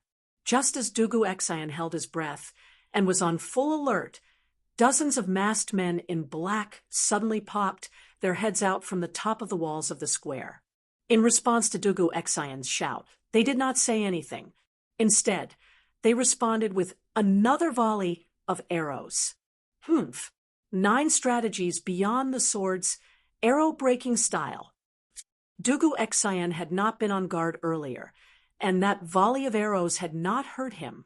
Now that he was on guard, how could he be afraid of the black-clothed assassin using the same trick again? He snorted coldly, and then the tip of the sword in his hand trembled, pointing it at the arrows that were shooting towards him. The speed of his sword was too fast, and ordinary people could only see the countless blurry sword shadows in the air. Then a series of ding-ding-ding sounds could be heard, and the dozens of arrows all fell on the bluestone floor. Compared to his previous response, Dugu Exayan's response this time was even more composed and casual. Obviously, under his full defense, these dozens of black-clothed experts could not hurt him. The arrow-breaking form of the Dugu 9 swords was a supreme sword technique that could break all kinds of hidden weapons. However, Dugu Exayan had only just begun to learn it. If he had mastered the Dugu 9 swords, not only would he be able to resolve the danger he was in, he would also be able to deflect the enemy's arrow and use it to injure the enemy. But even so, it was more than enough for Dugu Exayan at the moment. This arrow-breaking form could not only break the enemy's most threatening volley of arrows, but more importantly, the Dugu 9 swords was more focused on the intent than the form. Defeating a move without a move did not consume much of one's vital energy. Therefore, even if these black-clothed experts were to shoot at him with their bows for 2 hours, Dugu Exayan was still confident that he could block them with the arrow-breaking form. This was Taiyuan City. Not only were there patrolling officers, there were also guards stationed in the city. As long as he delayed these black-clothed men for 15 minutes, he would definitely be able to wait for reinforcements. Therefore, Dugu Exayan was not worried about his own safety, unless these black-clothed experts had other tricks up their sleeves. The target is difficult to deal with. Scatter the smoke. On the eastern wall, a black-clothed masked man put away his longbow and quickly took out a small pouch made of fine gray cloth from his bosom. This man spoke in Turkic, and Dugu Exayan could not understand him. From the looks of it, this man should be the leader of this group of masked men. Obviously, After witnessing Dugu Exion's exquisite swordsmanship and superb martial arts realm, he understood that it would be difficult to hurt Dugu Exion with the volley of arrows that they had used to assassinate Dugu Exion. Today's assassination had to be done quickly. Therefore, he had to change his strategy and abandon the bow to use poison. Since they were all masked, they would not be poisoned even if they used the smoke. In the blink of an eye, after the leader of the masked men gave the order, the black-clothed men on the walls around Dugu Exion took out powder wrapped in fine gray cloth from their bosoms and threw it in Dugu Exion's direction. All of this happened too quickly, and Dugu Exion was caught off guard. He could tell that these black-clothed men were not throwing hidden weapons at him, but it was definitely not something good either. It was very likely that it was some kind of medicine that could make him lose his ability to fight. 22 small pouches opened up above Dugu Exion's head, and the white powder in the pouches poured down. Dugu Exion's Dugu 9 swords, arrow-breaking style, could defend against a sky full of arrows, but how could it defend against a sky full of powder? Dugu Exion immediately held his breath and retreated like lightning. He was facing the east, so he was retreating to the west. Unfortunately, the east wind was blowing in Taiyuan City. Although Dugu Exion's speed of retreat was fast when the wind blew across the sky, it was inevitable that he would inhale some of the powder. Kill! Let's end this quickly. The leader of the masked assassins roared and pulled out the sword at his waist. He leaped from the wall and slashed viciously at Dugu Exion. The other 21 assassins followed suit, pulling out their swords and slashing at Dugu Exion. Humph! Good timing. Lone wind swordsmanship. Dugu Exion was not afraid at all, and a vicious glint flashed in his eyes. Previously, when these assassins were attacking from afar, it was not easy for him to take them down one by one. That was because it was difficult to change directions in the air. If he used his qinggong to leap onto the wall and kill one of the assassins, the other assassins would definitely shoot at him immediately. At that time, not only would it be difficult for him to change his position in the air, but it would also be difficult for him to use 9 swords, arrow-breaking style. Now that these assassins had given up on long-range attacks and switched to close combat, it was exactly what Dugu Exion wanted. In terms of close combat, he had mastered both the lone wind swordsmanship and the lone wind swordsmanship. He was not afraid of these black-clothed assassins at all. Dugu Exion leaped into the air and spun in midair. A blinding sword, aura shot up like a dazzling silver dragon. Pure and arrogant sword intent filled the entire alley. Immediately after, the dazzling sword aura clashed with the 22 sharp swords that were coming from all directions. Ding, ding, ding. An ear-piercing sound of metal clanging instantly resounded through this area of the residential area. As it was almost 7 in the morning, those who were supposed to go out to work had already gone to work, and those who were supposed to go to the market had already gone to buy things. Therefore, there were not many pedestrians in the alley. However, the ear-piercing sound of metal had inevitably alarmed many of the residents. Some of the more daring onlookers were making their way over. Humph! What a futile struggle! At that moment, the leader of the masked assassins could not help but snort coldly. Dugu Exion could not help but be startled because the leader of the assassins was speaking in Han Chinese. "You are Han Chinese?" Dugu Exion could not help but exclaim in surprise. However, when he opened his mouth, he could not help but inhale some of the powder in the air. After realizing that something was wrong, Dugu Exion quickly shut his mouth. At that moment, the leader of the assassins snorted coldly. His aura suddenly changed, and his true chi surged. The long sword in his hand was filled with sword chi, and it let out a loud sword hum.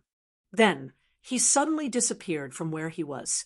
Yes, his entire body had suddenly disappeared. Dugu Exion was instantly alarmed.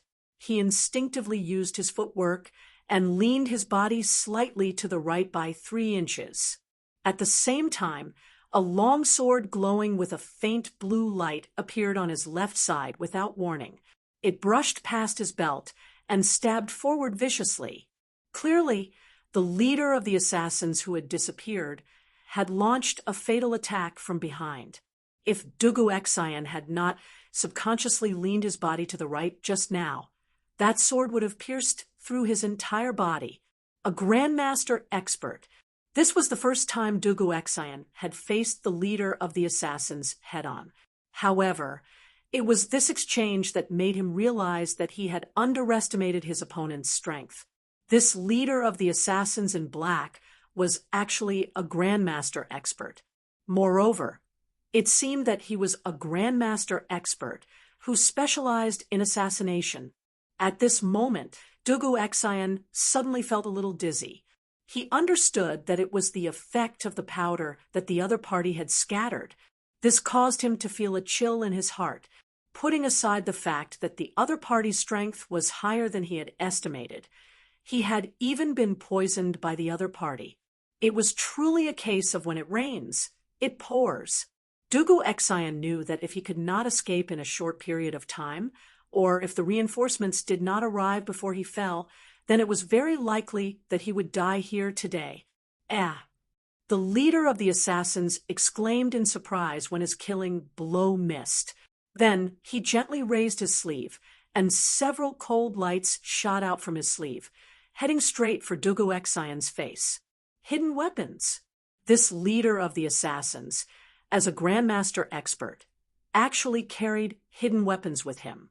This really refreshed Dugu Exayan's 3 views.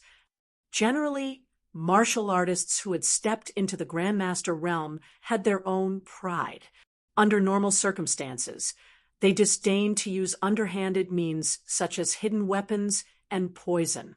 However, the black-clothed assassin leader in front of him not only used poison, but also carried hidden weapons with him. He was really unscrupulous. Chapter 1856. Grand Commander? Grand Commander. Bad news. Bad news. General Dugu, who entered the city yesterday, was attacked by a group of black-clothed, masked assassins in the southern alley.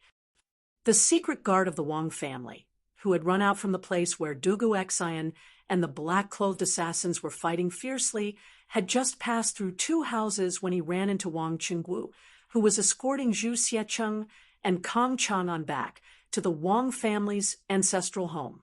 He was startled at first, but then he hurried forward and cupped his fists. What? You're saying that someone tried to assassinate General Dugu in the city? Wang Qingwu was shocked when he heard this, and he hurriedly waved his hand to signal for the troops behind him to stop. He then looked at the shadow guard and asked in a low voice. The shadow guard panted as he said, "Yes, Grand Commander." There were more than 20 of them, and General Dugu was alone. When this subordinate arrived, General Dugu seemed to be on the verge of collapsing. "Should we go?" "Hu Daliang, Bai Qing, take 10 of your brothers and bring Zhu Xiecheng and Kang Chang on back to the ancestral home. The rest of you, follow me." Without waiting for the guard to finish speaking, Wang Qingwu bellowed and ordered his subordinates. "Yes, Grand Commander." A round-faced man with a full beard and Bai Qing hurriedly responded in unison. With that, the 2 of them called over 10 Wang family shadow guards and brought Zhu Xiecheng and Kang Chang on back to the Wang family ancestral home. Wang Qingwu waved his hand, and the remaining 10 or so Wang family shadow guards followed him. Under the lead of the shadow guard who had reported earlier, they galloped wildly in the direction of the battle between Dugu Exayan and the black-clothed men. As Wang Yu's trusted aide, Wang Qingwu naturally understood Wang Yu's current attitude toward the imperial court and the imperial family. He also knew why the Wang family's forces, both on the surface and in the shadows, had mobilized in full force yesterday to search for 2 businessmen who had nothing to do with the Wang family. It was precisely because of this that Wang Chengwu had made the decision to rescue Dugu Xian without any hesitation the moment he heard that someone had tried to assassinate him. Putting aside the fact that the Wang clan had mobilized all its forces yesterday mainly because Dugu Xian's younger brother, Dugu Feiying, had personally come to Wang Yu's door to ask for help, given the current relationship between the Wang clan and the imperial court, Wang Yu could not possibly sit by and watch as the commander of the imperial army was assassinated in the Wang clan's headquarters, Sourcepeak City, was assassinated by an unknown group of people. If something were to happen to Dugu Xinjin in Sourcepeak City, the Wang family and the officials of Sourcepeak City would face endless trouble. Therefore, there was no need to report this matter to Wang Yu. Wang Chengwu could guess Wang Yu's attitude. Most importantly, there was no time for him to return to the ancestral home and report the situation to Wang Yu. On the other side, at the post house, after Li Tai returned, he immediately gathered everyone in the academy and informed them of everything he had seen on Dragon Mountain in the morning, as well as his decision to set the location of the telegram relay station at Dragon Mountain Boy Temple. After understanding the general topography of Dragon Mountain Boy Temple, the Academy's teachers and students, including Mo Chue, unanimously agreed that the telegram relay station should be built on Dragon Mountain. At that moment, Li Tai led the members of Team 5 and Team 6 with measuring tools and prepared to go up the mountain for a field survey. Mo Chue also followed. He also wanted to see the terrain and discuss with Li Tai the future construction plan. After leaving the post house, Li Tai did not see Dugu Xian. There was only Dugu Feiying and the imperial army guarding the door. Li Tai couldn't help but frown. He went up to Dugu Feiying and asked, "General Feiying, where is General Dugu Xian? Didn't he come back with me just now?" Dugu Xian had already told Li Tai about Zhu Xiecheng and Kong Chang'an before entering the city yesterday, so Dugu Feiying had nothing to hide. He told the truth. "Your Highness, I just received news that the Wang family's shadow guards found Zhu Xiecheng and Kong Chang'an's whereabouts at Xuanren Square in the southeast of the city and were preparing to capture them. After my brother heard about it, he went alone to check it out. He should be back soon." Zhu Xiecheng? Kong Chang'an? I heard that the Wang family had been looking for these two for almost an entire day yesterday, but they couldn't find their whereabouts. How did they suddenly find them today? Hearing this, Li Tai frowned and muttered to himself suspiciously. Now that the situation in Sourcepeak City was treacherous, Li Tai had become paranoid. He subconsciously felt that something was wrong, but as for what was wrong, he couldn't put his finger on it. Dugu Feiying's ears were sharp, so he naturally heard Li Tai's muttering. However, he could only pretend that he didn't hear it because he couldn't answer this question. "Did you just say that General Dugu Xian went alone?" Suddenly, Li Tai raised his voice and asked Dugu Feiying. There was a faint nervousness in his expression. Dugu Xian was the strongest fighting force in the imperial army, and he was also the brain of the imperial army. If something happened to him, it would be almost impossible for the people from the academy to complete their mission and return safely to the academy. Therefore, Li Tai couldn't help but feel nervous when it came to Dugu Xian's safety. Dugu Feiying chuckled and said, "Your Highness, you don't have to worry. My brother is now a master. No one in Taiyuan City can hurt him." As Dugu Xian's younger brother, Dugu Feiying had full confidence in Dugu Xian's personal strength. Chapter 1857. Scorching Sun Saber Technique. The newcomer was none other than Wang Chengwu, who had just rushed over to help. When he saw the black-clothed man completely disregard him and insist on killing Dugu Xian first, Wang Chengwu was greatly alarmed and immediately used his trump card. Wang Chengwu held a large saber with both hands and spun it rapidly in the air. The scorching saber aura directly blasted away the other men in black who wanted to stop him. At the same time, his speed instantly doubled. He was originally about 30 meters away from Dugu Exayan and the leader of the men in black, but in the blink of an eye, the distance between them was less than 10 meters. What a fast speed! Feeling the biting, cold, murderous intent behind him, the leader of the men in black frowned slightly. He could not help but be secretly surprised by Wang Chengwu's extreme speed. Even when he was in his best condition, he could not reach such a fast speed, let alone when he was fighting with Dugu Exayan earlier. Not only did he expend a lot of vital energy, but he also suffered some minor injuries. At this time, he had to make a choice.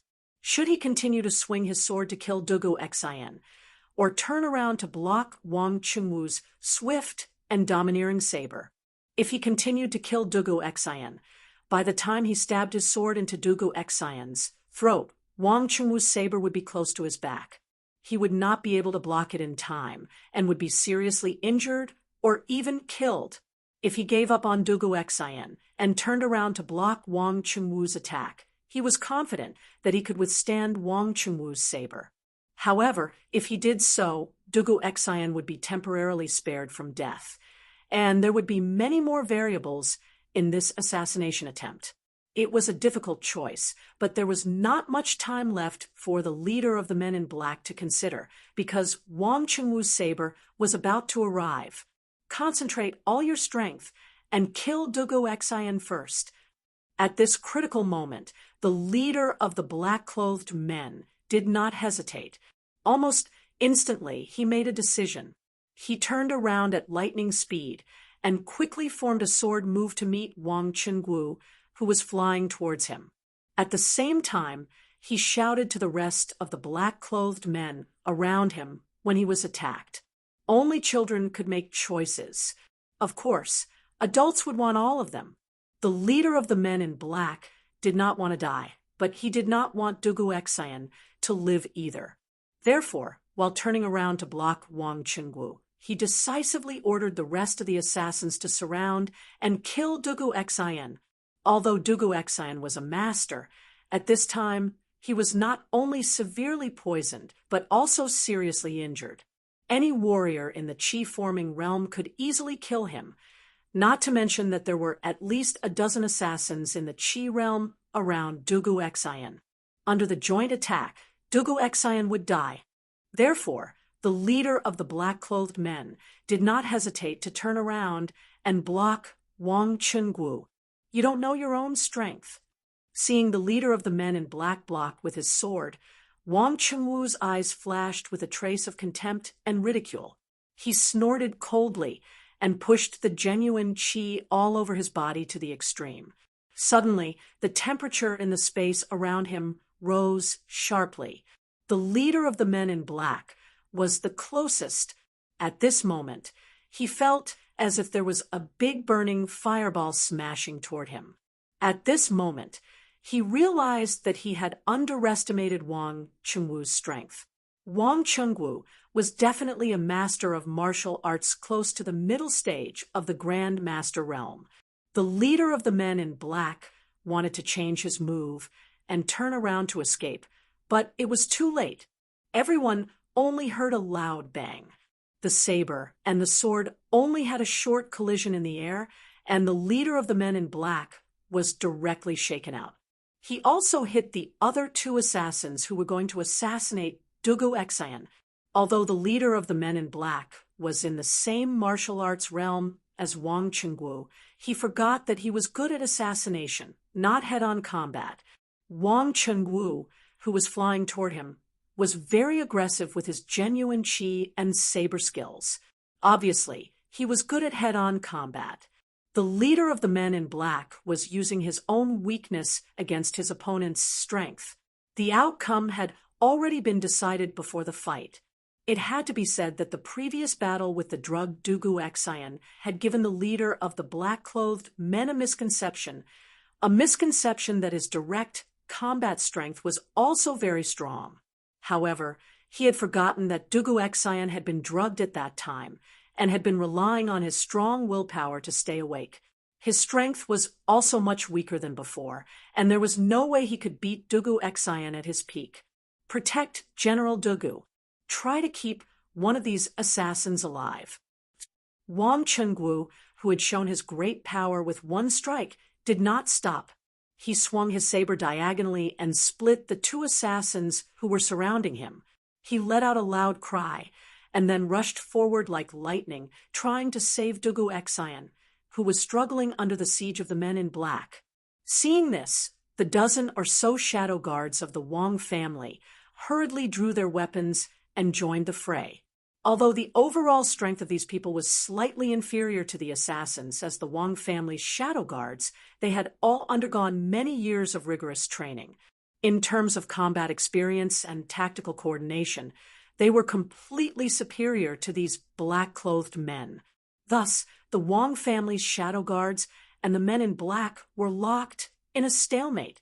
On Wang Chengwu's side, this guy relied on his extraordinary strength to take care of the two assassins blocking his way and finally met up with Dugu Exayan. As for the leader of the black-clothed men, the assassin, he didn't dare to face Wang Chengwu head-on. He could only use his own movement skills to constantly harass and assassinate Wang Chengwu and Dugu Exayan. The scales of victory were slowly tipping in Dugu Exayan's favor. General Dugu, how are you? Wang Chengwu asked Dugu Exayan, who was barely standing behind him during a break in the battle. I'm fine. Dugu Exayan's sword was planted on the ground as he struggled to support his body. At this moment, not only did he want to sleep, but his eyelids were also struggling. He also felt that his vision was turning dark, and his physical strength was rapidly depleting. He was poisoned. General Dugu, hang in there. I'll open a bloody path for you. Wang Chengwu said to Dugu Exayan as he focused and held the broadsword in his hand. He was trying to determine where the leader of the men in black would appear in the next moment. He was going to give him a fatal blow. As the saying went, capture the ringleader first to capture the bandits. As long as he captured or killed the leader of the assassins in black, the rest of the assassins would scatter like birds, and the danger of Dugu Exayan would naturally be resolved. Obviously, Wang Chengwu could see that Dugu Exayan was not in a good condition. He had to end the battle as soon as possible and bring him back for treatment. Otherwise, even if he did not die under the enemy's sword, he would die from the poison later. Sneaky bastard, let's see where you can hide this time. Suddenly, Wang Chengwu's eyes flashed. He quickly infused his true qi into his broadsword. Then, he disappeared from the spot like a flash of lightning. His entire body was covered in a blazing radiance as he slashed at Dugu Exayan's right rear. Chapter 1858. What? General Dugu was attacked by a group of assassins in the southern part of the city.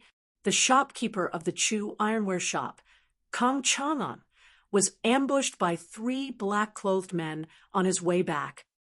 At the same time, in the Wang clan's ancestral home, after listening to Bai Qing's report, Wang Yu abruptly stood up from his seat, his face ashen. The Wang clan had been in Taiyuan for many years, but this was the first time someone had slapped them in the face. This subordinate is incompetent. Patriarch, please punish me. Bai Qing and the other Wang clan covert guards got down on one knee and bowed. Where's Chengwu? Wang Yu walked up to Bai Qing with his hands behind his back and asked coldly. Patriarch, the Grand Commander received the news and went to the southern part of the city to rescue General Dugu. We brought Zhu Xiecheng and Kang Chang'an's corpses back first. Bai Qing replied in full detail. Quickly bring people to the southern part of the city. Wang Yu was silent for a moment. Then he ordered, in addition, bring people to the provincial governor's residence and inform Provincial Governor Wang. Wang Yu knew very well that this was not the time to hold these people accountable. The most important thing now was to ensure Dugu Exayan's safety. If something happened to Dugu Exayan, then the Wang family would not be able to clear their name even if they jumped into the Yellow River. Zhu Xiecheng and Kang Chang'an had been found and escorted back by the Wang clan, but one of them had been killed right under the eyes of the Wang clan guards. Logically speaking, the Wang clan had to bear the main responsibility. And if something happened to Dugu Xian, the commander of the imperial army in Taiyuan City, the Wang clan would not be able to escape responsibility. After all, who told the Wang clan to be the local tyrant of Taiyuan City? Yes, Patriarch Bai Qing and the others left with the order. Inside the room, Wang Yu paced around the hall with his hands behind his back. Princess Tang, and who was sitting to the side, frowned and said, Dugu Xian was attacked, and the key suspect they were looking for was ambushed. Who are these people? How dare they commit murder in public in Taiyuan City, and even make a move against our Wang clan? Wang Yu paused and sighed. No matter where they come from, since they dared to behave so atrociously in Taiyuan City, this old man will definitely ferret them out. Moreover, I'm afraid that this group of people's goal isn't so simple. Their true goal should be, at this point, Wang Yu turned to look in the northwest direction. That was the post house in Taiyuan City. Li Tai and the other Yanhuang College teachers and students were staying there. Princess Tang naturally understood what Wang Yu was trying to say. Her heart sank slightly as she revealed a worried expression. The other party wants to harm Qingke? In this way, I'm afraid we won't be able to return to Sui province for the time being. Speaking of which, she and Li Tai had returned to their ancestral home from Qizhou. Originally, they had planned to settle Wang Rinbiao's matter, and then immediately return to Suizhou. However, Li Tai was her grandnephew. Whether it was due to emotion or reason, whether it was public or private, she had to look after Li Tai. After all, this was Taiyuan, the territory of her husband's family. We definitely can't return to Suizhou for the time being. Nothing must happen to King Wei and the others in Taiyuan City. Right now, he had to see if Cheng Wu could save Dugu Xian and capture one or two of them alive. From the looks of it, we are in the open while the enemy is in the dark. Moreover, the enemy knows everything about us like the back of his hand. We must grasp the enemy's situation as soon as possible. Wang Yu sternly said, his eyes blazing. As the saying went, know thyself and know thy enemy, and thou shalt be victorious in every battle. Although the Wang clan was powerful, if they knew nothing about the enemy's situation, they would be constantly on the defensive. This was something that Wang Yu did not wish to see. Princess Tang and silently nodded. Reporting. Patriarch. The Grand Marshal has rescued General Dugu. Hurried footsteps came from outside the room. Soon after, Bai Qing, who had left earlier, ran into the hall and cupped his fists to Wang Yu. Wang Yu, who was anxiously pacing back and forth in the hall, suddenly had his eyes light up. He turned around and said with a face full of joy, Good. That's great. Where is Cheng Wu now? And how is General Dugu? Is he injured? Although he and Princess Tang and had analyzed that the enemy's target was likely Li Tai, they had no good ideas. After all, the heavy responsibility of protecting Li Tai's group could only be shouldered by Dugu Xian and the other imperial army soldiers. The Wang clan could not shoulder this responsibility. Thus, nothing could happen to Dugu Xian. Moreover, no matter what, Dugu Xian was the commander of the Northern Imperial Army. If he were to die in Taiyuan City for no reason, no one would be able to bear Li Er's wrath. After all, the Northern Imperial Army was Li Er's trump card, and the commander of this army represented Li Er to a certain extent.